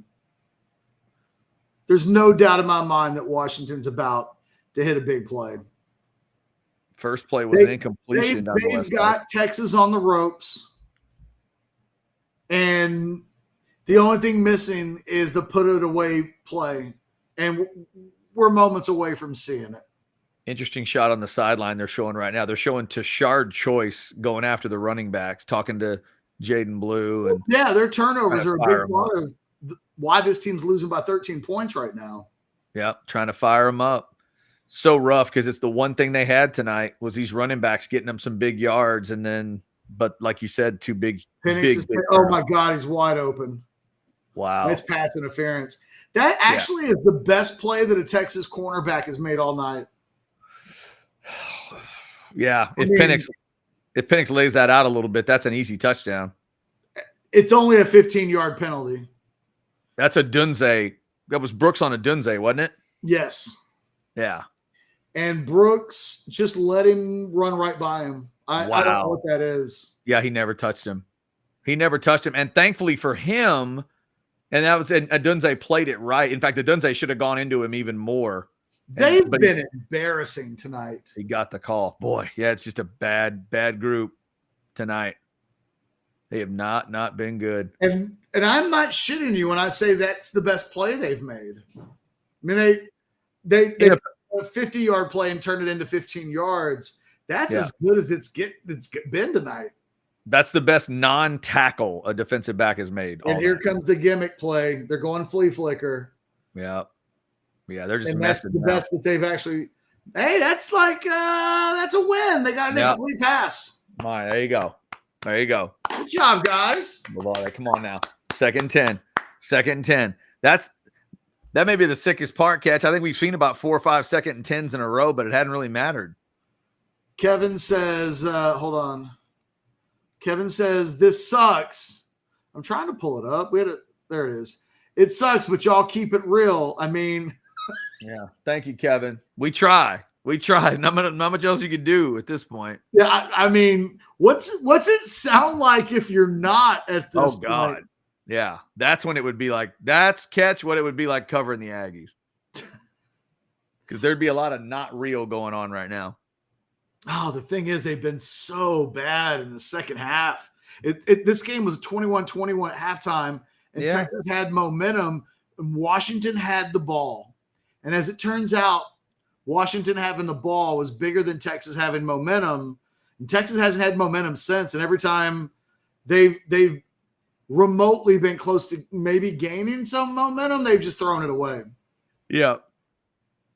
Yeah. And we're still at a point where Ewers is completed. I mean, I got to go back. Did he complete a pass? Hold on. Let me see if Penix completes a pass before I look to see if Ewers has completed a pass. There you go, Jalen Ford. Hey, no, Ewers is up to 13 of 23. So there you go. Yeah. Jalen quarterback Ford. rate is up to 106.9, which would still be significantly the worst performance of the season. But he's broken the Mendoza line of quarterback passing efficiency at the college level. Boy, you can't be less than 100. He's at 106.6. Catch Washington's about to punt. Their second punt of the game. There it is. By the way, there it is. I forgot Xavier Worthy was in this game. Xavier Worthy, he is back to return it. A big punt return here could really change some perspective for Texas. Get a little energy going. A little juke move. Bring it up the sideline a little bit. Not much, but a little bit. Oh, thrown out of bounds. Maybe add a little 15. Honestly, like at this point in the game, I might have punched that guy. They didn't throw it. Nah, they didn't throw it. They didn't, and he was out of bounds, and the guy tried to throw him to the ground. Yeah, that was a little cheap, right? That could have been a flag. I wasn't just begging for that. Man, all I can tell you is you're going to have to wait. I mean, you might be ready for the Arch era, but Quinn Ewers come back. And what is it? $4.99 from Brad. What a dud for an offense that should have been a supernova all year. We look bad. We look back on this offense's years from now and think WTF. Some of it, yeah. Well, maybe not all. The offense has been good enough all season long for the most part. You know, even in the game they lost against Oklahoma, the offense got them the lead with 2 minutes to go in the game, scored 30. But it has never been a supernova offense. And it's kind of what Sark promised. I mean, Sark going into the season felt like they were going to be elite. They've been putrid tonight.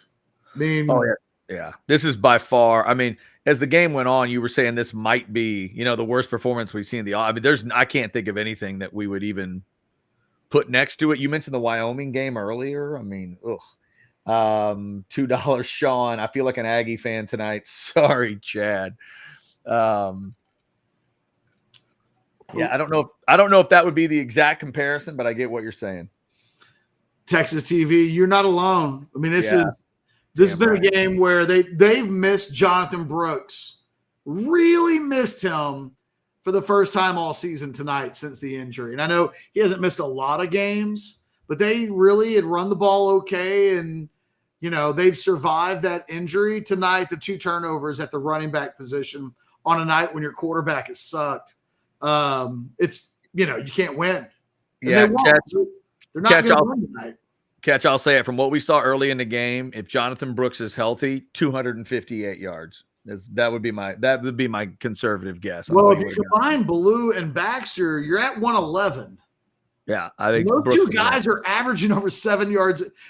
Baxter's still at 7.6, and Blue's at 7.1. Damn, that's so sad that this game looks like it's going to end the way it's going to end, and you're doing that on the run game. Because now, even though that is true, you really can't lean on it now. You got to lean on Quinn and these receivers that haven't gotten it going. They are pointing out Quinn is 4 for 5 in the second half. Yeah, but it's a completely meaningless 4 of 5. I agree, but you gotta try to build on something. Still 11 minutes to go, and it's only 2 scores. And they start with a run play. Baxter for about 3 or 4. Well, not only I don't mind starting with a run play, but there's no tempo right now. I mean, you got to go here. They're going no huddle, but there's 11 minutes to go in the game. You're down by 13. You need possessions. Now, I know you need points, and maybe you're trying to shorten the game if you can score a touchdown. And here we go, another false start. Oh no, jeez. It's really. That's Campbell. I don't want to use the word embarrassing. That's not right. But these guys are going to wake up tomorrow morning and they're going to know they played an awful brand of football tonight. Yeah, I think you can use the parent word. You're a parent. It's disappointing. Use that one. I think that'd be a good word. Well, that's obvious. If they lost tonight, that would be disappointing. This is more than disappointing. Another catch from Adonai Mitchell. That's 2 tonight. Yeah, 6 targets, 2 catches. For your alleged first-round draft pick wide receiver. Wow. Yeah, just talk about meaningless stats. You were trying to step up in the pocket to find something, got set. And that's on you. We're just got to get rid of the football. Yeah, it's Trice again. And Trice has had a good game for the second year in a row. This time, where's he coming from? He's coming from inside and he loops around. Is that what they're? I think so. No, that's not what happened. Catch. He had that play early where he beat Christian Jones, and that really gave Washington some energy. He had some really big plays tonight. Tell you what, not only is the Washington offense, well, I guess we'll swing out to Baxter. This is where if you're Baxter, throw yourself. Is it me or does CJ Baxter limp after every goddamn play? Well, he's limping now. But what else is new? Like one of the things Baxter's got to do in year 2, you got to grow up, man. His body has got to find a way where, it's that one, it almost felt like maybe the foot got stepped on the way over there. And now he went down on the Washington sideline before he even got to the. It feels like from the moment this season started, he's been limping. He's been, and look, maybe it's just one of those kind. I'm just saying next year, right? It can't be that way. He's got to. I don't know if he needs to just get lucky or if he needs to build his body up a little bit, but he got hurt in the opener, got hurt in the Alabama game, and then missed a little bit of time, and Brooks took the job away from him. And, he's okay, but, he's coming off the field. He'll be fine. But all season long, he's a limper. He's the only guy on the team that I feel like limps after every 5 seconds. Yeah. Catch, crazy number just popped in my head. The number to win the first semifinal ended up being 26 in overtime. The number to win this game right now is 22. I would have never thought that if you told me that earlier today. Well, and if I told you that, which team do you think, who would you have said he got stuck on 22? Right. I would have said Texas found a way to make it a bit of a defensive battle and kept it low scoring. Oh, nice pass to Worthy down the left sideline. Texas down inside the 15. Still 9 minutes to go. Worthy given a first down point. God, imagine if Baxter doesn't fumble. Yep. And they score points, and now this is a chance to go ahead. Yeah, exactly. Yeah, right. That's true. Chance to tie, and then just extra point would give you the lead. So even now, again, I'd have a little tempo here. It's far from over. Especially now that you're here, you got to get this and then see what your defense can do.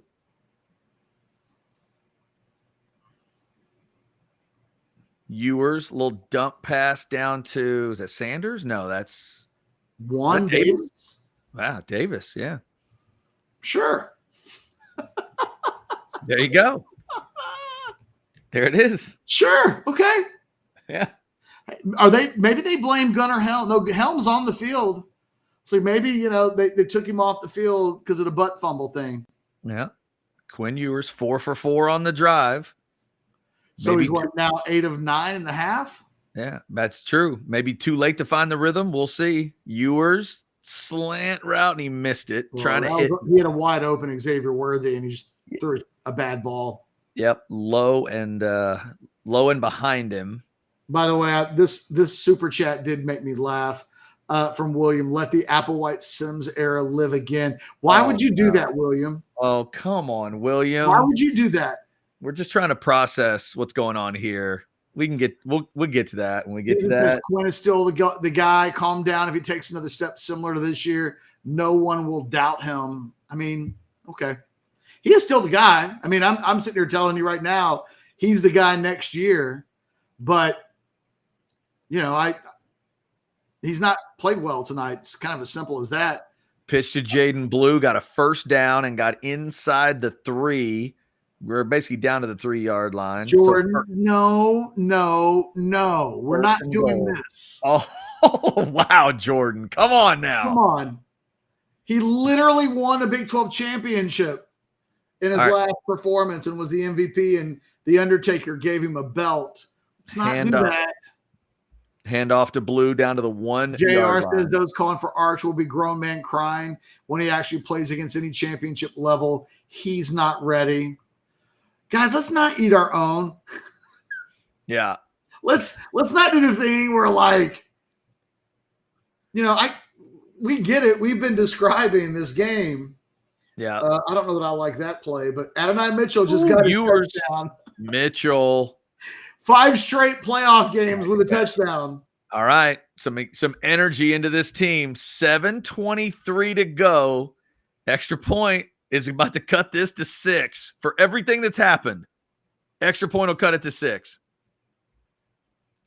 I would have run the ball there, but that's there too. Nice catch by Adonai Mitchell, who seemed to jump too early and then just hung in the air forever. I was just about to say, Catch, his athleticism overcame the mistake of jumping early. That's incredibly freaky. At his freakiest, he's still athletic enough to just hang. Yeah, right. Because we all have been there, right? You jump too early and you can just hang there for as long as you need to. He did this thing where he just stretched his body.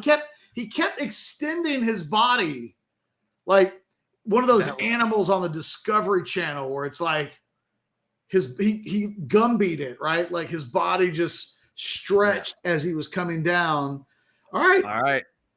So, Catch, as we go to the break, couple guys trying to fire this team up. I saw a sideline shot of the Minister of Culture, Mr. McConaughey, going after some guys, trying to get them pumped. But more importantly, as we go to the break, they showed Sark screaming at that sideline, trying to get him going, trying to get him ready. Let's see if the defense can find a stop and get the ball back to the offense. Plenty of time. Plenty Yeah, of time I mean, left. look, it's a ball game again. Right. Because Now what you got to get a stop, and you can't let Washington score. right. But But what does Washington do that helps you out?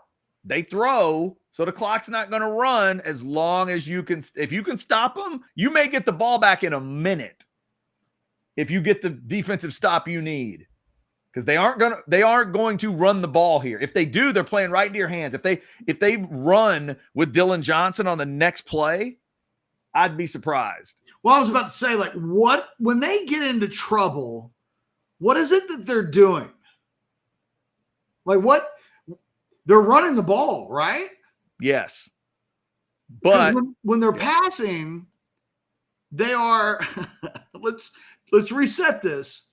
Penix is down to here's the good news. You got Penix under the 200 game rating. Remember, he was at 255 at halftime. right He's at 193.3 now. there you go. His completion percentage is down to 75%. Right. And Ewers has gotten his numbers going, and he's found, look at these numbers. Sanders is up to 6 catches. Whittington's got 3. Mitchell's got 3 and a touch. Worthy's got a couple. Like you said it. You can't do it, but imagine if one of those running back mistakes didn't happen. But even with all of that, down 6, needing a stop. He says, I'm being sarcastic and feeding the trolls. Quinn is still a sophomore after all. He will be fine. Arch isn't ready to be the man. Okay. Okay. All right, Jordan. All right. Thank you, Jordan, for spending $5 to clarify. And again, complimentary football. Quinn Ewers just gave his defense a reason to believe. Let's hope he went over just like Sark did and like McConaughey did and said to his defense, go make a play and I'll go win this game. That confidence needs to show up. That bravado needs to show up. They're showing a sideline shot now of Adonai Mitchell, and he looks just motionless, lifeless. Hopefully that Texas sideline that's not an indicator of the whole sideline. They got to get some energy. Feels like their body language on the sideline is awful. I know. And maybe it's just the shots they're catching on us on TV. Hopefully that's true. But you would hope that really puts some energy in this group. Touchback on the kick. Yeah, they're showing Adonai. I mean, Catch is the guy that's got, national titles. And they're showing a replay of Adonai Mitchell fired up, yelling at the sideline. Well, then he goes and gets a touchdown. Well, he wanted the ball, and he's frustrated before that play that they weren't giving him the ball. I get that, but then he gets the ball, gets a touchdown, and he still goes to the sideline and mopes. Yeah, you got like the entire team's got to. I mean, now this is pretty significant little moment in the game here. You think? And they couldn't get him on the ground. Oh no, get there. Okay. All right. Hey, that play still barely did anything. It was a loss of a yard. When it was all said and done. Are they going to get him for a late hit here? Oh, please no. No. Let's not have silliness. Let's not have silliness. There's no need. Let's pick up a flag here. He's trying to let us. He thinks it's on Washington. Okay. All right. Okay. Good. I was about to say, please don't decline the penalty. I don't. If this is a block in the back or a hold, I don't turn. Are they no flag? He's saying no. And Sark just said block in the back. They picked up the flag. Sark saying block in the back. That's a big no call because 1st and 20. Oh, I see it right there. I mean, he 2-hand shoves him in the back. Yeah, that's blocking the back, and the play's not quite over yet there, is it? Either a late hit or it's a block in the back. Yeah, right. It's a block in the back if it's during the play, or it's a late hit after. I mean, come on. All right, we're going to have a 3rd and 2 here.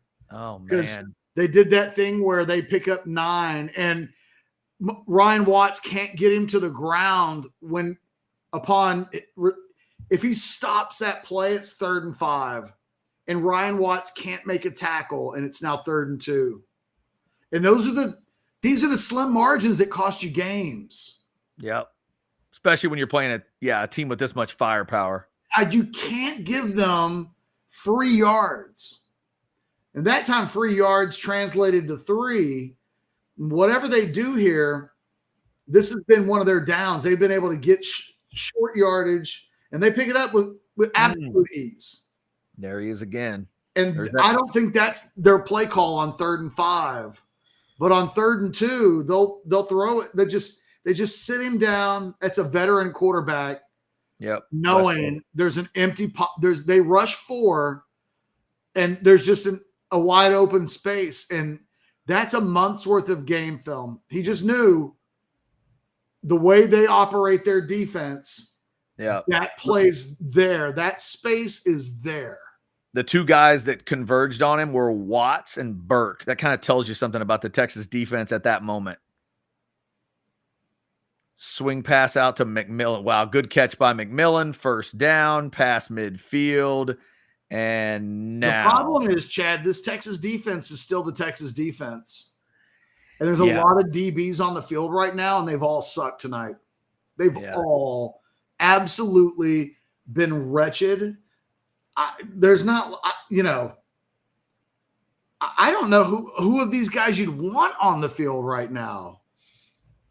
Yeah, and I know they're playing arguably the best trio of receivers in the country. They haven't been competitive tonight.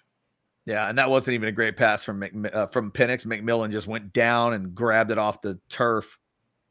You can't give up a field goal here. You've got to get them off the field.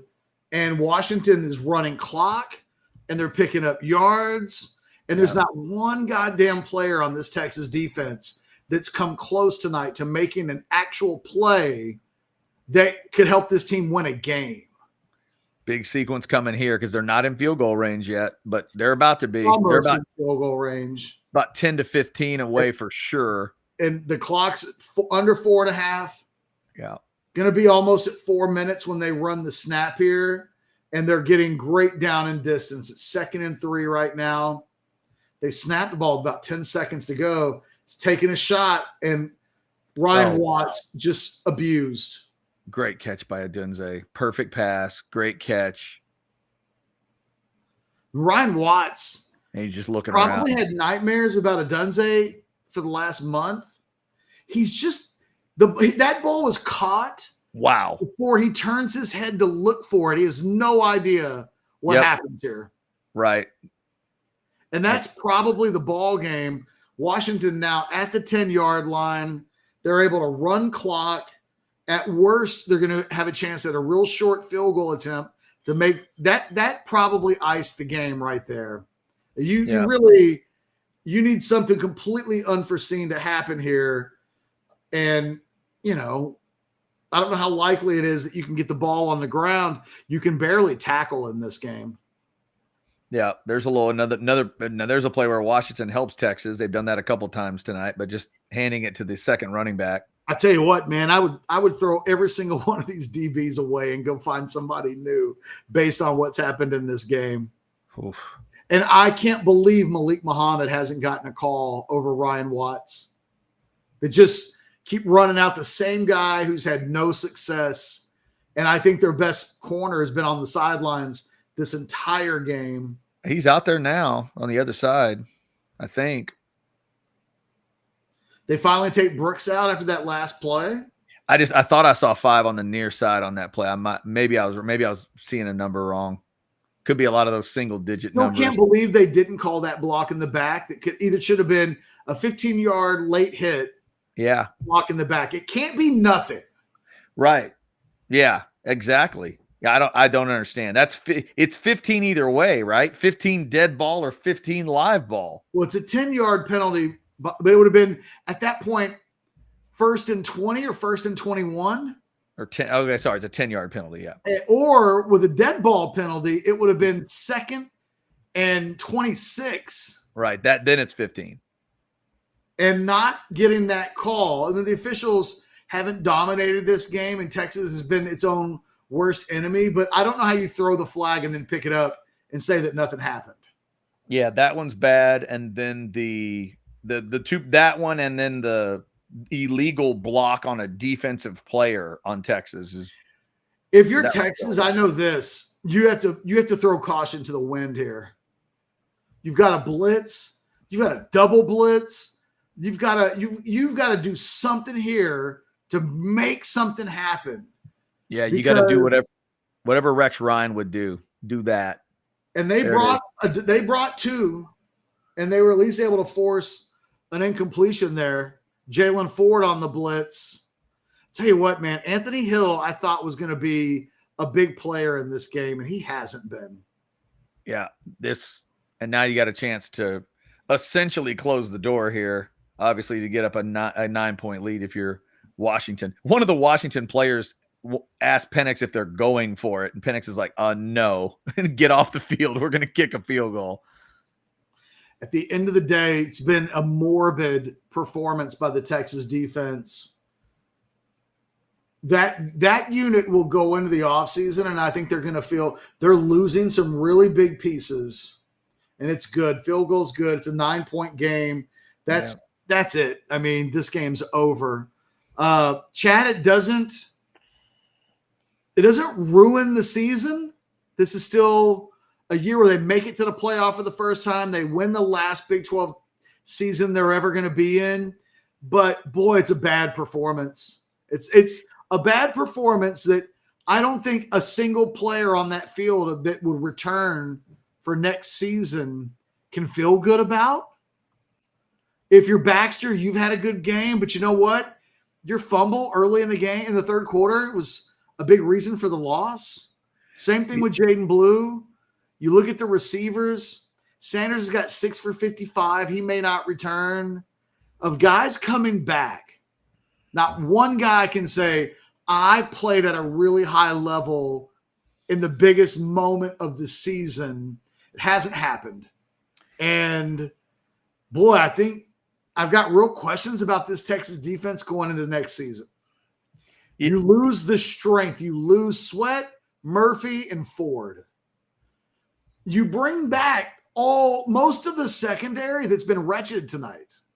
What does it mean to have everybody back, but nobody's really good? And you're losing Jahdae Barron, who's probably been the best member of the secondary tonight.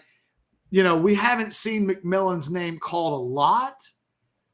That's mostly on Jahdae Barron. That's been his guy.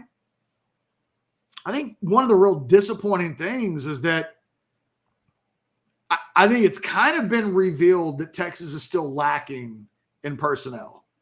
That they got this far, and it's a major credit, but they if I told you they made the playoffs next year but come back with this same secondary minus Jahdae Barron, what in the hell does that mean? Like, yeah, at this point, you'd think to yourself you could be in a position, depending on matchups, where the same thing could happen again. Ironically, if you get Alabama or you get Michigan, I don't think the Texas defense is exposed the way they've been tonight, which is up against a really good quarterback and against really good wide receivers. The limitations of this Texas defense combined with, I think, the style of defense that Kwiatkowski plays. Kind of a safe, bend but don't break. Tonight, they needed to do more to try to shake things up. They tried to, I think, go with, let's stick with the game plan. And, it hasn't been enough. Yeah, definitely. A kick return here from Whittington as Texas, 2.5 to go, will try something. It's interesting catch as I look at the score and think about sort of what I thought I was going to see. Washington's right about where I thought they would be points-wise. I predicted 40-35. And if you tell me nothing more than Texas has 28 points at the end of this game, I would say it's not enough. It's not. We knew that. And so there's kind of a combo feeling in my mind where I knew they were the 95th best pass defense. And yes, there's certainly concerns there, but the fact that they couldn't affect the 120th best pass defense in the country and that the quarterback and receivers just couldn't get. And by the time they got going, it almost didn't matter if they got going at all. I'm giving them a little credit for, that touchdown drive, touchdown catch, all that kind of stuff. But that to me is the biggest shock of the night, is that the offense was not ready for the shootout. Washington was ready for their half of the shootout. Texas was not. That's what surprises me. Trend 76 says it's not the players, it's the scheme tonight. No, it's both. Like it's not an either or in this instance. Neither's been good. No, so everything. I won't buy that the players haven't played a role in what's transpired tonight. Brian says, does Texas have to consider another DC? I mean, they're not going to. I think at the end of the day, there's, what comes first, the chicken or the egg? If you're talking about personnel issues or scheme when both don't look good. By the way, Sanders I think that's his 7th catch. He didn't have any targets in the first quarter. Sark wasn't good tonight, guys. You think about that opening script, it didn't include getting the ball to his playmakers. Yeah, there's nothing more frustrating catch for a fan to watch a game and just think, what's the plan? You brought it up early. You didn't feel like you knew what the plan was from Sark. And Ewers has played a better game in the second half. It's not been enough, but he's brought his game up to some level of respectability. And now Sanders is hurt. We'll see what happens here. I mean, Sanders has said in the press conference on Saturday that if they won the national championship, looks like they're going to get a penalty on Washington here, that he would go pro.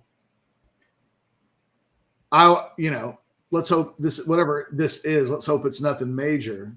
Yeah. He just got tackled. Yeah. Kind of. Yeah, hard to tell kind of what it was. Oh, you know what? He hit the turf. I think he hit the other guy's knee. I think his knee contacted the defender's knee. I think his knee hit the ground. I think he landed on his knee comes down knee first on the turf. So it's like a blunt force to the knee, which is better than the other things that can happen to a knee. Right. One of those just you cut and the structure goes out. Yeah, they're helping him off, but he's hurt. Like he's in pain. Yeah, he's hopefully he'll be. Hopefully that will be all right, and it's not too serious. He's being helped off, but he's able to put weight on it. No, I think that's like on the bone. Yeah. If they showed it again and you were looking for it, I think you'd see where knee, as he goes knee first into the turf and just kind of lands on it. Yeah, the knee hits something it doesn't like hitting one way or the other.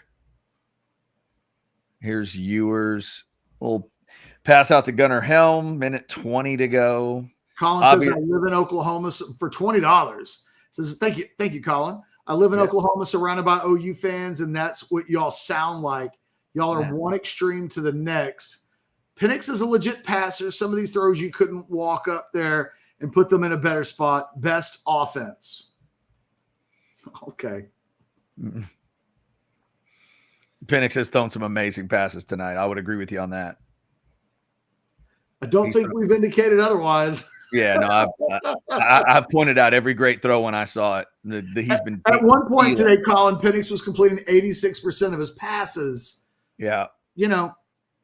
Washington's really good. Like when I said they played an elite quarterback and one of the best wide receiver units in the country and haven't performed well against it, that's not discrediting the Washington guys. I can assure you of that. Yeah, this is, again, and to that chatter, this is the area I thought it had to be. I thought my number to win this game technically was 36. I had 40-35 Texas, but if you tell me Texas needs 38 to win this game, I would not be surprised. It's going to be 4th and 4. We'll get an incomplete tip pass on 3rd and 4. So, Texas isn't in a great position here in terms of time. They're going to kick the field goal, knowing that they got to get 2 scores anyway. Sure. Yeah, you need it at some point. And then you'll have, what, 2 of the 3 timeouts. Now you got to go onside kick, and Sure. the game's over if you don't recover it. Yep. Hoping for that onside. Because if you take 40 minus 112, there's you've got all they need is for Texas not to have 3 timeouts, and with one of those plays, they'd be able to run a full 40 plus seconds off the play clock. So it's 37-31. For those that care about these types of things, they did go. Both teams cleared the over, which I think was 62.5. I think you're right. Yep. So if you thought this game would be a little higher scoring than Vegas thought it would be, you're correct. Uncle Mickey, hold on, let me see if I can pull that up. We got a super chat here. Giving us the CAD. Is that the Canada? Is that Canadian? Is that That's what we're Canadian? Yep. Here since 78 and ain't going anywhere. Hook 'em always. Thank you, Canadian Uncle Mickey. I'm going to tell you what, kids. One thing we know about Michael Penix, win or lose, he's a vomiter. A lot of vomiting going on with Michael Penix. His head goes into that equipment and here, is he going to go back to it? He did. They've shown him. They caught him twice tonight. Is there any chance Texas can recover an onside kick? Well, sure, there's a chance. They'll win the game if they can recover the onside kick. Ooh, I like that. I like that boldness. Let's. The problem is this is like a 1 out of 20.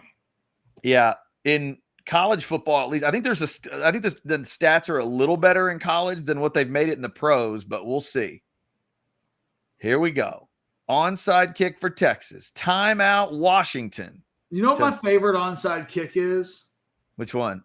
I mean, they've got like 4 guys to the left and 4 guys to the right. I like kicking it straight down the middle like a little nubbler, and you've got 2 guys in front of the kicker that mow whatever the hell's in front of them down.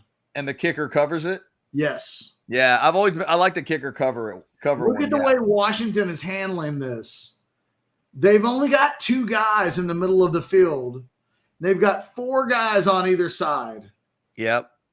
And I think I'll just if you could just take the 2 guys that you know will blow something the hell up and go hit those 2 guys between the hash marks right there. 37 and that other guy. But they're not set up to do that. No, they're not.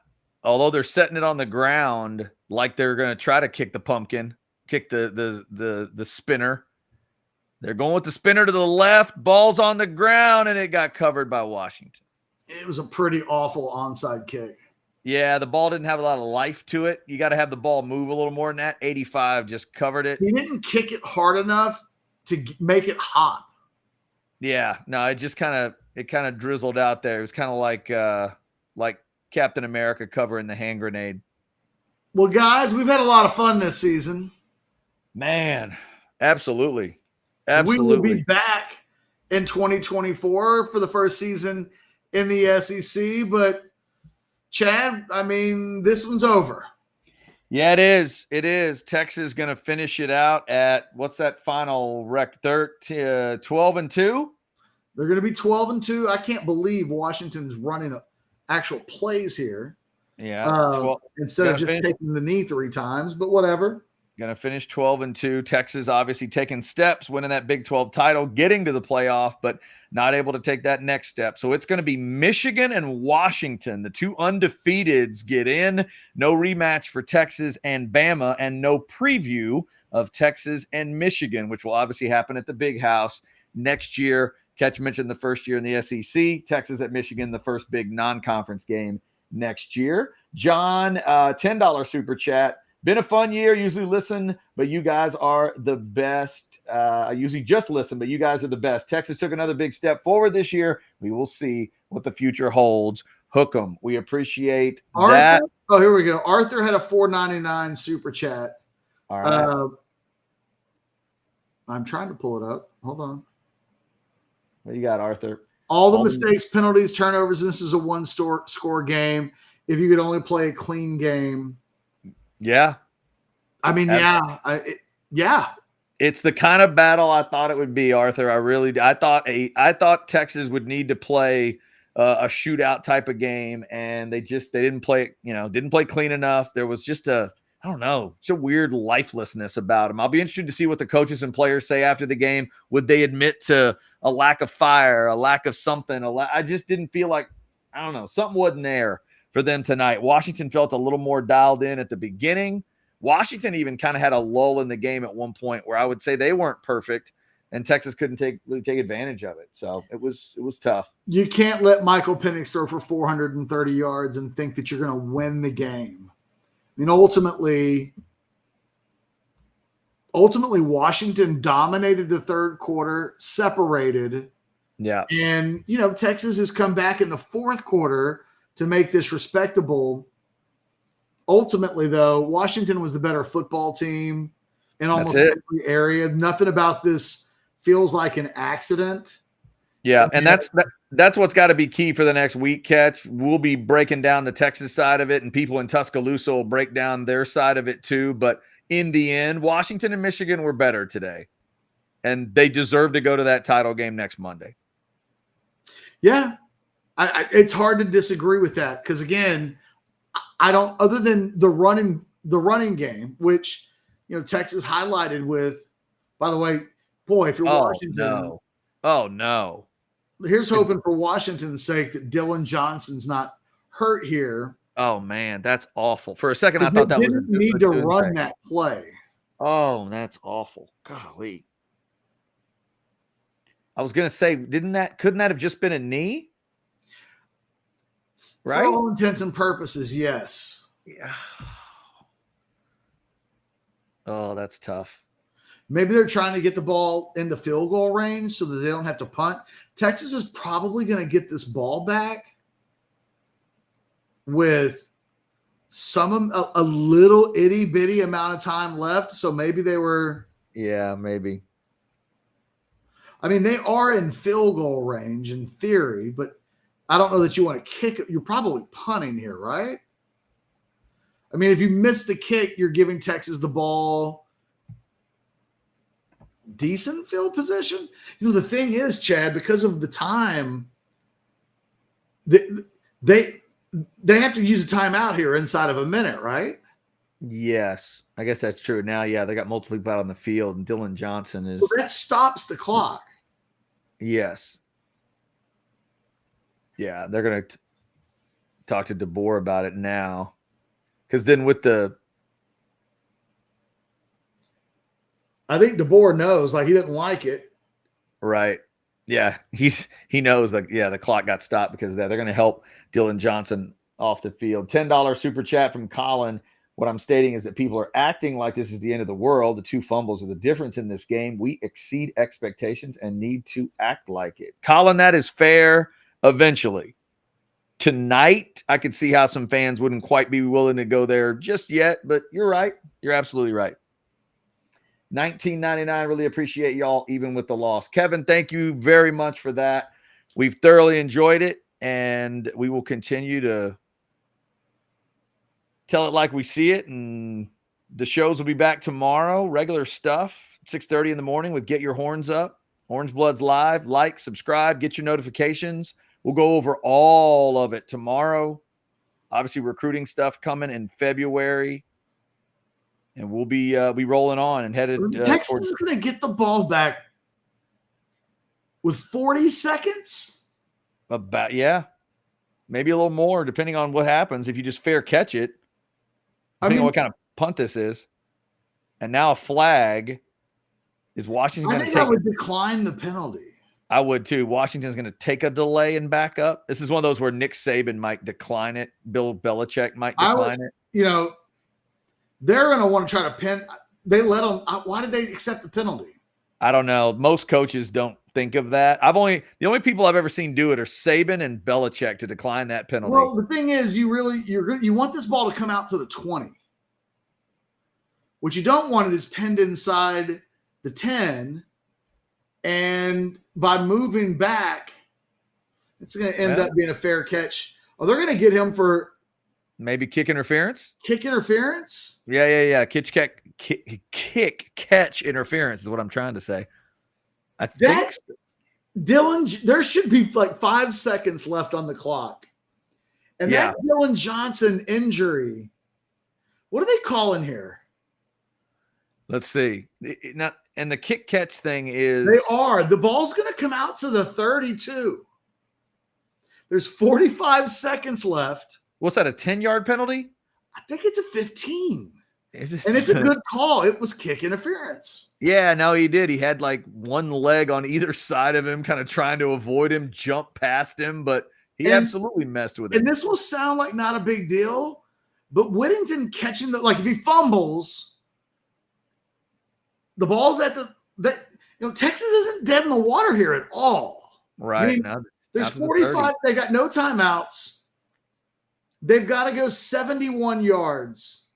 Yep. But that's better than I thought they were going to have 2 minutes ago. Hey, you said just get it out to you need to be on the 20. Now you're at past the 30. Oh, goodness. Past to Sanders, and he didn't even realize the ball was thrown. That's okay. I mean, you'd rather take an incompletion than a catch for 5 yards and the clock continuing to run. Yeah. They've got to pick up a chunk play soon. But they can also work, if they can work the sidelines. I mean, this is really hard to pull off. Yeah, this is hard to pull off when you're playing well. And this offense, it's hard to pull off when you're Patrick Mahomes and Josh Allen. It's really hard to pull off when your receivers aren't looking for the ball. Yeah, twice. Back-to-back plays. Back-to-back, Sanders is running a route. Ewers throws one route. Sanders is looking for the other one. And they did it on both first and second down. Now 3rd and 10. Well, the good news is, look, you've only run 7 seconds off the clock. Yeah. You gotta get a couple of chunk plays and obviously get up there and spike it. Yeah. Texas at this point can't get the ball into anybody's hands. But, I mean, they've got an opportunity. Ewers is taking a shot here. Can he find it? He catches it. Whittington's got it. Now they've got to get up to the line of scrimmage and quit showboating. Don't celebrate. Get the ball back over there. 30 seconds to go.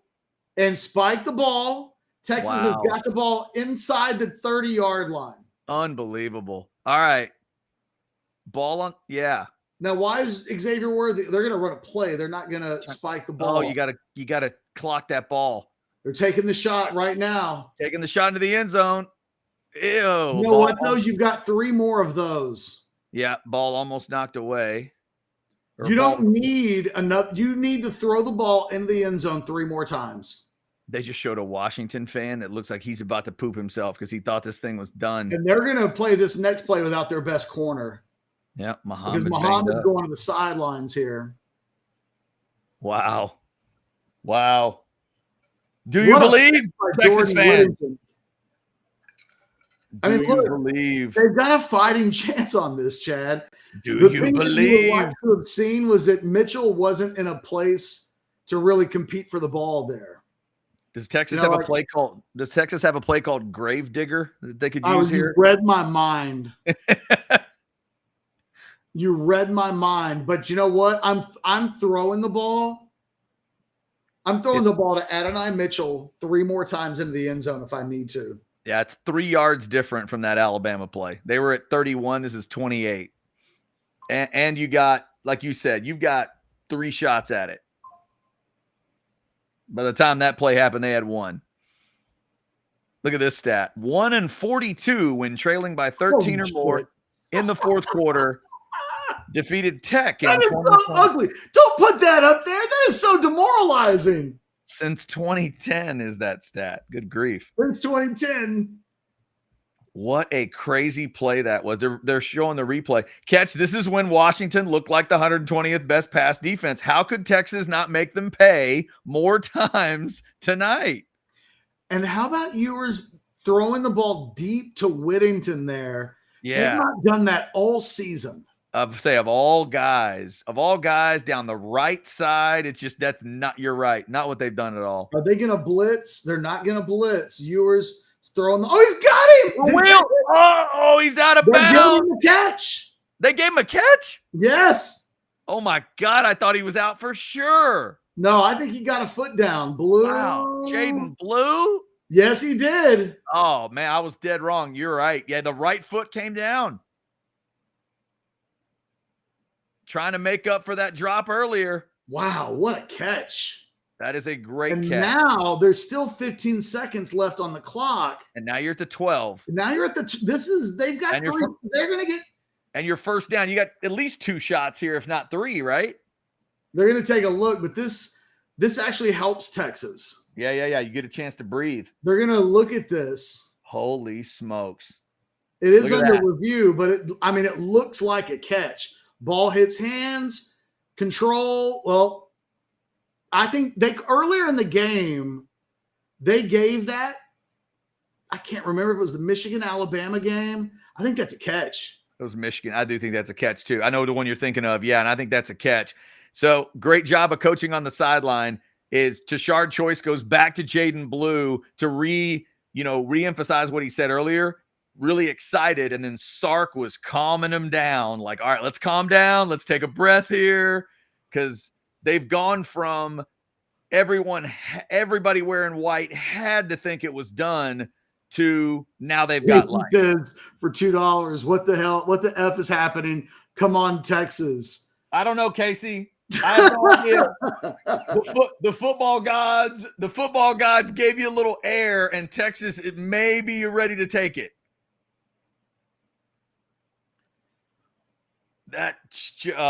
Unbelievable. Not a coaching mistake, not a coaching blunder. You said it, though, Catch, at the time. Kalen DeBoer had to stare at those. All they had to do was take a knee. Yeah. And they run the ball, and Dylan Johnson gets hurt. Yep. And they give it to him. The play stands. It's going to be 1st and 10. Unreal. From the 12-yard line with 15 seconds left. All right. Here you go. Back to that Texas red zone stuff, right? What do you got? You like Adonai Mitchell twice? I like a lot of things here.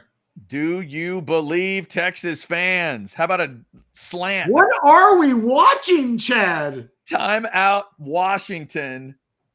You know what, Catch? Isn't it weird? Washington beats Oregon twice this year. Dan Lanning got him. Wasn't it Dan Lanning that could have run the – no. Who was it that Miami, right? Could have downed the ball, end up losing a game. I don't know if this math – I'd have to go back and look if this math was that simple, if they get to literally run the whole thing out.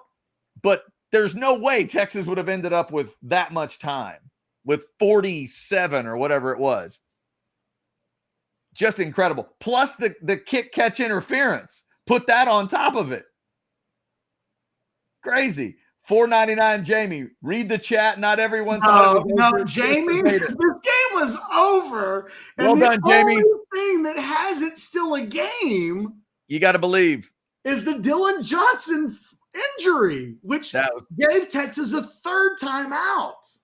That's crazy. Just crazy. All right, here we go. Here we go. 1st and 10. 1st and 10. McElroy's calling for slant routes. Let's see. What is that, though? Swing it to Jaden Blue out of bounds. That didn't get much. That lost a yard. Didn't get much. Yeah. They had a timeout, and that's what they came out of the timeout with? They had a timeout, and Washington called a timeout. And by the way, everybody's out of timeouts now. We got to go the rest of the way. I hated that play call. Yeah, that's not good. I like the idea of McElroy's throwing out in-cutting route, something to the middle of the field with Whittington or Worthy. Maybe Sanders up the middle. Ewers back to pass. Looking into the end zone. And it's incomplete. Out of the back, trying to hit Mitchell. 5 seconds left. This is it, guys. 5 seconds left. One more, maybe 2 if you're lucky, but probably one more play, Catch. God, I did not think that we might, with 3 throws from the 12, that we wouldn't see a really clean attempt. But the first play to Blue was a throwaway. Right. That ball was uncatchable. He just really threw the ball away. It's coming down to 3rd and 11 from the 13. You got to get one into the end zone here. Give somebody a shot. What's going on with the play clock? They don't look like – all right, well, here we go. 8, 7. They're going down. You got to get it. 5 seconds left. Here it is. Probably the game. 2, 1. Got the snap. Ewers can't – oh, he still has a second. Oh. They'll put a second back on the clock. We're putting a second back up. Somebody check it. Somebody check with Mac Brown. The ball goes out of bounds with almost 2 seconds on the clock. Catch, I double check with Mac Brown. He says one. There's one. I mean, even if they'll go back, if they have to, they'll go back and look at replay, but there is a second still on the clock. Got to be one, right? Let's see. 1 second. Wow. Yeah, and that one wasn't close. If 1 you'll see second. the clock, when the clock goes back. That wasn't as close as Big 12? No, watch. 3, the ball's out of his hands. 2, the guy catches it with 2 seconds. Oh, yeah, you got a physical person catching it. That helps you see it. You're right. All right. One more play. Here it is. 1 second. Do you believe in insanity? Ewers into the end zone. He didn't give his receiver a chance. Oh. And the Texas season ends. Quinn. Washington 37, Texas 31. That's deflating. Wow. It's hard to believe that they had 4 shots from the 12 and they never really got their receivers a chance to make a play on a ball. Oh, man. That's insane. I thought Texas was going to win the game, Chad. I really did too. I mean, to get those chances from the 12, I thought Kalen DeBoer was going to have to pay for it. To have those two like screw ups back to back, I thought he was going to have to pay for it, and he didn't. Why didn't they just run a slant? You got Ewers in the end. No in-cutting. Just run the slant was there. Catch, they followed Sanders to the middle. If Mitchell runs a slant, he's wide open. Oh, Ewers wasn't looking for anything other than Mitchell, and he didn't throw a good ball to Mitchell. No, good play by the Washington guy. He got over there and swatted the ball away. Holy smokes. Well, there it is. Guys, we were saying it earlier.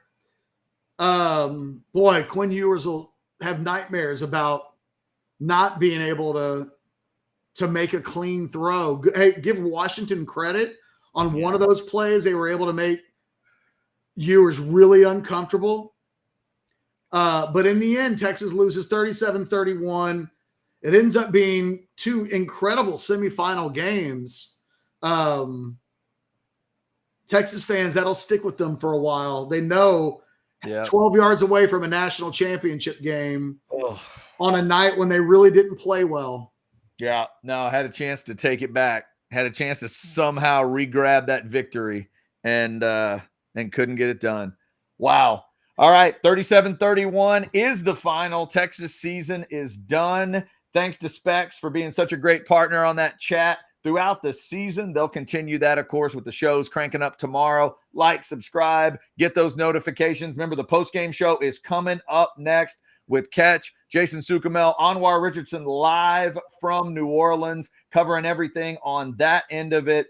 Also, of course, thanks to Pinthouse, the incredible beer, the incredible pizza. Unfortunately, not another Longhorn game for you to wear your gear to this year, but keep your eyes and ears peeled for all the stuff they've got going on. Pinthouse has incredible things. You can check them out online there and check out all the great locations as well. Thanks to Blake, the super producer, for all his great work. And thanks to all of you in the chat for going along with us throughout the season. If you couldn't be in New Orleans tonight, like the two of us, or maybe you were, maybe you're Sandman drinking expensive lemonade, thanks for checking in with us tonight.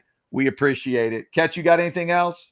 No, the postgame show will start literally in like 2 seconds. Yep. So I'll have a lot to say on the postgame show. Yes, indeed. Catch or go jump into that postgame show. Blake and the crew and everybody will be there. You go jump in as well here on Orange Bloods Live. We thank you for all your support. Texas season is done. It was a hell of a year. Just stopped a little bit short of where they wanted it to. Texas falls 37-31. Y'all have a safe night. Happy New Year. This is